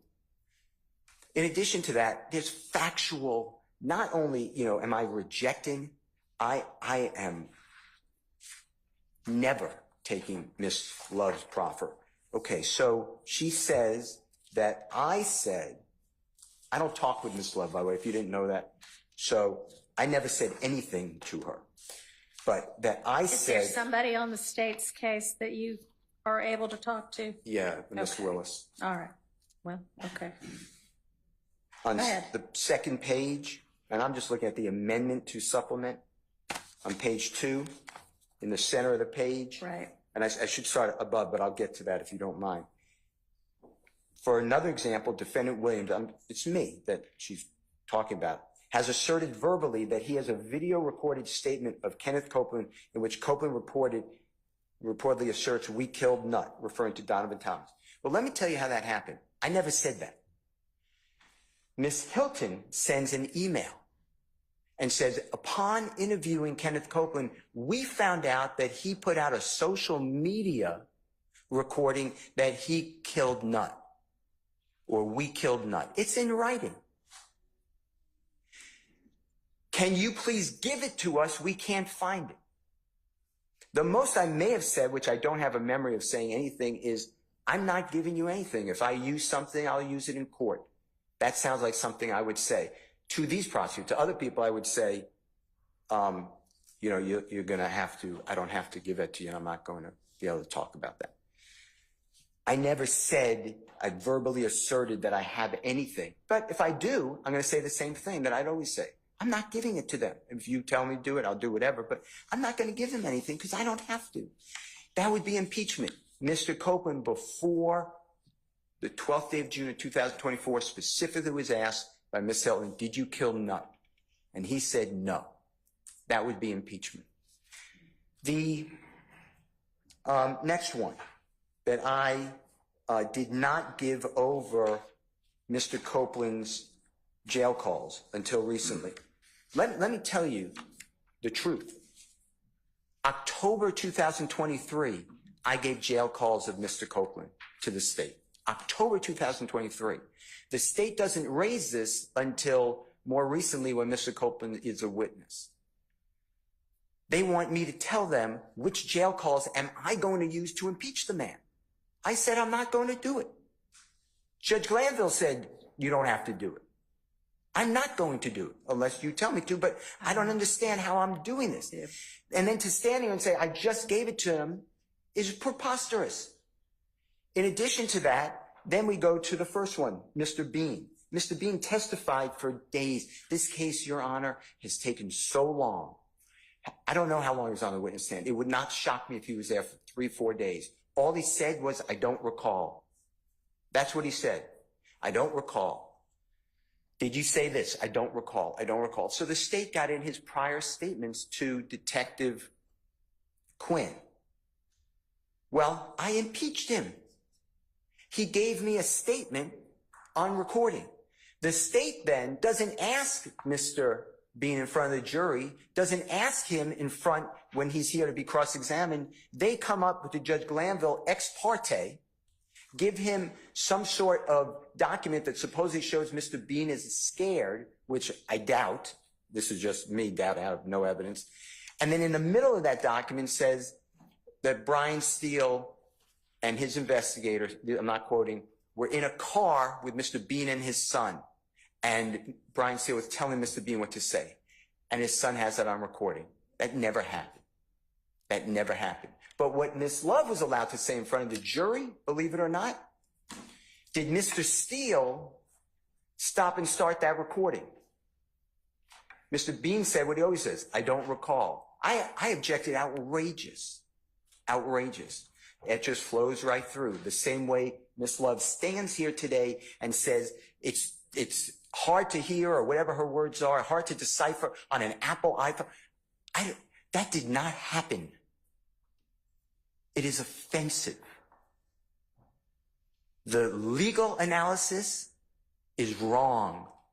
There is no distinction in Georgia on substantive or impeachment. What you were told is wrong. And this lawyer knows it because she sat here in court and I did the same thing without being tempered.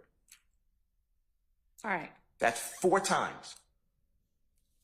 Thank you for clarifying that. Your Honor, may I briefly respond? Yeah, when Mr. Steele clears the area. Yeah, go ahead, Ms. Love. Thank you, Judge. Do you have any Georgia law that represents what you have asserted in your motion and amended motion? Your Honor, that's just it. I have been clear in my amended motion, and Which to the I extent that it just wasn't. got a copy of. Yes. Okay. And also, I just want to say that no Georgia law that. right, Georgia law does not define. It does not define case in chief. It does not break it down. We all know what a case in chief is. Don't we? I think we all know what a case in chief is. Is there any support for your assertion that reciprocal discovery is required based on the concept of substantive evidence? Your Honor, what I have said and what I maintain is that, one, there is an absence, and I'll point the court to 3 different cases, Harris versus the state, 314, Georgia 238 as one. And these are just instances. 238? What did you say? Yes. Okay.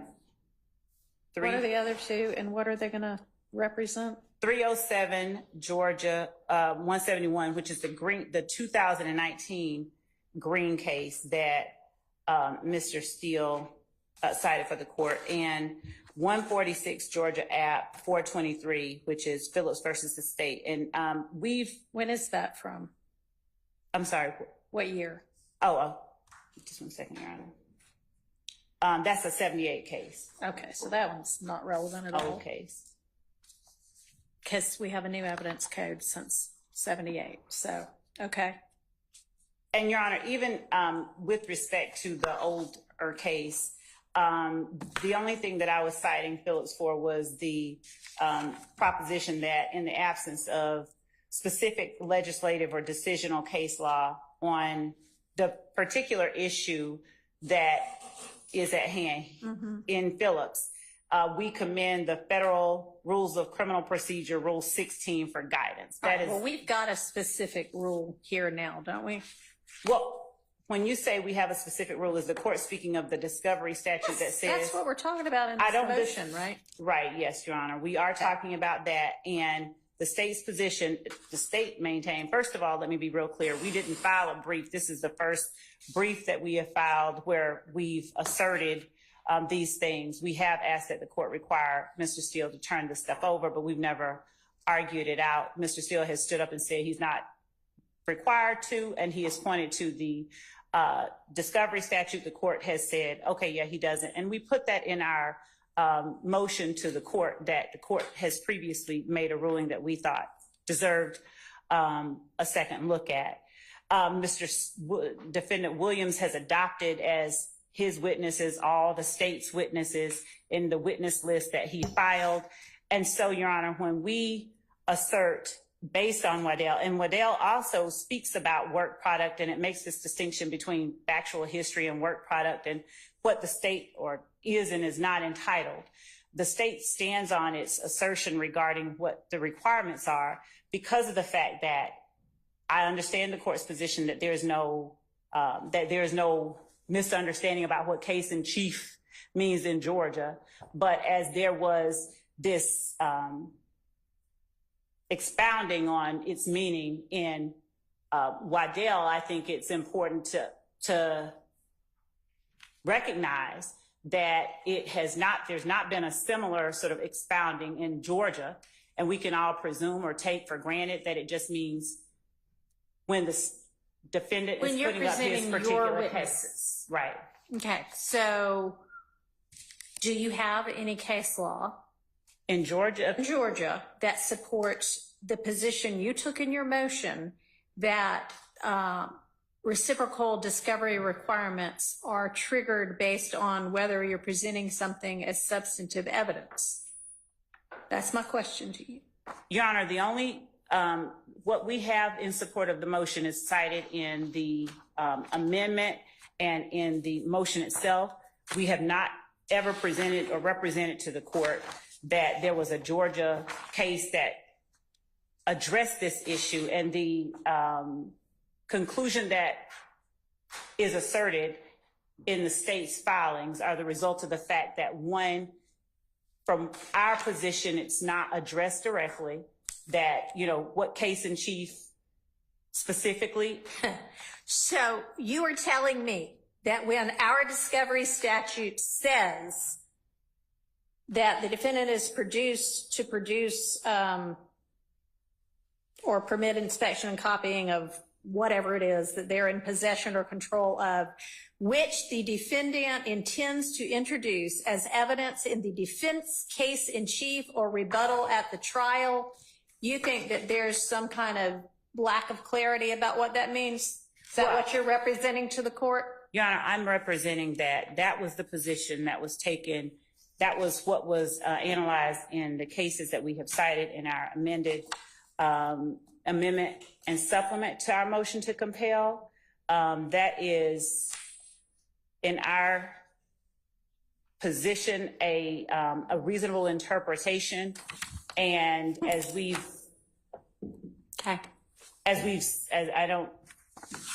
said in our filing, Your Honor, there was the requirement in Waddell that anything that was within the defendant's possession, custody, or control, where the defendant intended to use the item in the defendant's case in chief, that be turned over. The Waddell court, Your Honor, in analyzing the meaning and understanding of case in chief, as the court correctly pointed out earlier, said that if it is going to be used as both impeachment and substantive evidence, that constitutes case in chief. From there, we made the assertion, the state's position, that if the defense intends, because there's nothing in Georgia law that analyzes it at this level, if the defense intends to introduce evidence as both impeachment and substantive evidence, then they have a duty to disclose it. And that is the origin of the state. That is the basis for our position. And have you heard Mr. Steele argue 2 or 3 times before that that's not at all what Georgia law means? We've not made this argument before. So I don't mean in writing. Y'all have not had any discussion whatsoever in front of Judge Glanville about. As I have said in my motion, Your Honor, what we have argued, the state has said, Your Honor, they have a duty to disclose this. This is stuff that we are entitled. And Mr. Steele has said no, in citing the Georgia statute. He said we do not. I have never asserted, I've never made this distinction. I've never said that case in chief means if it's being presented as impeachment as substantive evidence. I've never made that. I've never made that argument in a written or oral filing. Okay. All right. Well, I would like for you to take your duty of candor to the court with a little bit more seriousness in the future, Ms. Love. Respectfully, I take it very seriously. Okay, so anyway, we'll be abiding by the discovery requirements set forth in our statutes. And Mr. Steele, thank you for the clarification.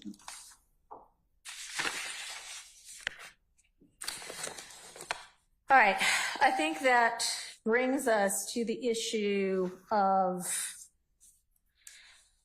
when we first met, Mr. Shart had suggested that there might be, well, I don't know if it was Mr. Shart or Ms. Love, honestly, one or the other of you. We discussed the possibility that there might be outstanding discovery that maybe actually was required to be produced that either was missing or just hadn't been talked about. And I wanted us to kind of go through in detail what it is that everybody thinks maybe the other side has that they're entitled to that they haven't gotten yet. So are we in a position to be able to do that now?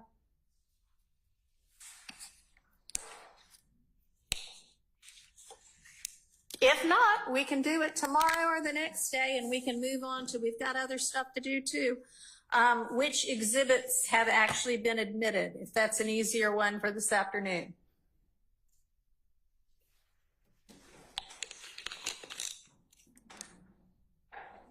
Which would y'all rather?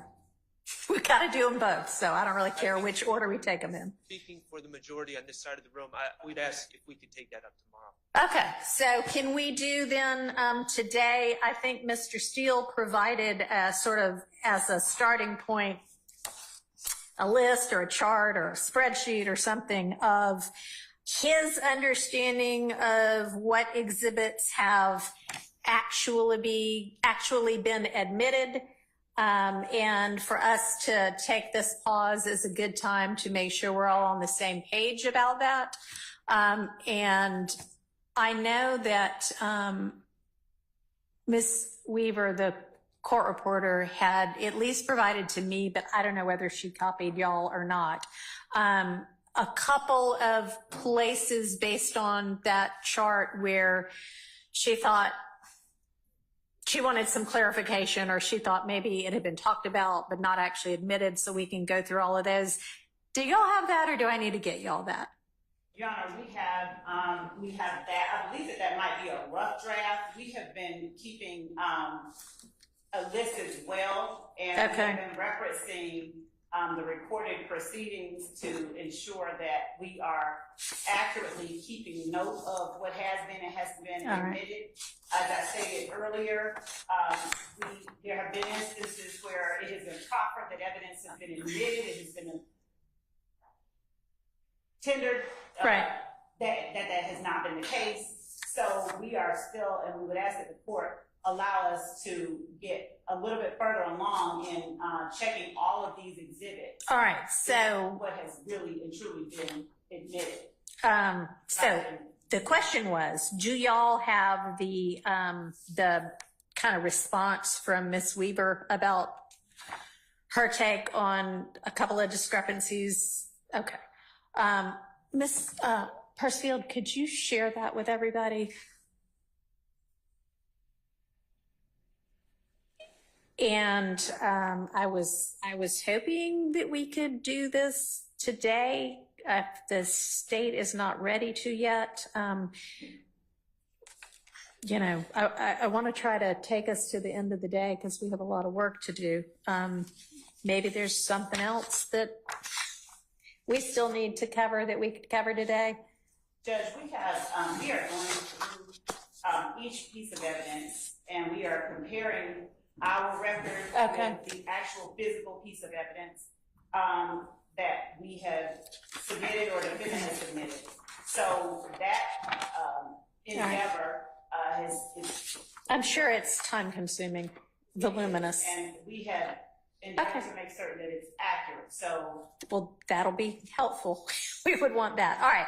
So, Ms. Persefield will email out to y'all all the couple of comments that Ms. Weaver, in her looking back, believes might be inaccurate on the chart that Mr. Steele has put together and shared with everybody. So y'all can take a look at that. We can deal with it tomorrow.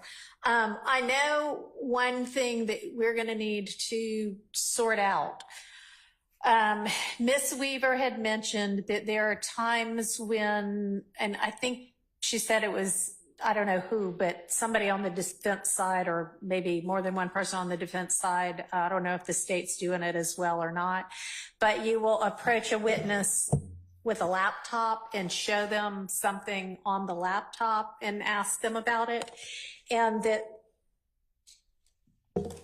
it is difficult for the court reporter to then sort out what was that exhibit actually. And I don't know if anything has been admitted that way, but I do know that the prior judge, there is an administrative order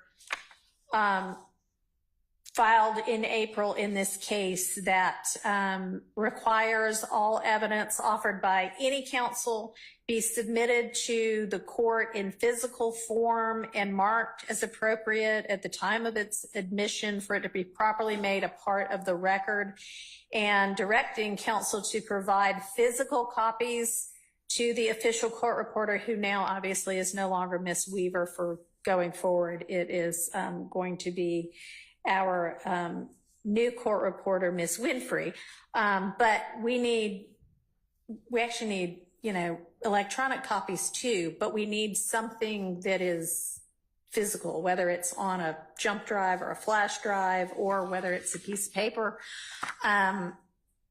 There's no way for the court reporter to capture sort of, I guess, a screenshot, unless y'all take a screenshot of the screen that you're showing the witness and then give that piece of paper or electronic file to the court reporter. That would be fine, but there has to be something that represents whatever you showed the witness on the screen, okay? Does everybody understand? Anybody have any questions about that? Okay. So we can take up tomorrow, after y'all have had a chance to look at it, the couple of issues that Miss Weaver's got a different record than what Mr. Steele does.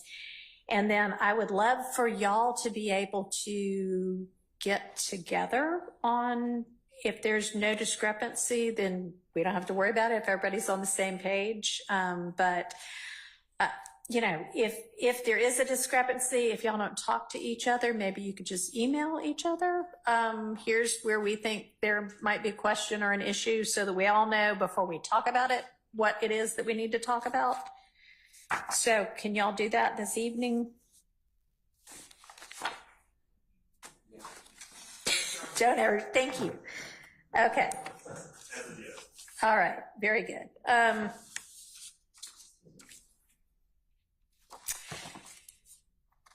All right, the state has provided an updated witness list, which is still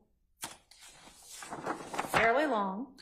And I would like to know from the state, does that list include, is that just the witnesses that have been called yet that still need to be called, or does that include everybody, the witnesses who have been called and those who are still to be called?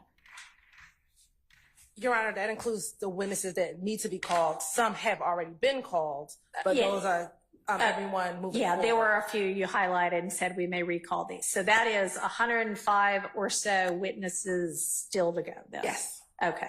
And is that with y'all narrowing it down and picking only the witnesses y'all need? Yes. Okay. Well, we'll see. But, all right, are there any other, we've got to figure out how we're going to deal with Mr. Copeland's sort of redo, but are there any other motions that I haven't gotten to yet today or mentioned today that are outstanding? I emailed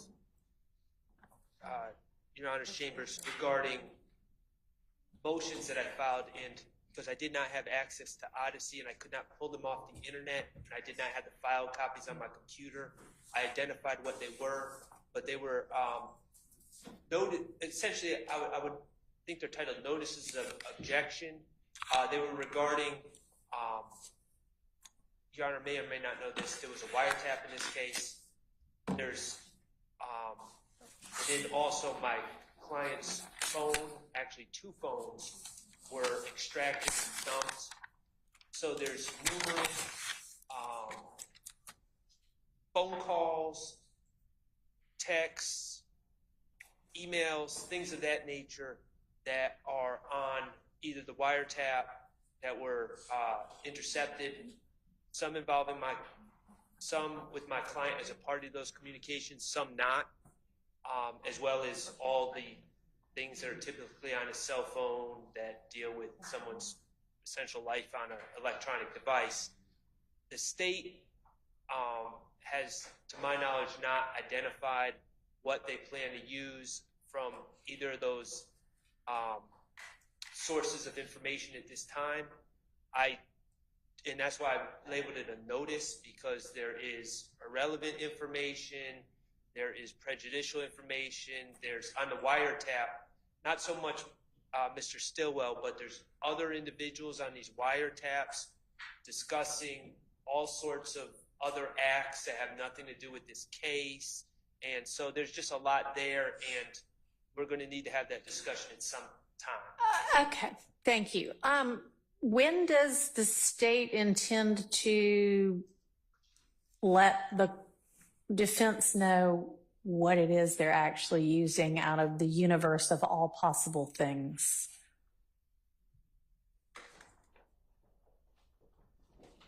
Your Honor, what I think that we have represented to the court previously is that prior to, I believe we had said at least the week before, because there is a large volume, to say the least, of calls within the jail calls and within the wiretap that are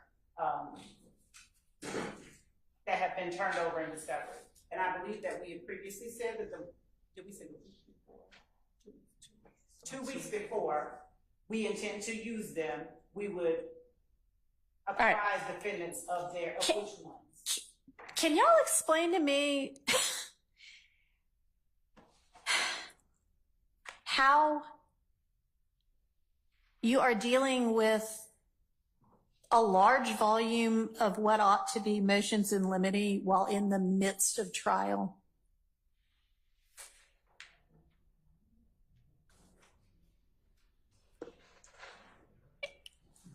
And still being in any way efficient with the jury's time? You're not, essentially. Okay.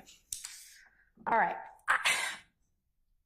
That's just not practical. I mean, we're going to change that going forward. And I'm not going to say I need you to know everything tomorrow, because I know it's a voluminous case.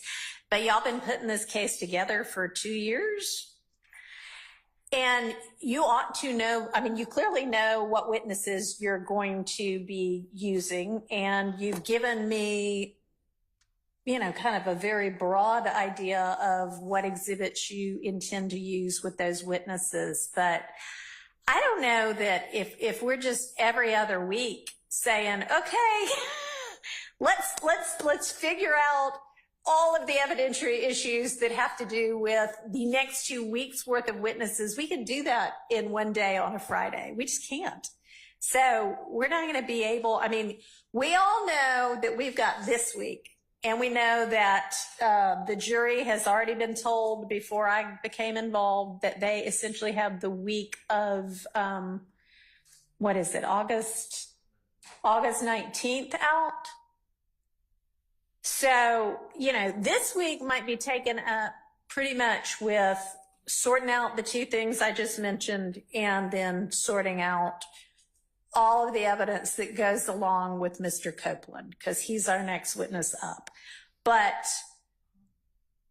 the week of August 19th, we need to be plowing through a whole lot of other evidence, not just what's coming up in the next 2 weeks. We need to be covering the next several months, which ought to be, frankly, the end of this trial by then. I mean, it should not take another 7 months. It shouldn't. Whether it does or not, I don't know. But so the state needs to produce in much more detail a much more winnowed down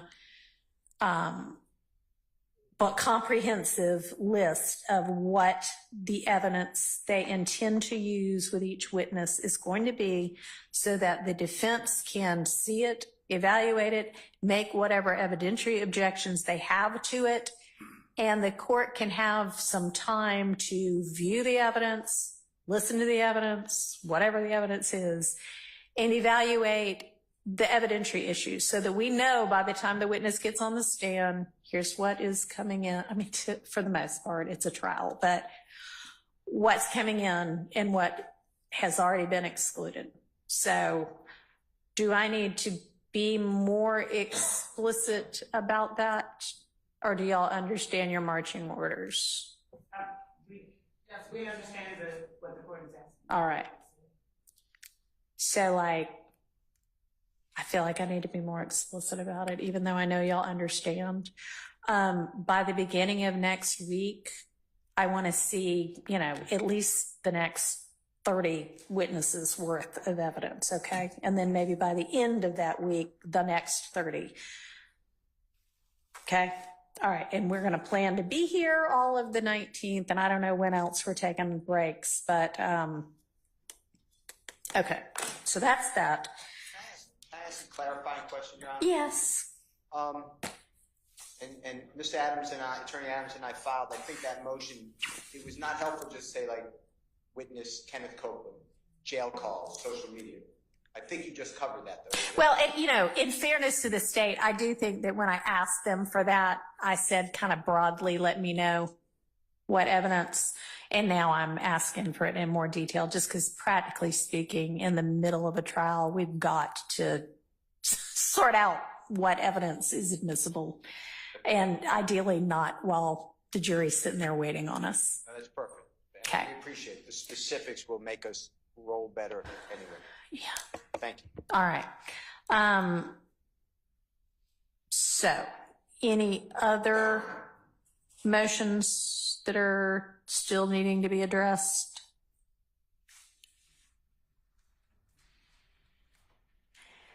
And y'all, it's 3:30 and I plan for us to do work until 5:30, and we can take a little break, but I'd really like for us to figure out something that we can make some progress on for the next 2 hours. So let's take a 10-minute break, be back, well, it's 3:34, be back at 3:45, and y'all think in the meantime, all right, what can we use this time productively to do?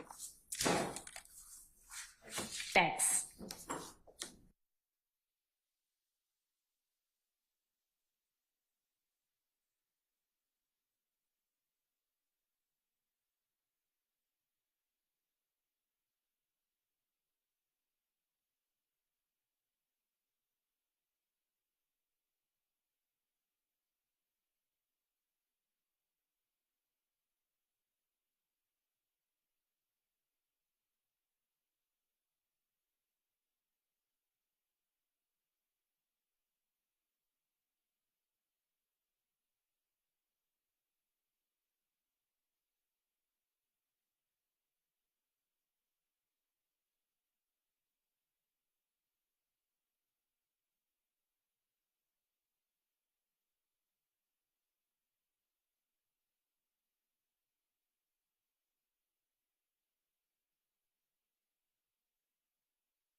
Only on one side, but not with me. But maybe I'm just coordinating. Maybe we'll get that back.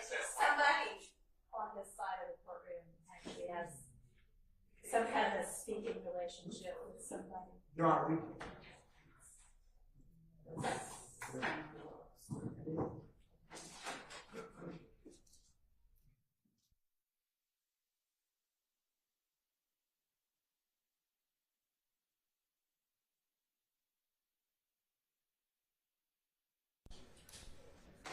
All right, attorneys, can I be back by the time I say be back, okay? Try to be back by the time that I say to be back. Yes, Your Honor. Thank you. There we go. Because I want to be efficient with y'all's time too. Okay, did anybody come up with anything else that we can be productive about today?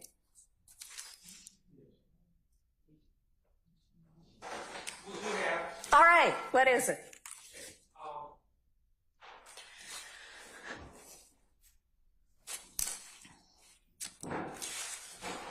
I don't think my mic works that well, so I'm going to come up here.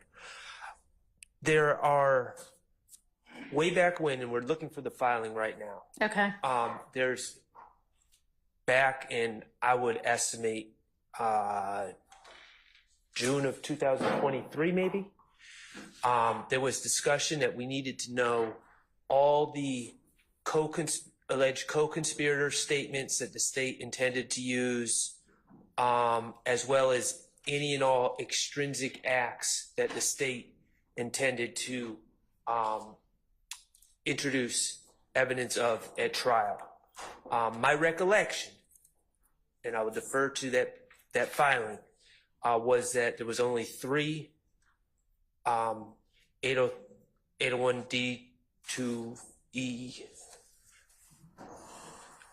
co-conspirator statements. Okay. There was only 3 listed, and then there was also a certain number of extrinsic acts that were listed. Throughout this trial, the state has gone past that list, and that has led to much delay and litigation and sending the jury out. So I think that's something we could discuss. Okay. What if that is the entire list, which I submit it should be, we could discuss that. Also, there are, and I don't know if this falls under the discovery that we were going to talk about tomorrow, we are missing the reports of many experts Okay. that the state plans to call, is my understanding. Also, Your Honor, there are, in this case, the state, I believe, has announced that they plan to call 5 different gang experts. And they've called 3 at this point, is that right? I believe that is correct. I believe Okay. it's 3. So maybe explore what, if anything, the other 2 are going to add. And not only that, but the state has announced the intention to call a few of them multiple times. Okay. So that is another issue that's continuously come up in this case. Am I missing anything from our list?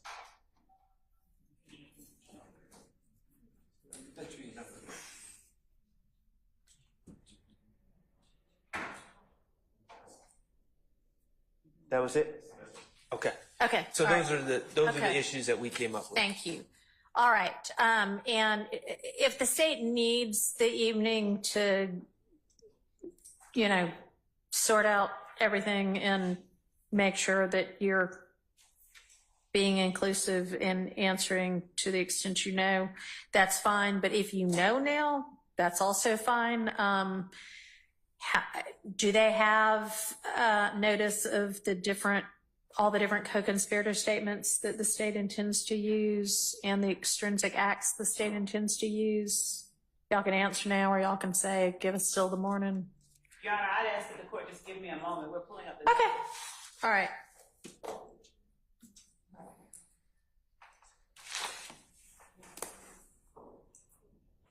And while y'all are looking, I'm just going to make a general sort of admonition to not the parties in counsel, but anybody that wants to come in here to watch this case that, and I mentioned before, but I don't know, I may have to mention it a couple of different times. I don't expect there to be frequent up and down, in and out. That's distracting. So try to keep that to a minimum. There shouldn't be any talking in court other than the parties maybe whispering between the attorneys and the clients in the court. If you're watching the case in here with us, and you need to say something to somebody else, step outside to do that. There doesn't need to be any it's just distracting. There's a lot going on and there's a lot to pay attention to. And when we've got other conversations going on, it's that much harder to focus on what we and I need to be focusing on. And I also want to make clear that the deputies in here have my full authority to manage this courtroom. So if they give you an instruction, you need to abide by it, okay? And I'm not talking about or to anybody specifically in here right now. Just some things I've noticed so far. And I, again, will probably make that announcement a couple of different times in the upcoming weeks so that everybody is clear on what the expectations are.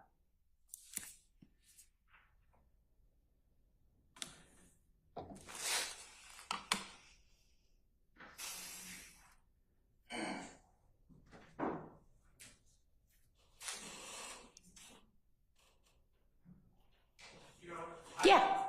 The co-conspirator statement notice. Who should I? To whom should you what? Send it? Ms. Percival.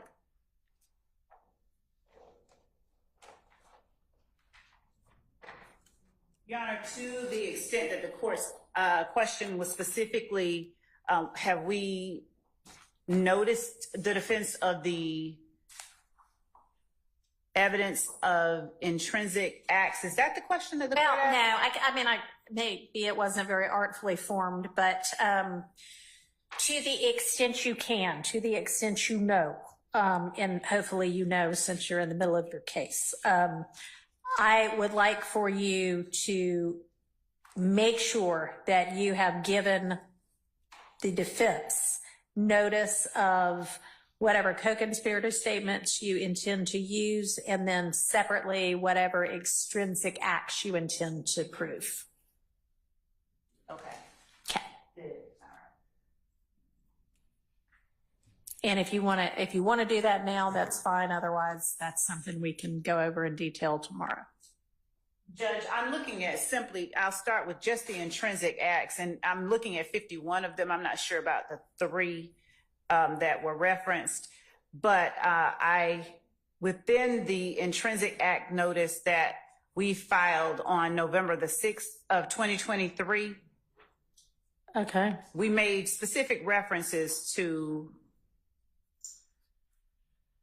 51, and we also said acts contained within this non-exhaustive list. We referenced that the list was non-exhaustive, and we noticed the defense of the state's intent to introduce evidence of these particular acts. If the court will permit me one moment, I just wanted to call the court's attention to the November 6th. Okay, so given that you noticed 51 but said it was non-exhaustive, that sounds like there might be others. So at this point, can you make the list exhaustive? Yes. Okay. And then the 3 was co-conspirator statements.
Well, we don't need to take court time now. How about you can you have tomorrow, by tomorrow, what all the co-conspirator statements are going to be? And then how much time do you need to make the other list exhaustive? Okay. So, Judge, what we're discussing is the number of co-conspirator statements that may be contained within the jail calls that we are also, jail calls and the wiretap calls that we are intending to introduce. And so, to the extent that we reference simply what we filed, we can present that, but we would ask the court to allow us to address on the week that the jurors are out. The 19th?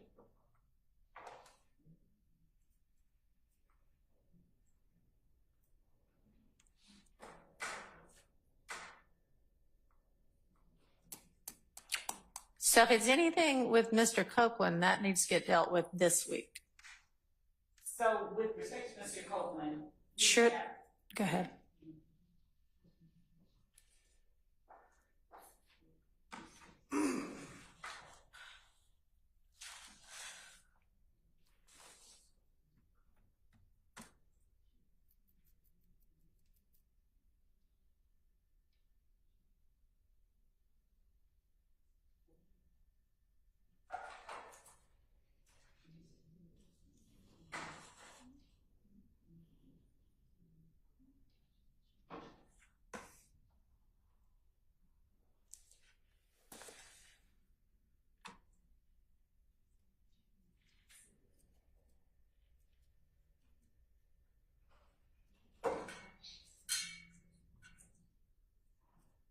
Okay, Your Honor. With respect to Kenneth Copeland, will the court permit the state to address in its entirety tomorrow the ones that we are intending to introduce? As we are discussing, those statements are contained within the videotape interviews and jail calls that we have intended to introduce and have noticed defense of our intent to introduce. So in terms of what the specific statements are, I think we would best be. Okay, so does everybody from the defense understand, at least with regard to Mr. Copeland, maybe not in detail, but what the universe of potential statements is for Mr. Copeland?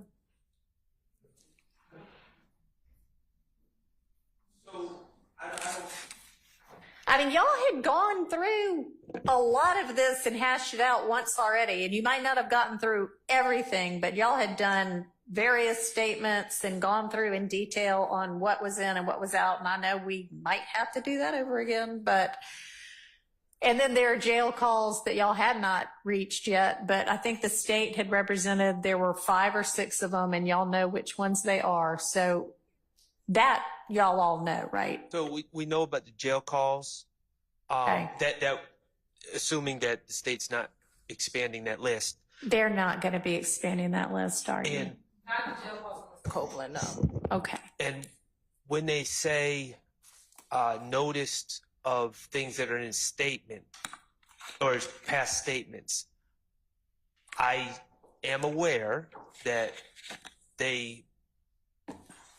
I'm not aware of any co-conspirator statements by Mr. Copeland from, I'm aware of the Garlington to Copeland Right. statement. Yeah. But From Mr. Copeland himself. I don't, when they say they've noticed us on statements by Copeland that are in his statement, in his prior statements, I don't know what that means specifically. Okay. So are y'all including within that, like, here's what Garlington told me? Yes. Okay. So, all right. So that y'all do have, and how many of those are there? How many statements of Garlington to? How many co-conspirator statements from any alleged co-conspirator are there that y'all are going to be introducing through Mr. Copeland? Or potentially introducing through Mr. Copeland? At least 3 co-conspirator statements, 2 from Garlington that is contained within the June 10th interview. And then there's a jail call with Mr. Copeland and other unindicted co-conspirators as well. Okay. So defense. If there's more, we can correct that tomorrow, but Okay. I'm thinking of- All right. So take a look at it tonight and make sure. Okay. And then with regard to the other acts, do you want me to I think it would be a good idea to have a deadline for giving the exhaustive list over. So do y'all want to make a suggestion as to how long y'all need to do that? Just 1 second, Your Honor.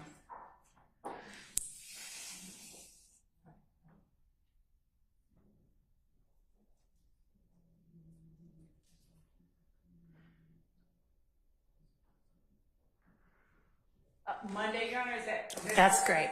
Yes, that'll work. So that'll be Monday, August 5th.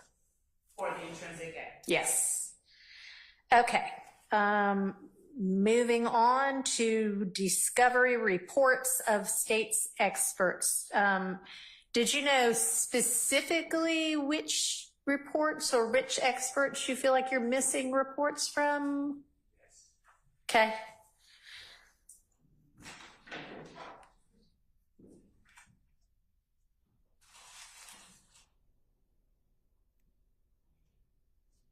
Your Honor, I just asked my coworker that I'm privileged to work with to email to your Honorable Court's coworker and everyone else the November 17, 2023 written order on this topic.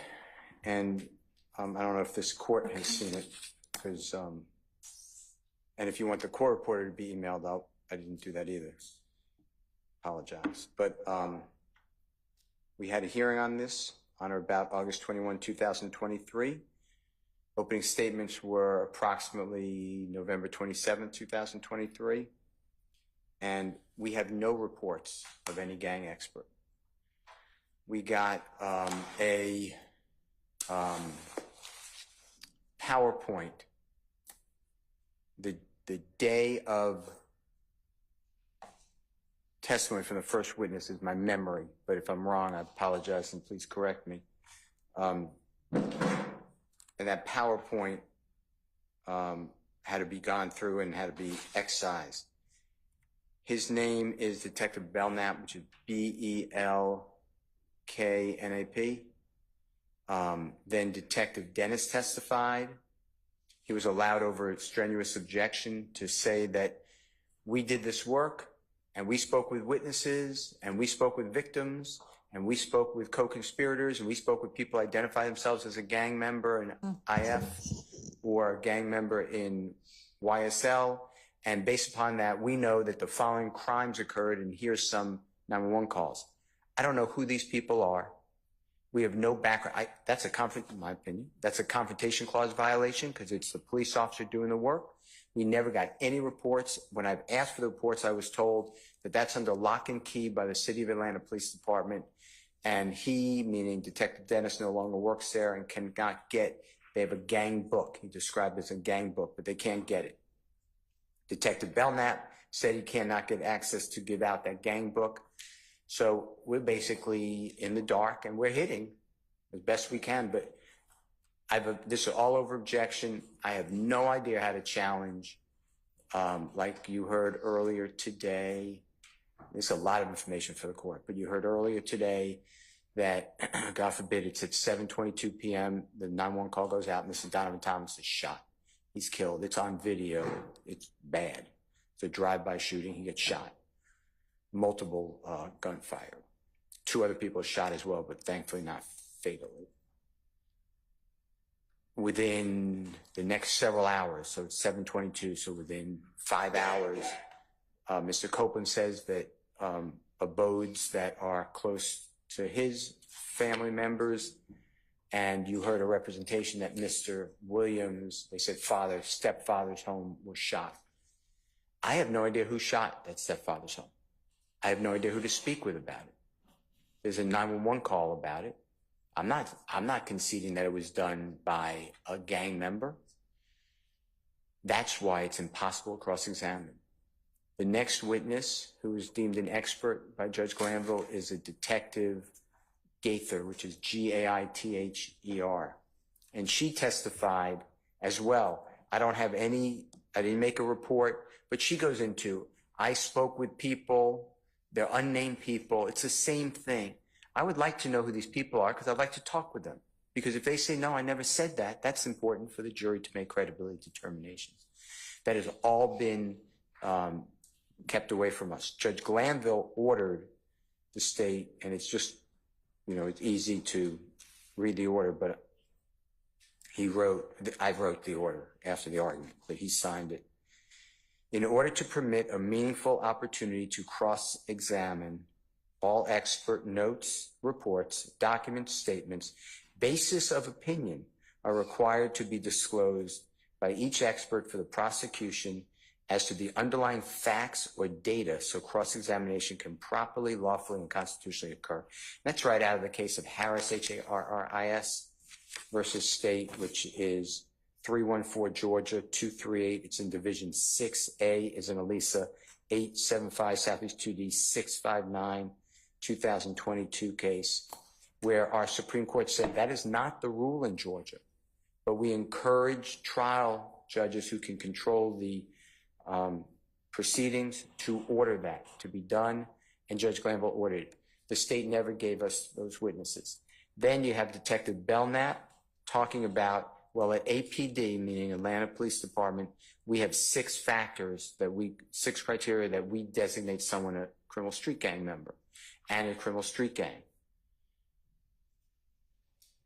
Then you have Detective Dennis. He gave those same policy requirements. Then you have Detective Gaither. She gave the same ones. Mm-hmm. It is my understanding that the next two, which is Detective Underwood, which is UNDERWOOD, and she's going to testify, I assume, I don't know because I have no reports, similar policy. And then you have Investigator Viverito, which is VIVERITO, also with the City of Atlanta Gang Division of their policy. All of this is cumulative. All of this, I have zero, none of us has any type of documentation. And the way I understand the rules, an expert, yes, they can rely on hearsay, they can rely on the opinions of others. I understand that. But when asked and when you testify, you can challenge those opinions and those statements. So you have to know who said them to you, and all that has been kept from us. So that is, I filed a subsequent motion that it's cumulative, that how many experts you need. Judge Glanville said, it may be getting cumulative, but he did not rule that way. But he said this could be getting cumulative, but he allowed the next expert to testify, which was Detective Gaither. And then I don't know how we have no reports when there's a written order. We have zero on it. It's hard when the expert is just saying, or the witness is just saying, well, I do this, I'm on the street, I know these people. Brian Steele, you don't know how streets work. And I go out and this is how I get information. People will talk to me because they know that I won't put it in a report. Well, that makes it pretty hard to say, well, I don't think the jurors should just rely on your word. I'd like to know who that witness was. Well, I'm not able to tell you. I don't want to tell you. I can't tell you because I left the office. That's the issue I'd like you to address.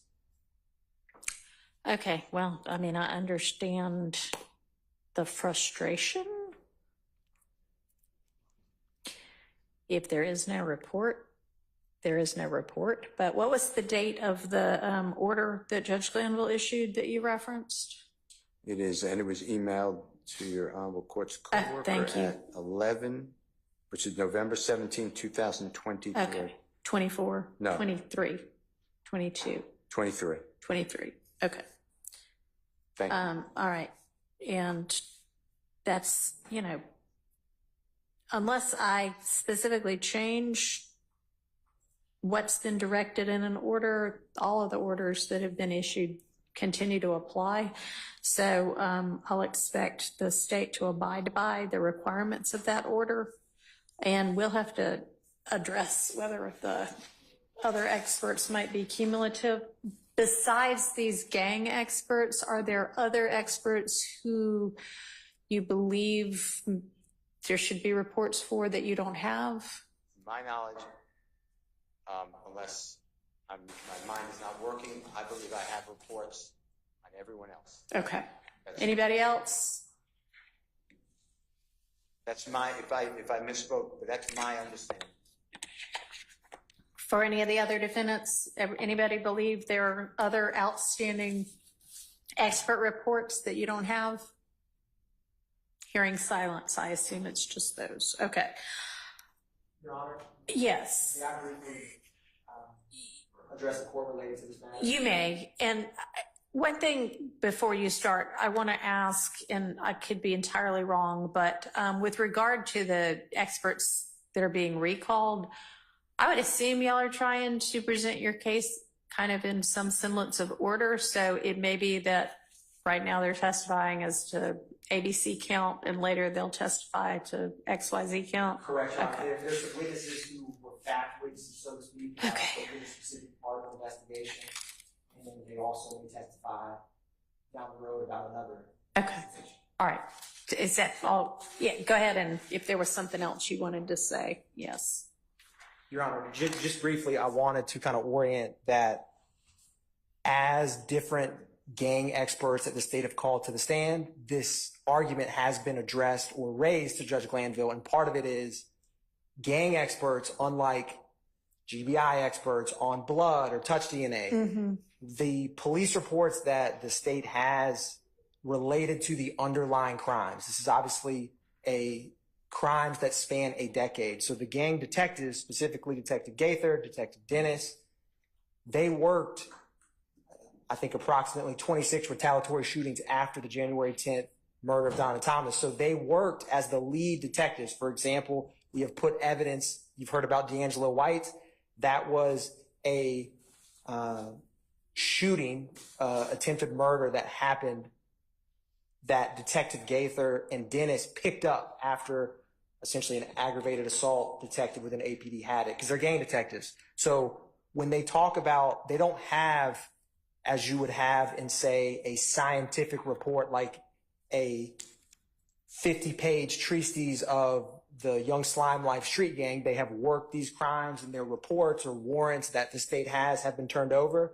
And so the basis that they state their opinions to the, they speak from working the case, from talking to people. So they're that's experts based on their experience. Yes, Your Honor.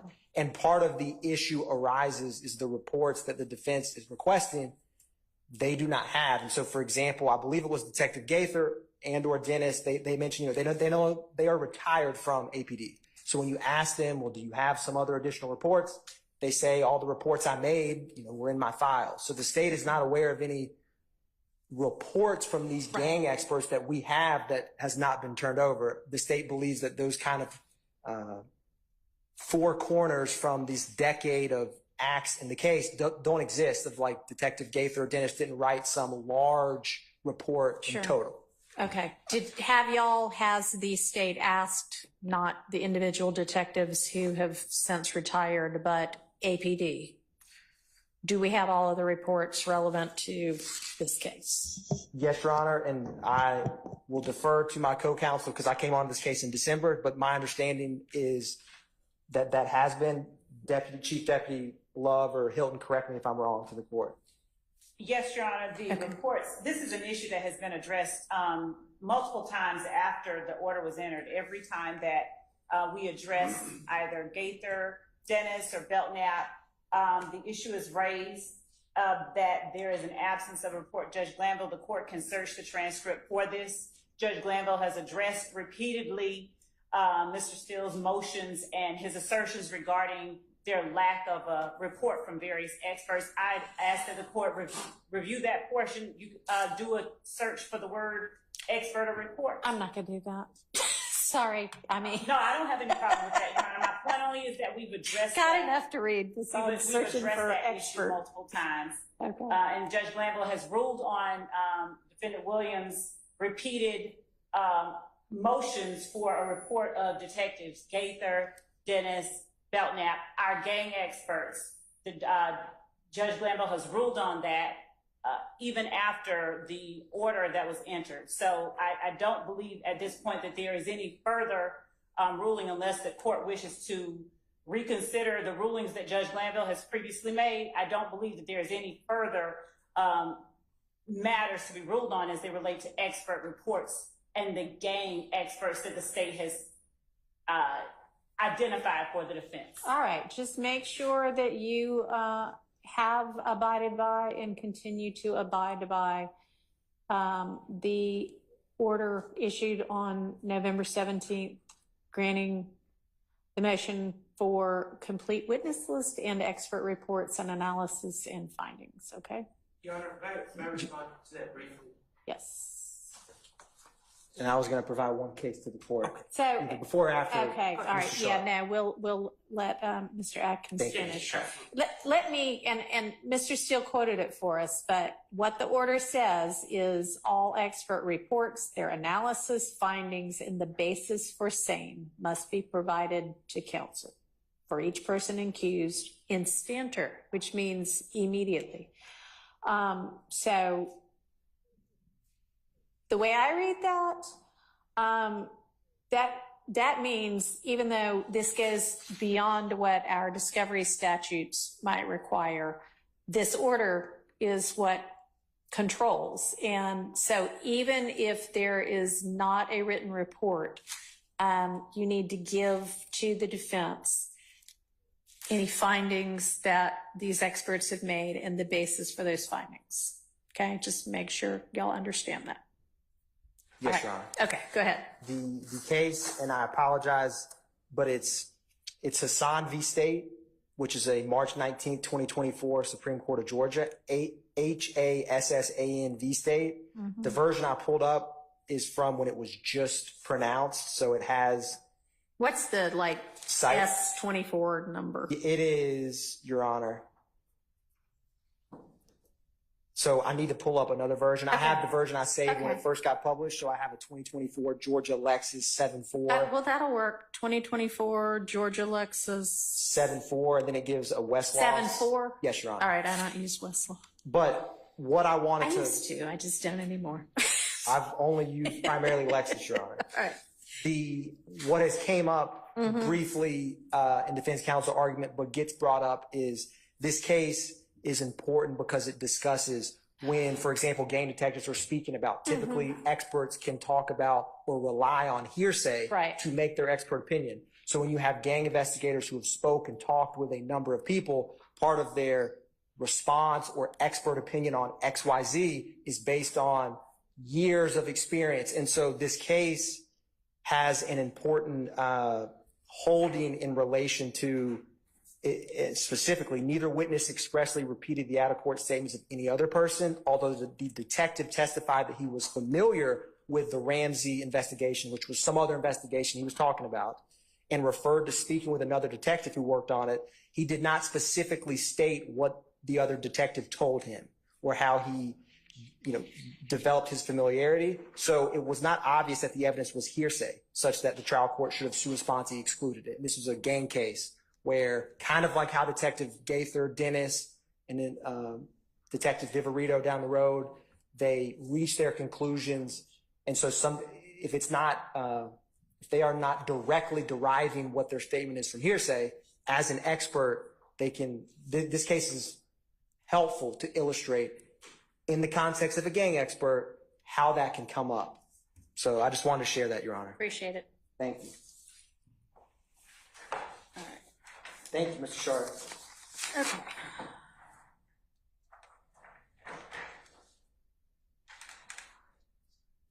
So, Your Honor, Yes. I don't want to be taken as crying over spilled milk, but I'm really just trying to bring things to your attention.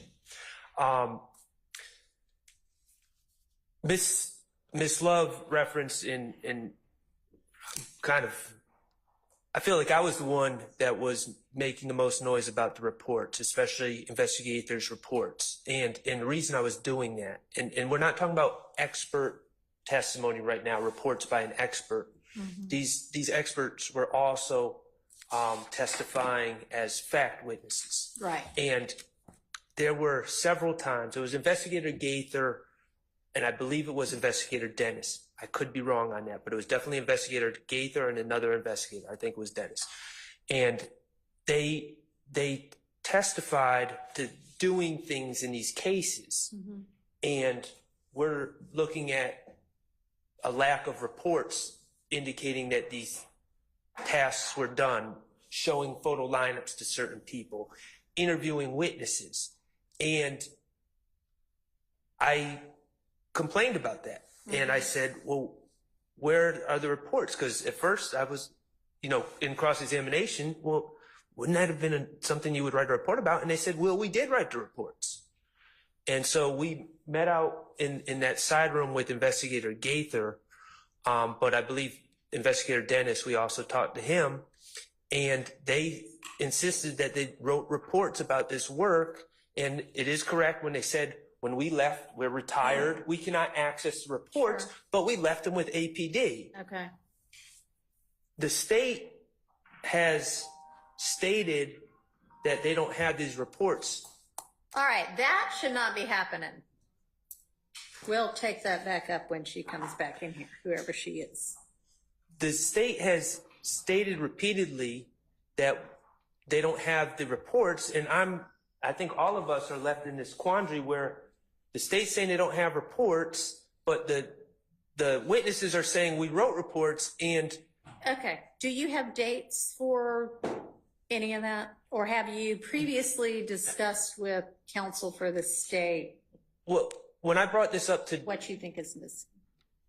Yes. Well, unfortunately, those witnesses have already testified. So, of course, I would like the reports. But going forward, and the part of my frustration is when the state says, we don't have reports, and the witnesses are swearing there's reports, right. So we can't really nail the witnesses on it, and the state's saying, well, we can't hand anything over either. Then we talk about it, and the court at the time just kind of said, well, there was a hack in 2018. And that's actually what I was literally about to say, is it's possible that for some of these things, I mean, we all remember, we were all around in 2018, the city of Atlanta there was some huge cyber attack, and lots of things got disappeared from everywhere, wiped out. So if that is the excuse for some of it, it's probably legit. Well, I'm not saying it is or isn't legit. I'm not saying it is or isn't legit, but I'm happy to bore down on it some more and talk specifics. I mean, it wasn't even, I can't recall if that was even suggested by the state, but that was just thrown out there. Well, reports are missing because of the hack. And I'm like, I'm happy. Yeah. If you want to get together a list, and I mean, maybe more so for the witnesses going forward, and these, we're at this point not really talking about expert reports, we're talking about police reports, fact basis that ought to be out there. And if you want to in detail get that, because that is frustrating for everybody.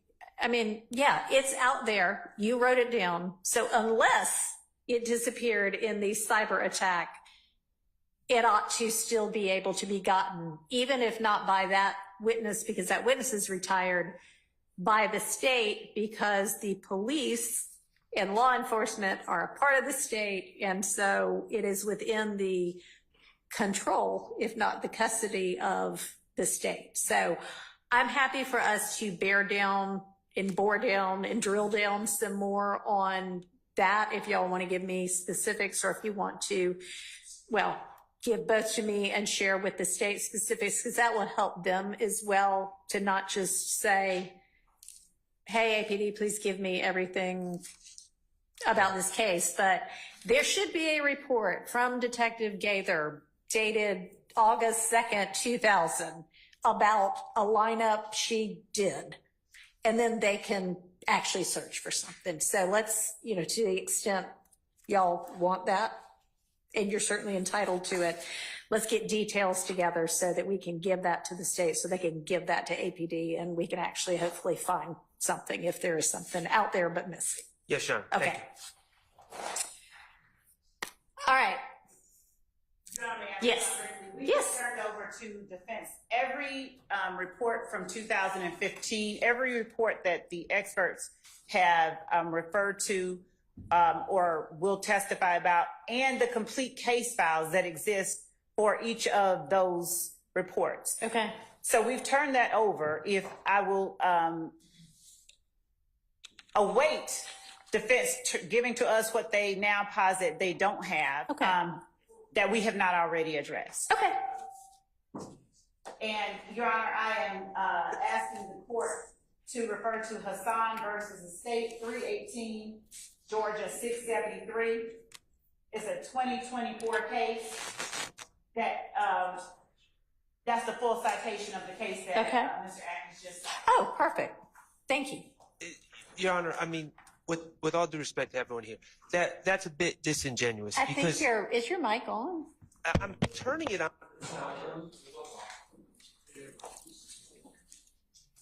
Maybe we need to take a look at that and see if it's still working. With respect to everyone here, that's a bit disingenuous to say, well, we're raising this for the first time. We had the issue in court with Investigator Gaither. The state is very aware of what those reports are. I'm not saying I know all the answers here. All I'm saying on those previous occasions, there wasn't, in my estimation, from my vantage point, there wasn't a lot of effort, and it was just blame the hack. Okay, well, thank you. Yeah. And I don't want to keep going back and forth with blame or bashing. I want us to be productive and talk detail so that we can make things happen. So thank you. All right, what else, if anything, that we can deal with today? It's okay to say that's about it for today because I've got some homework anyway. All right, so we will adjourn for the day and we will see everybody's smiling faces at 8:45 tomorrow morning. Thank you all. Your Honor, before the court. Oh, yeah, there's one more thing for me too. Go ahead. There is a scheduling matter that we would like to address with the court. Okay. With a member of the bench at the bench. Okay, come on up. And I guess one person from each team.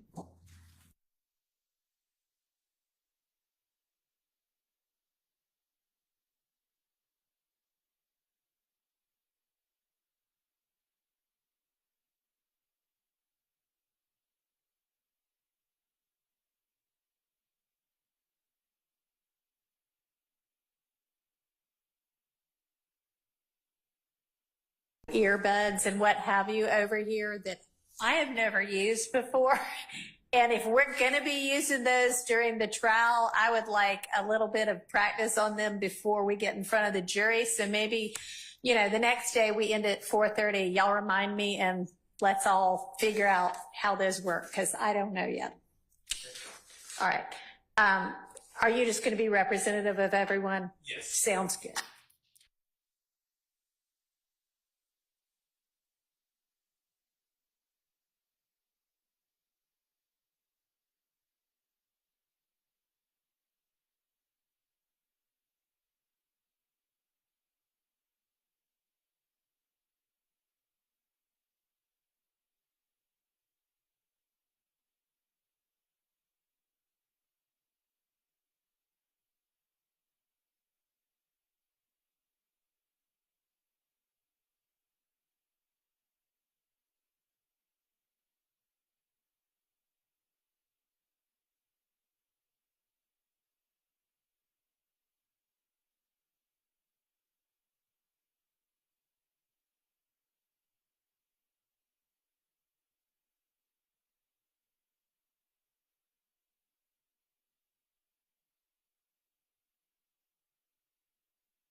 the state, due to a scheduling matter, may want to, whenever we do pick back up with the jury, which hopefully will be soon, but I'm not sure yet what all we're going to get finished with this week.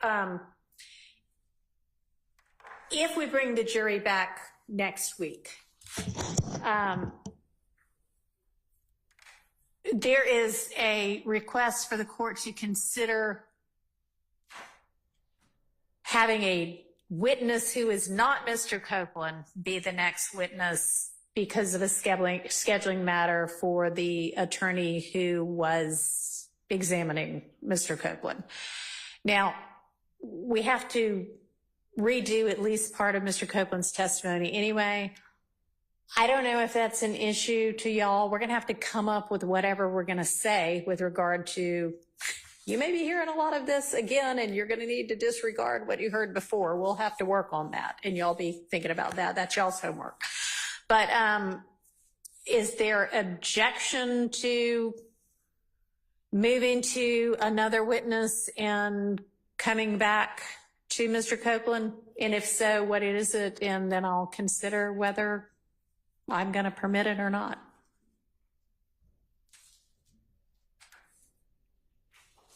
There's an objection to going back. And telling the jury anything about disregarding Mr. Copeland and having to do it all over again, it's impossible.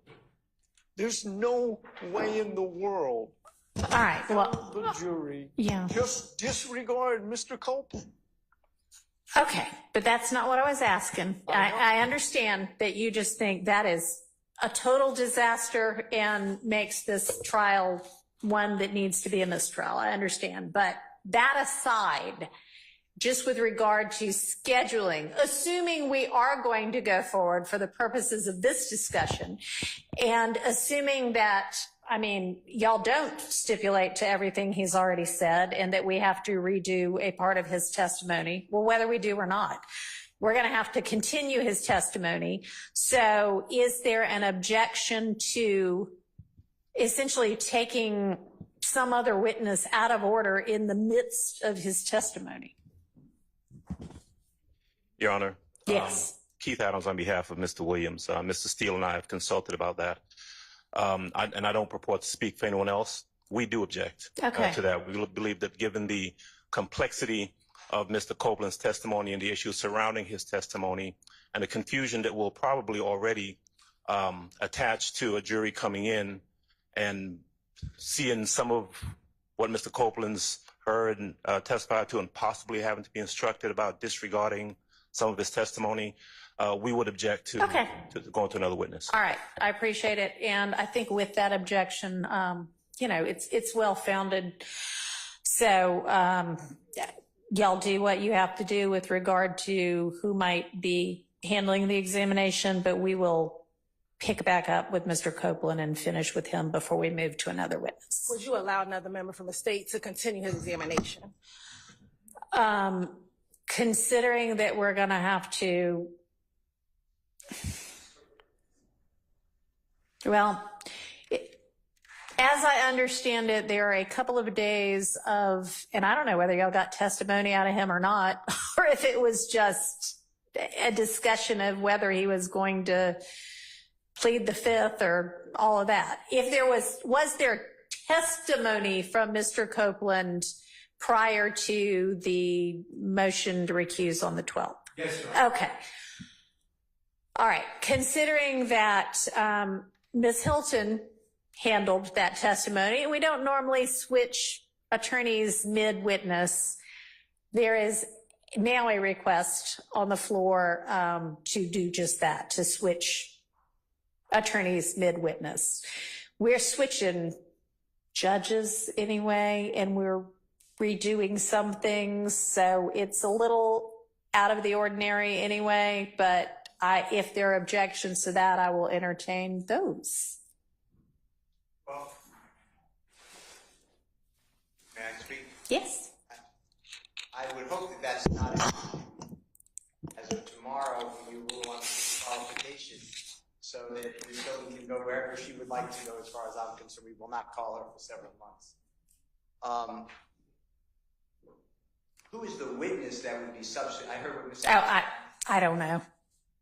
Do y'all have another witness in mind? What is the hiatus? Is it a week? I don't know that either. Will be 1 week, Your Honor, would be my absence, would be 1 week. Your Honor, we do have several witnesses.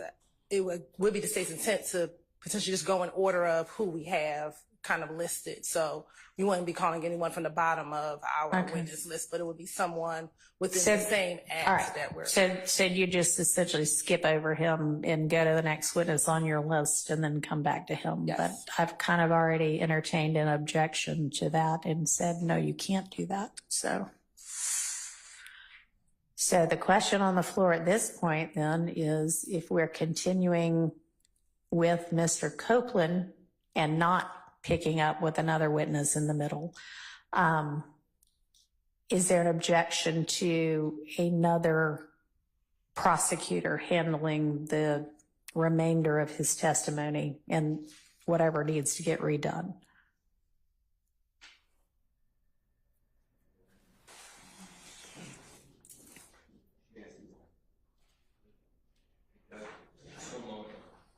We just have a moment. Sure.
Speaking only for Mr. Kendrick.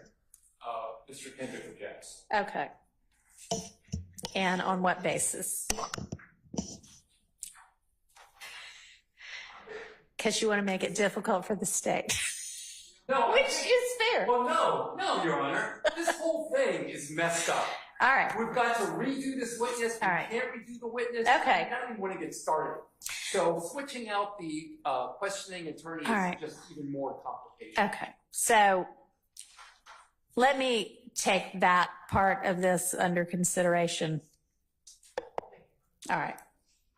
Okay. So the other thing that I had Your Honor. is I Your Honor. asked. Judge, Yes. I'm yes. sorry.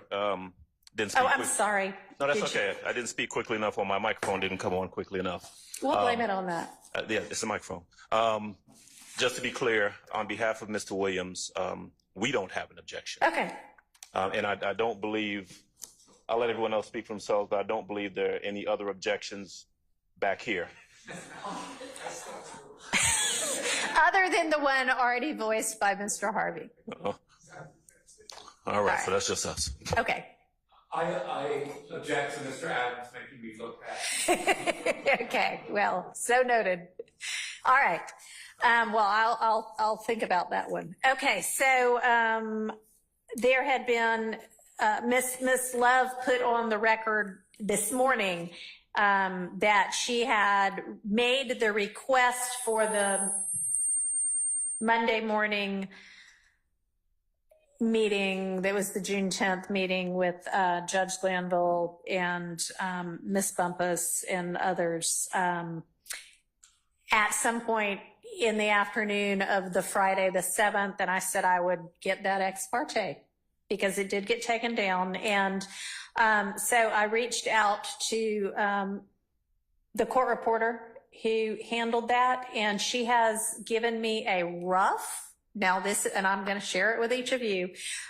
It's a rough, so this is not the official transcript, but I mean, she's an experienced court reporter, and this is probably pretty close to what it's going to be officially. But anyway, I'll just share that with each of y'all so that everybody's on the same page about everything, okay? So if y'all all want to come up here and get a copy from Ms. Pursfield, after that, we will be in recess for the day. Thank you.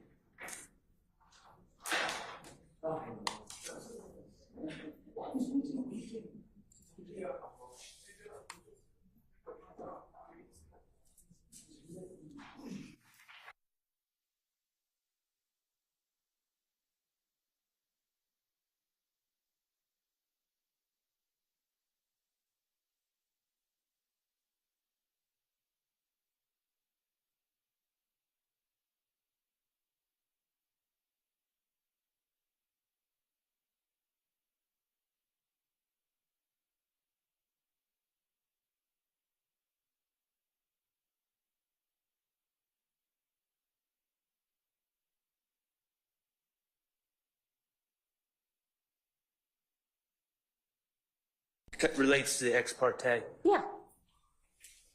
I could be wrong about this, but I'm asking my colleagues, and no one has the written motion for immunity for Mr. Copeland. Okay, I think that probably got filed ex parte, but is there any objection at this point in time in the defense having that as well? No, Your Honor, not Okay.